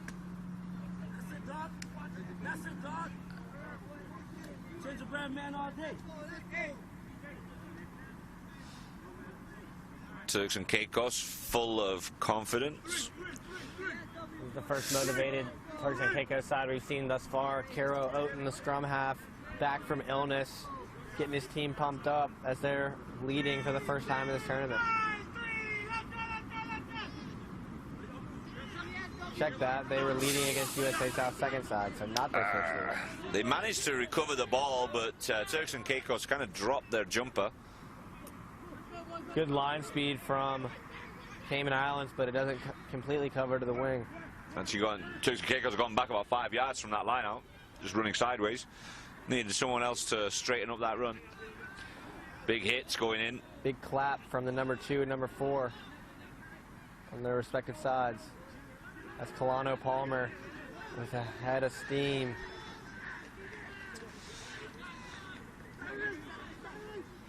And he went through a gap. He's still going. Support arrives from the big 8-man for Turks and Caicos. Here comes Palmer. And if number 3 gets up ahead of steam, he's going to be dangerous. He keeps popping up in that third channel. Good pressure from Cayman Islands, but oh, Forbes has squeezed through, and he's knocked on the ball. That looked like their best chance to score in the last 15 minutes, and he coughs it up, does Forbes, the captain.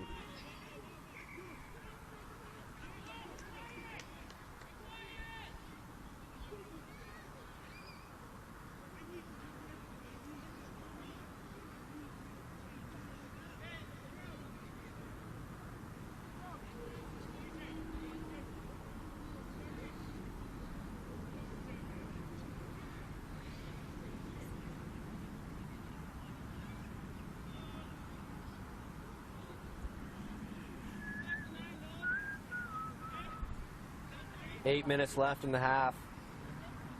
Turks and Caicos up on Cayman Islands 5-3. So you got a scrum down at the approximately 20, just shy of the 22, Cayman Island 22. It's a Cayman Island put-in, so we're expecting a clearing kick. But I have seen them try and run it out a few times.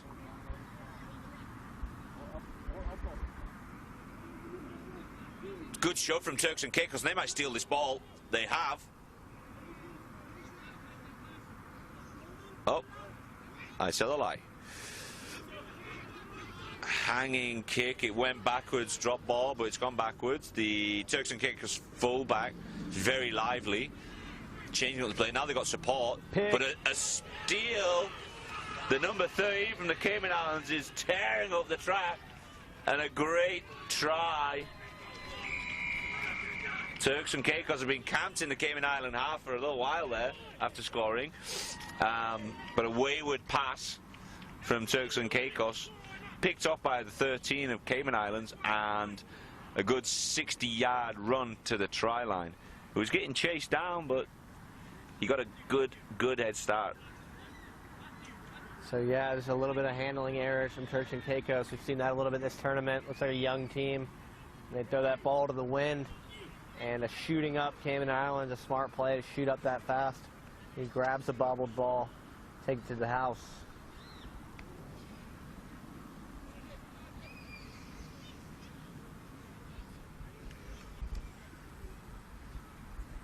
So welcome to your Friday night rugby.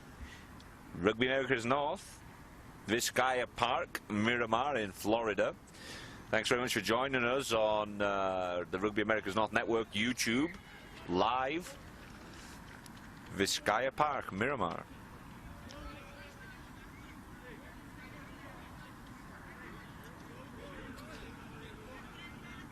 Cayman's taking their lead back. So this game's turning out tight. It started off 3-0 at the Cayman Islands from a penalty kick. That's what an intercept can do. You know, you got momentum going one way, and then automatically just swings to the other side. So Cayman Islands receiving this ball with all the momentum.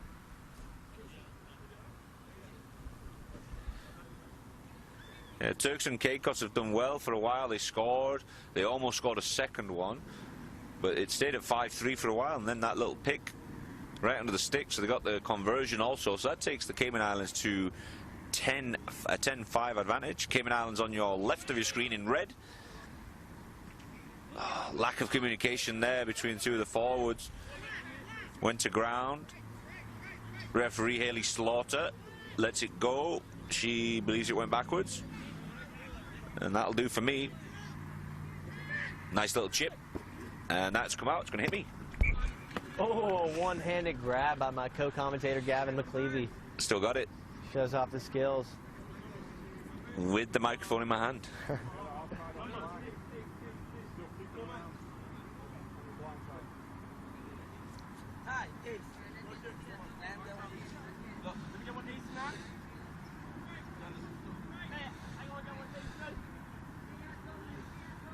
So this will be a Turks and Caicos line out. The Cayman 41.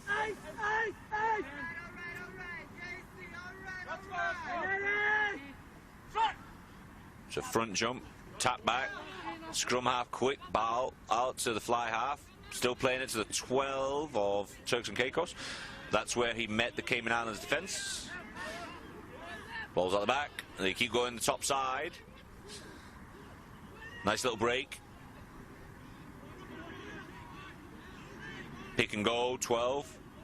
Turks and Caicos are making good yards.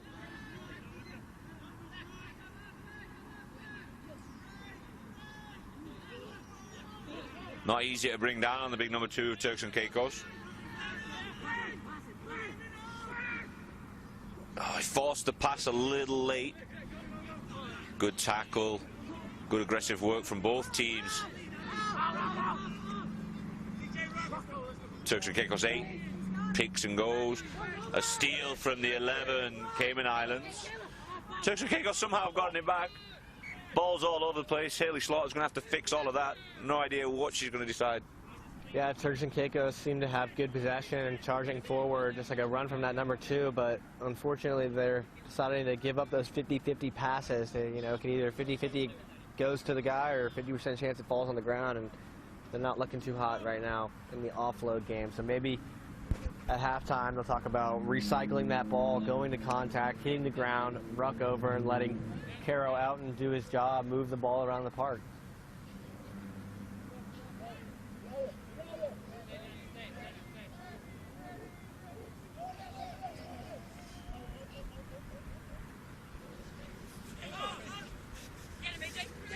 Still in Bostock, that mean stiff arm. Oh, and he offloads the ball, but to a Turks and Caicos player, gets dragged out. So I might as well keep the line out there too.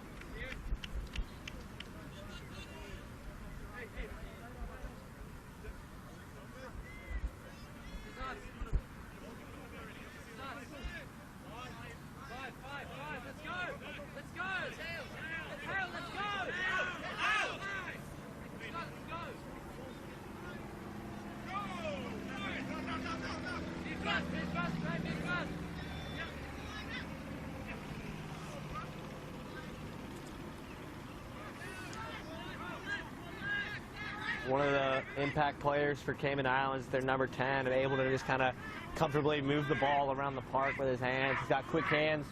He's confident in where he's putting the ball. He's able Cayman to Islands got a bit of width here for the first time in a while. They've gone through the gap. 15, Cayman Islands. Turks and Caicos managed to slow down the ruck, but according to Haley Slaughter, illegally.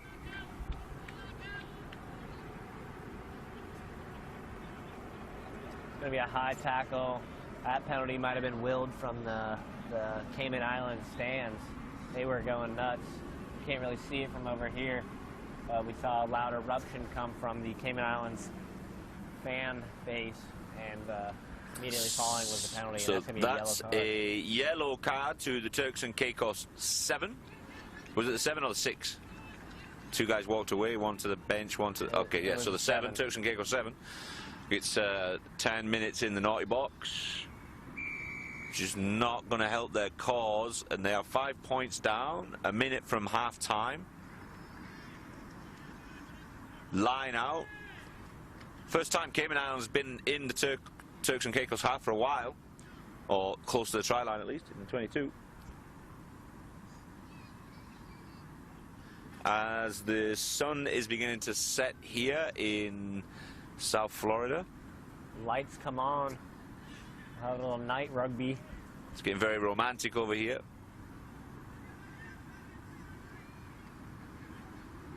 Steal, Turks and Caicos again.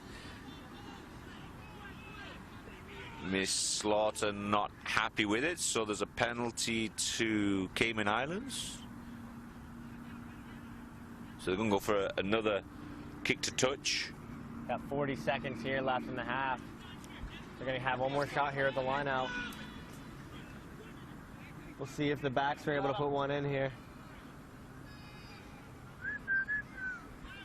Right on top of Van, Gavin. Huh? What?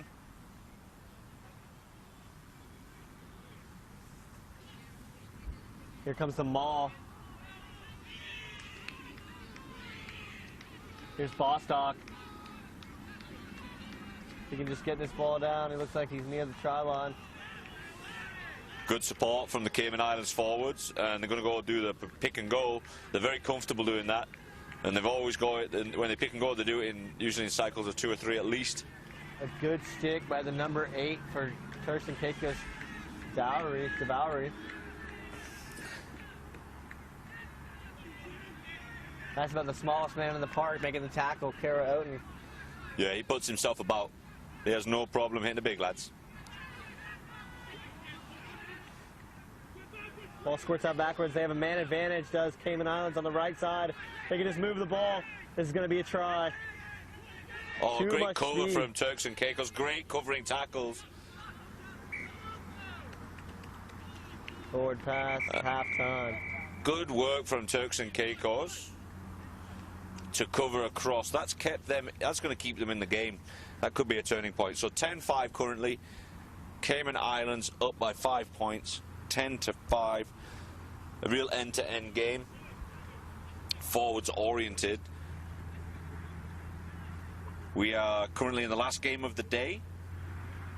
We're going to take a little break. Currently Cayman Islands 10, Turks and Caicos 5. You're here at Vizcaya Park, Rugby Americas North. This is Gavin McLeavy with Austin, the young lad, Willis.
Welcome back, ladies and gentlemen. We've got Turks and Caicos against the Cayman Islands.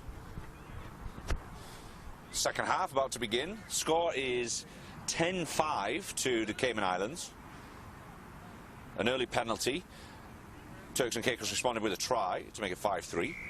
And then Cayman Islands had an interception on around about their own 40 and went the length of the field to score and took it to 10-5 after the conversion.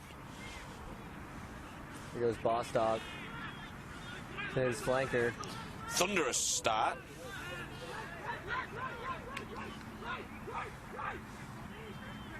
There's the captain, the number 5.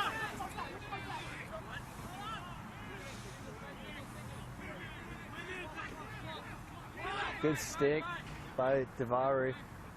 The number 8 for Turks.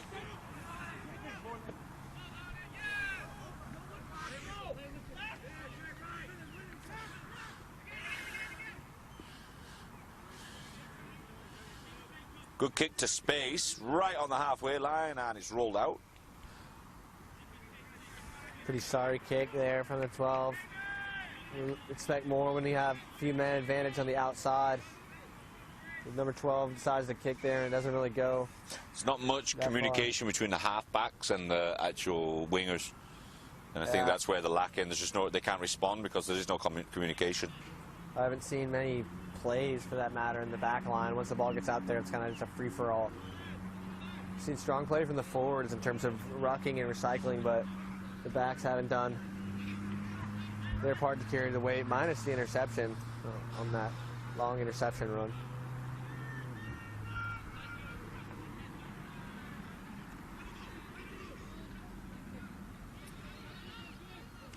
Oh, and Cayman Islands have managed to steal that back. Pick and go from the Cayman Islands, going nowhere. Another pick and go, Cayman Islands, going nowhere. All right, I'm going to mix it up a little bit. Using the width. 4 passes. They've still got another man outside, and he might have a little bit of space, a little bit of daylight in front of him. Good covering tackle from Turks and Caicos. All right, nice sequence. Coming in from the side. Absurd Coming in from the penalty side. from the number 21 off the bench. Turks and Caicos, just basic law of the game. Don't come around the rock and touch the ball, and he did both those there. Got on the short side on the pick and go, Cayman Islands. Pick and go, open side. Supports there. Turks and Caicos player on the wrong side of that ruck. He's going to cause himself a problem, but pick and go again. Cayman has a man advantage on the right side if they can just move it. And here it goes. Oh, unlucky. Too many steps from the fly half. He needs to just move that ball instead of trying to draw in the man, and he just. And the Turks and Caicos guy is going to go for a yellow card from an intentional knock-on. Tried the intercept, but he went to the ground. That's the second yellow card, so they're going to be at 13 men. I think they. So Turks and Caicos will have 13 to the Cayman 15. He didn't come back on yet. He didn't come back on the other one.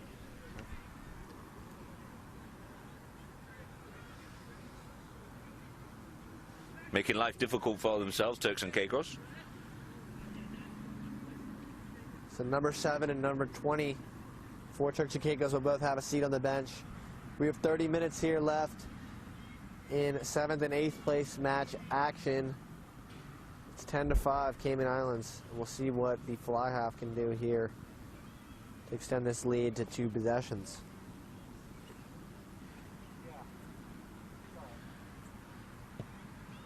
Misses it left. So it will stay at a 1 possession game for Turks and Caicos, for Cayman Islands. Turks and Caicos does have a chance to come back here. Plenty of time on the board. We'll see if they can string together a good little drive.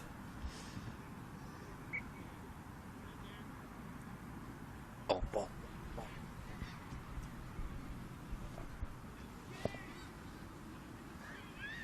Oh, they got it.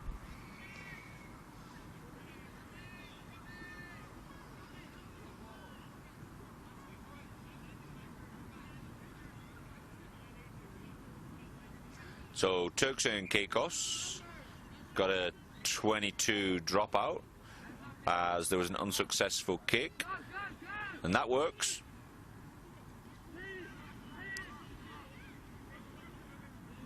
Seen a lot of ball on the ground in this game. For next year, these teams need to work out some of their continuity, work on their hands. And Cayman Islands have secured the ball. A nice tackle from the small fly half, number 10, for Cayman Islands on easily the biggest lad in the park. And pick and go, Cayman Islands, not far from the try line. Just maybe 4 yards from the try line at this point. They've all gone top side. Wayward pass at the vital moment.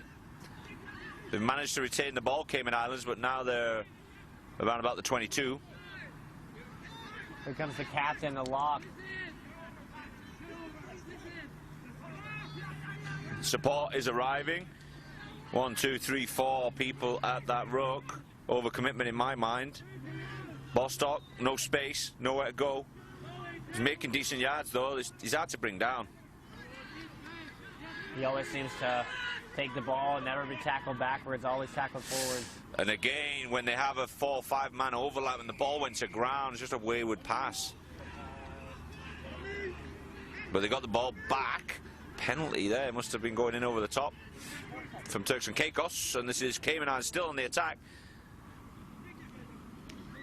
Stripped away by the lock for Turks. Good tackle.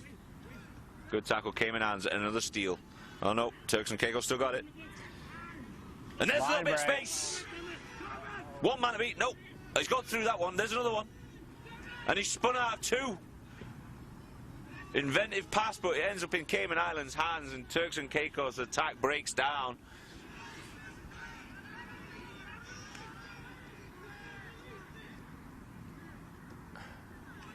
Oh, a mean truck stick from the Cayman Islands 7 to Bostock. Behind the back pass. Some phenomenal tackling going out there. They've got man advantage on the left side if they can just use it. He calls for the switch. Does not decide to use the switch there.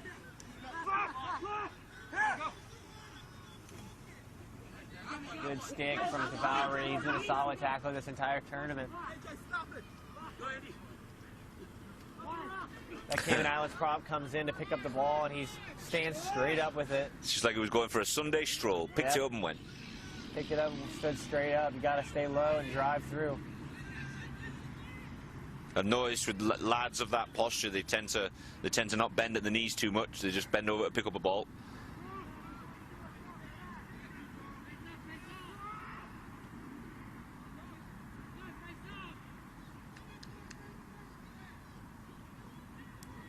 We've been camped out in this end for most of the second half, minus the run by the number 13 for Turks and Caicos.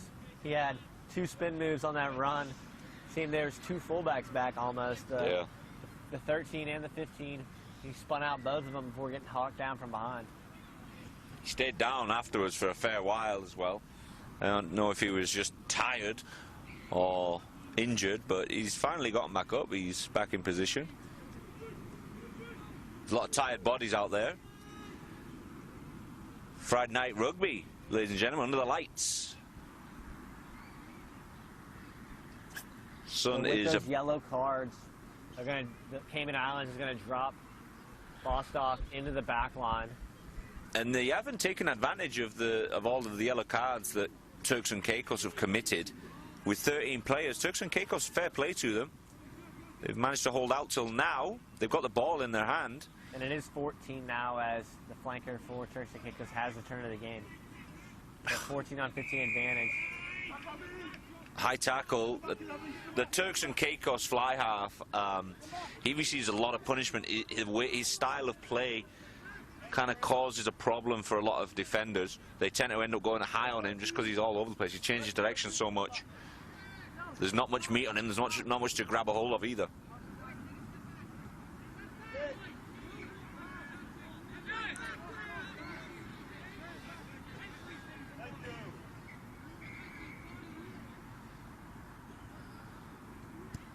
a kick by Forbes. We'll see if it stays in.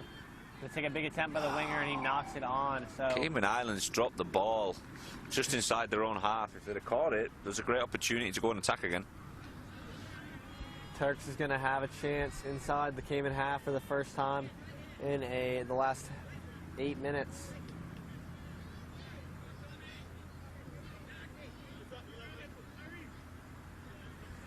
So there's quite a history of rugby in the Cayman Islands. They've set up plenty of youth development programs on the island. Population is obviously small. Turks and Caicos is another developing nation, in rugby world at least. So 2 up-and-coming countries in this region. Obviously British colonies and a big British influence in the rugby there.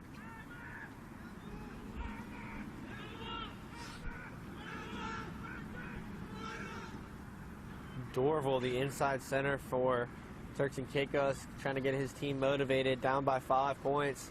23 minutes here in the match, 7th and 8th place on the line. So Turks and Caicos playing without the 8-man in the scrum, so they can have a complete back line. But it looks like he's about to come back in, maybe next stoppage.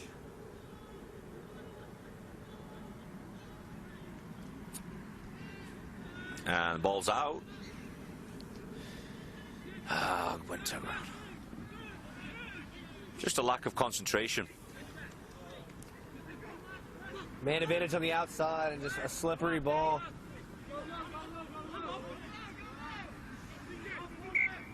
Knock on.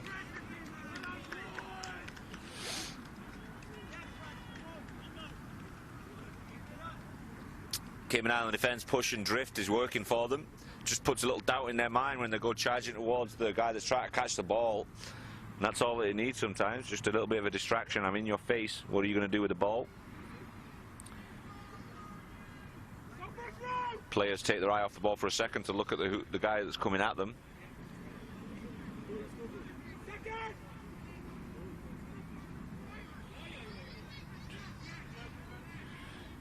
So the Cayman Islands took out their flanker to leave in their 8-man. So they've got an extra man in the back line.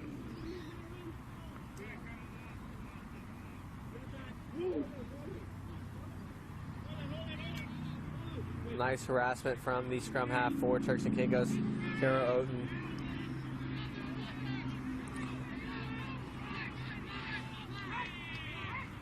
Good work at the ruck from Cayman Islands. Securing that ball. Work well as a team in that area of the field. Again, that big boy for Cayman Islands stands up. He needs to take that ball lower. It's going to be another card for Turks and Caicos, their 3rd yellow card of the game. Just hands in the ruck. He's obviously been warned about it previously. That ruck was well formed a long time ago, and he just decided he wanted it in his hands. Turks is going to be back down to 13. Making their life very difficult every time they get a full team back on the field to get another yellow card.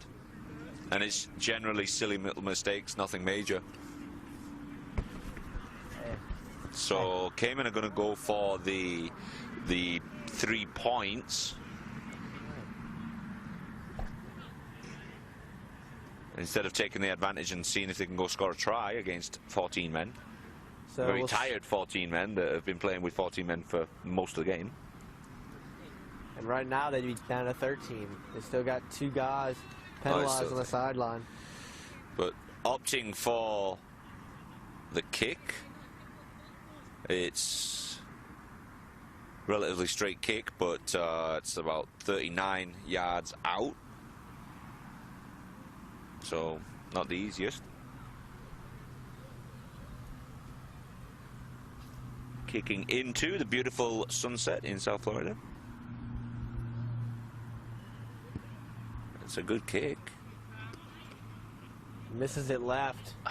Wide. So a 22 dropout from Turks and Caicos coming. I don't know about that play call here, Gavin. You got 13 on 15. You got a penalty in the midfield attacking and that gives them enough time to bring Turks and Caicos, bring their 14th man back on the field. I mean, I understand they're trying to kill off the game, but you got to get a little bit of ambition.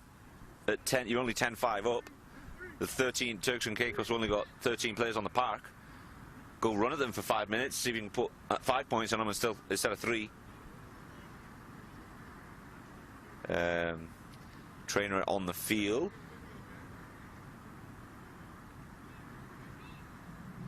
Referee Haley Slaughter is going to ask them to move on.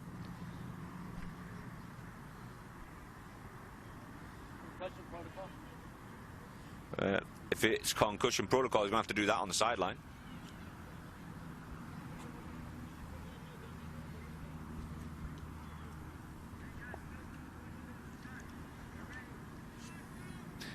So, trainer's doing a balancing test for some reason. I don't know what we're doing there. Looks like your everyday field sobriety test, not that I'd know anything about that. Keep it classy. Keep it classy, new guy.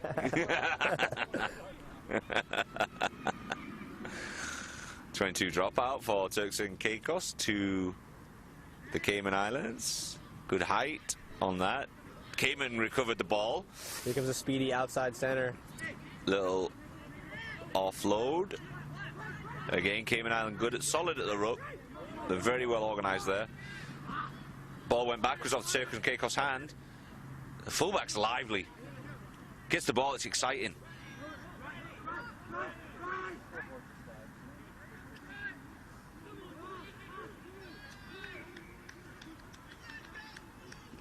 Knock on.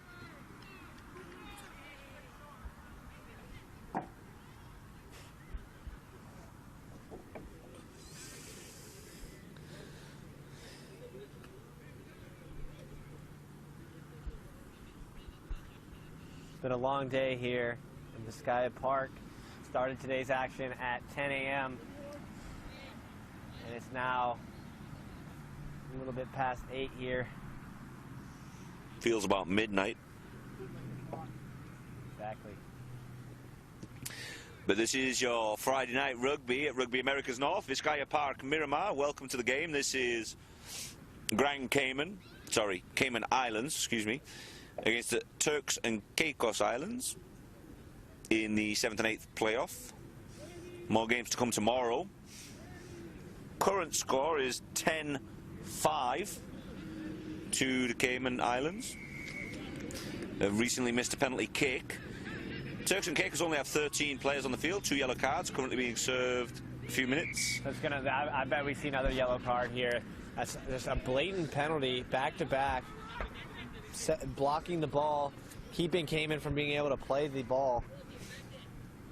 I don't think Haley Slaughter wants to send off any more people, so she's speaking to the captain to get it fixed before she has to start handing out red cards. And that, I feel, would be definitely detrimental to the game.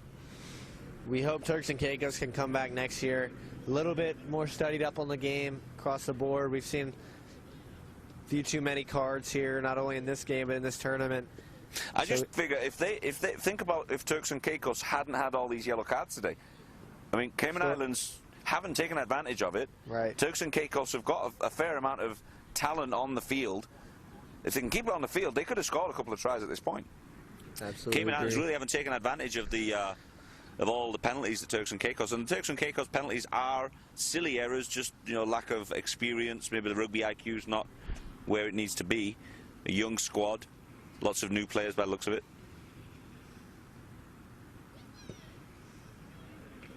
He bangs and that home. kick's good. That makes it 13-5 to the Cayman Islands. 8 points difference. 2 possession ball game now. Must be about 17, 18 minutes left. The clock went off. I'm not sure what happened to the clock. Well, I'm guessing around about 17 minutes left in this game. I'm sure you can see the clock on your screen. Would not be surprised if they cut the power to the park. Nothing can surprise me after a 4-hour lightning delay.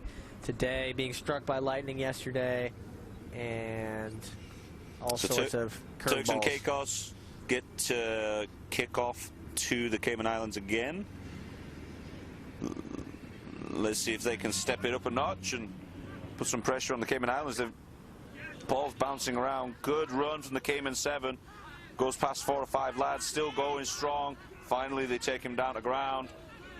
The recycle's a little slow. Pick and go from 4 Cayman Islands. Bostock gets there, secures his man. Pick and go again, Cayman Islands. They're making yards. Support's a little late to arrive this time, but they get there.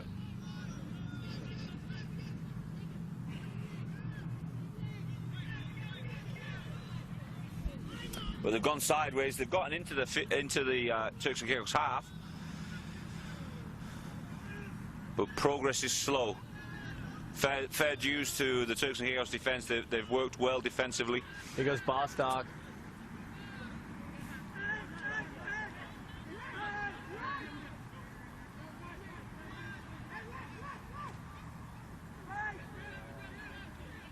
Good communication from Turks and Caicos. Their discipline may not be all it's cracked up to be, but their communication's not bad at all defensively. They continue to speak to each other throughout the game, letting each other know what's necessary, where they need help. It looks like Cayman's got a man advantage on this left side. See if they can use it. Forbes shoots up. Locke makes a big tackle there.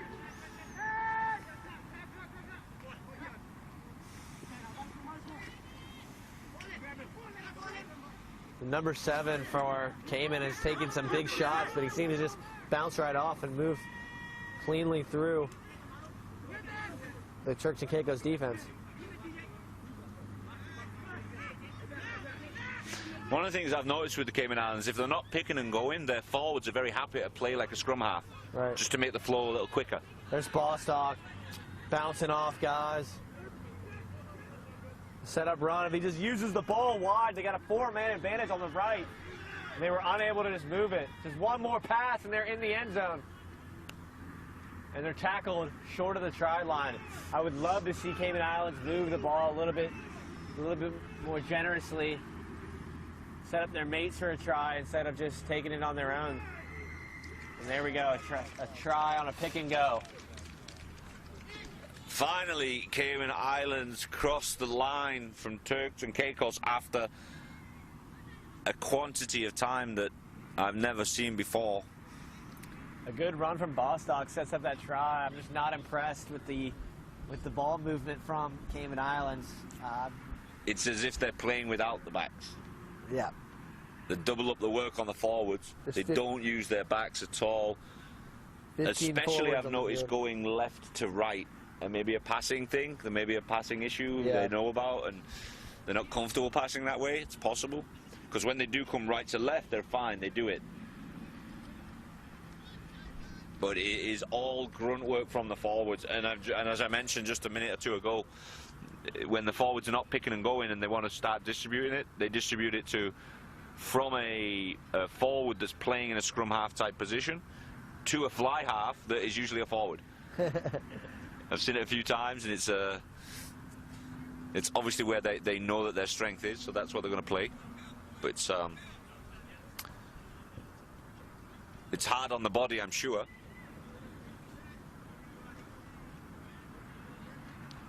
Hard on the body, but it's working for them right now.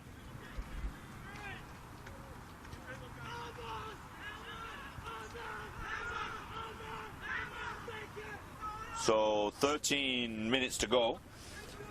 Score is... So the prop comes back in from the yellow card, Sin Bin.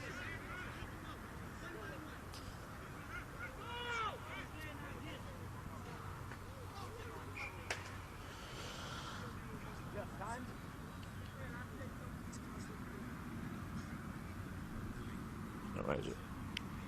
It's got on your scoreboard that the score is 13-10. The score is actually 13-3. Oh, 13-5, sorry, yeah, 13-5.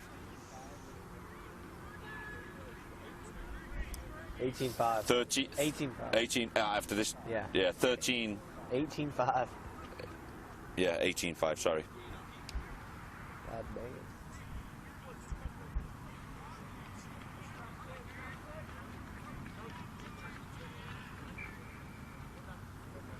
Sounds like you need a field sobriety test.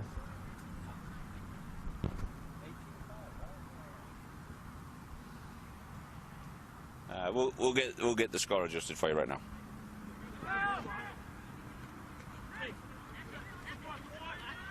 It's been a long day, guys. So Turks and Caicos gets the ball inside the Cayman half for the first time in this second half, and they cough it up.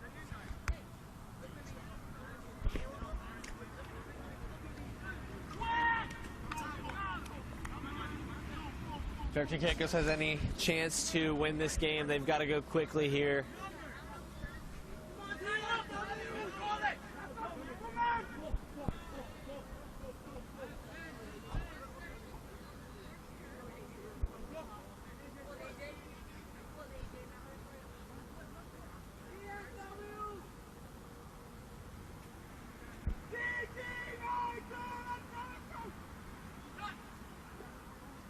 Lost. That's the Cayman forwards able to tip that line out throw.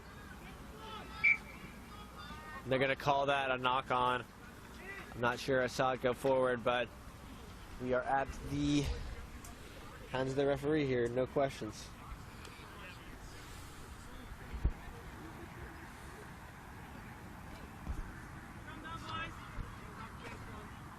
11 minutes left in this game.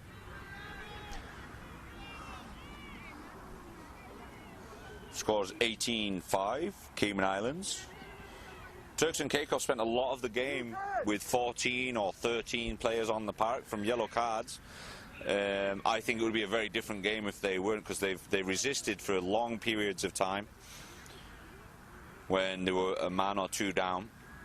Cayman Islands not too inventive on the attack, and Turks and Caicos really quite organised defensively, considering they were short of players for long periods of time in this game. Could have been a very different story. Good pressure from Turks and Caicos scrum half. He's had a great game today.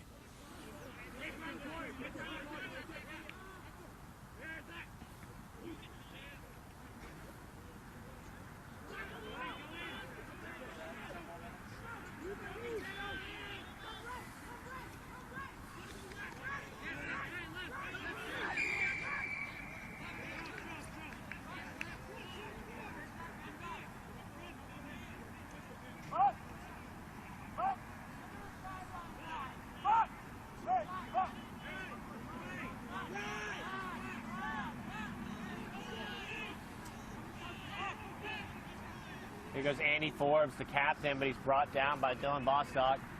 Good tackle on a charging, tap and go. Here comes the big Turks and Caicos forwards. Their first time attacking. We'll see if they get a little bit more aggressive.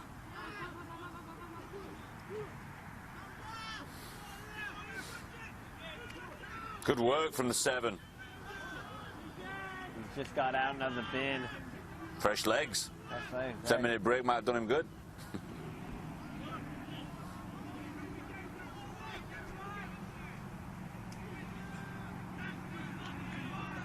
Big collisions coming in from the Turks and Caicos boys. Cayman defending well. Oh, and he's gone through. He just managed to get snagged by the Cayman 12. They're out of Turks and Caicos at about the 10-yard line. Powerful run from the 2. They've got a man advantage on the outside if they can use it. We haven't seen a great set of hands on this outside attack. Maybe the forwards will bring it in.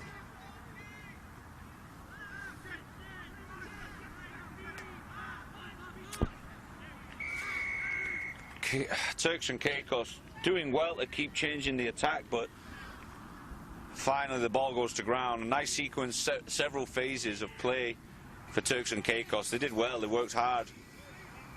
Their tails are up, they look energetic again.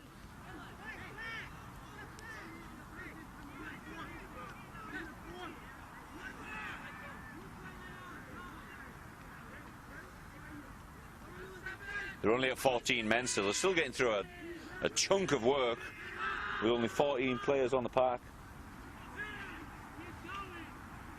And that 12 does like to run for Turks and Caicos. An extra little roll, give himself some time support to get there. Good run again from 7. Turks and Caicos banging on the door.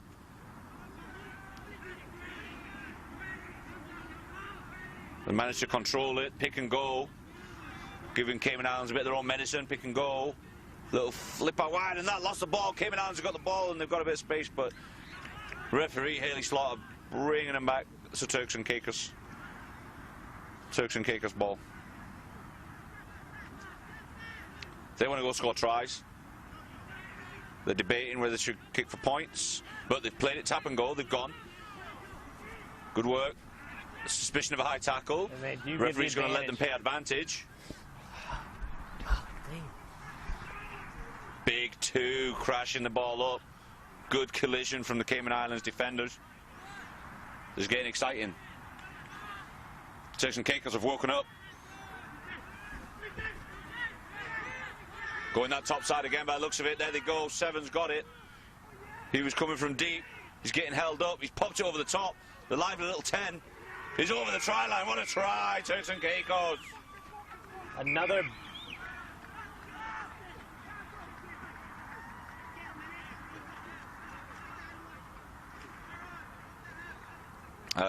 Referee Haley Slaughter's not too happy with something that went on after the fact. Bostock's got himself a yellow card. Yeah, not Bostock, a lock. Number 4 for Cayman Islands has gotten himself sent off. We saw another standing backflip from the winger for Turks and Caicos after their second try of the tournament. Hey, but phenomenal work from Turks and Caicos. Fair play to them. They've been a man or two down most of this game, certainly the entire second half, and got themselves on the scoreboard. That takes it to 18-10 with just 5 minutes left. They can get this kick. That would make it 18-12, and it would need a score and a conversion to win the game. Maybe a lot to ask, but if they can keep themselves fired up for these last 5 minutes, I think, and I personally believe that they may deserve. Oh, but he doesn't get the kick. It's going to be 18-8, still a 2-possession game with not much time remaining. 18-10, 18-10, I apologize. But still a 2-possession game. Sure. Not much time remaining for this Turks and Caicos comeback. But if they can keep it lively, there's just 5 minutes left in the game. If they keep their energy up and they play the way they've been playing the last 5 minutes. Up. Get there. Good safe hands. Stolen ball in the ruck there. Good work from Cayman Islands. Counter ruck from Turks was good. It's going to be a scrum down to Cayman Islands. Haley Slaughter disagrees with me.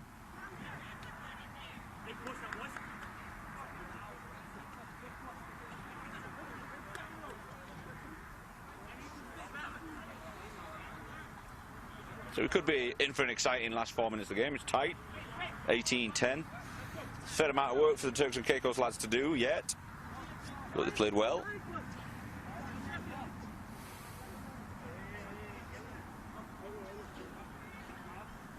Cayman Islands put in at the scrum. Just 7 in this scrum, 7 each side. Turks and Caicos does have a man advantage now for the first time in the game, playing 14 on 15. Roles a little bit reversed here as Turks has had 3 yellow cards in this game. At some 1 point playing with 13 guys, actually at 2 points in the game playing with 13 guys. Ball to ground, Cayman Islands. Turks and Caicos recover it, and she's playing advantage. Cayman Islands are fired up and covering across. Both these teams are going to be dead on their feet after this game. Straight up the middle from Turks and Caicos. Got a man advantage on the right side, does Turks. They can just use it. Their scrum half Alton needs to move this ball quicker. A booming run from the hooker. Sends his tackler a few yards back and gets up gingerly. Unbelievably offsides. On Cayman Islands, they will get the advantage, and they're going to call him. Knock on, unfortunate, while he was down there. Referee got a good view of it. Not offside, says our assistant referee on the sidelines. no ruck form.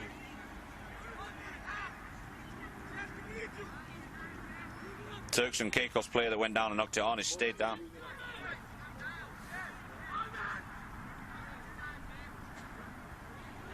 He's bounced up, he just wants to get on with it. Doesn't want to be taken off at this point. He's only got 3 minutes left of this game. 2.5 minutes left at this point. We've been out here since about 10 in the morning broadcasting games, as have the referees. Both groups, the media crew and the referees, have had a long day after a 4-hour lightning delay. Stalled action. We saw Trinidad women's bring home the cup final in the championship division. Scrum collapse, that got ugly. We saw USA South second side bring home 5th place. And now it looks like with only a minute or so remaining, we're going to see Cayman Islands bring home 7th place.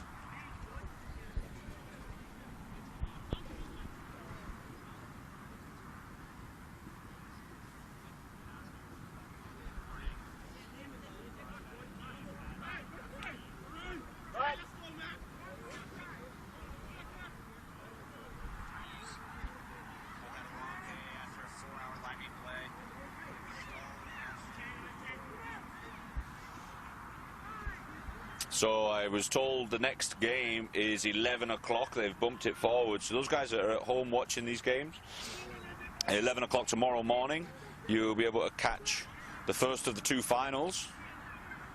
We'll keep you informed of what time the second game will be. That first game tomorrow will be the 3rd place match. That's going to be between Bermuda and Trinidad. And the next game will be the final, cup final for the men's U19 championship here. And it'll be Mexico versus USA South. That's 3rd year in a row we'll see this contest. 2015 it was all Mexico, 24-0 win. 2016 it was USA South coming out on top, 24-10. And then this year, USA South will play Mexico one more time. Call it a tiebreaker.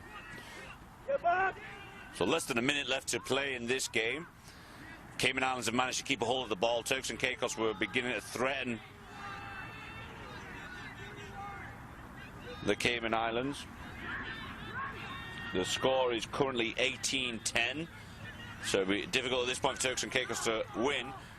Cayman Islands going around the outside, straight at the fullback, runs right over the top of him. It's taken 4 guys to bring him down.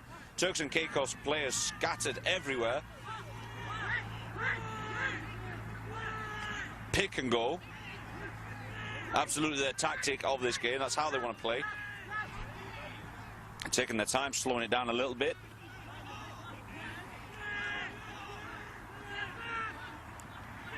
Cayman is calling for the ball to the right.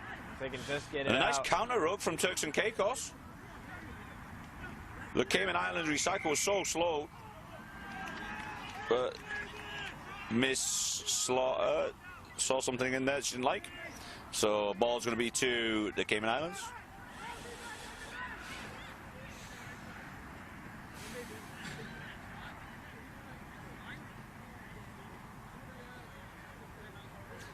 Looks like they're going to go for the 3 points to finish off this game. The clock has run out officially. Referee Haley Slaughter may have a slightly different clock, but that's a pretty good guide.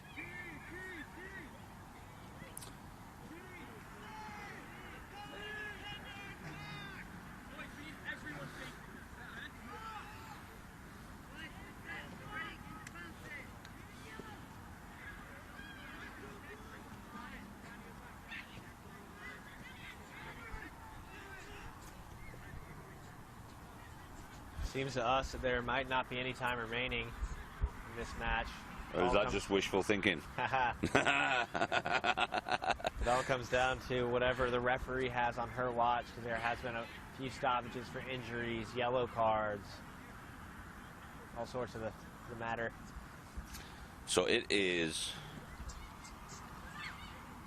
about 8:45 p.m. here in Miramar, Vizcaya Park. We had a lightning delay, so that's put all of our games back. But we're wrapping up after this kick, the last game of the day. We'll be back tomorrow morning at 11 a.m. for the first of two finals in the men's under-19s competition.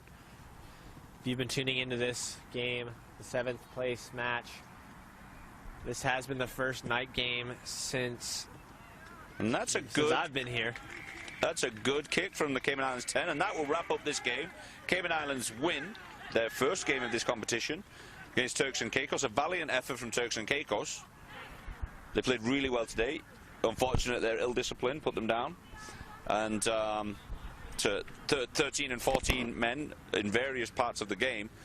Cayman Islands more strategic in their play, pick and go kind of rugby, but it served them well today.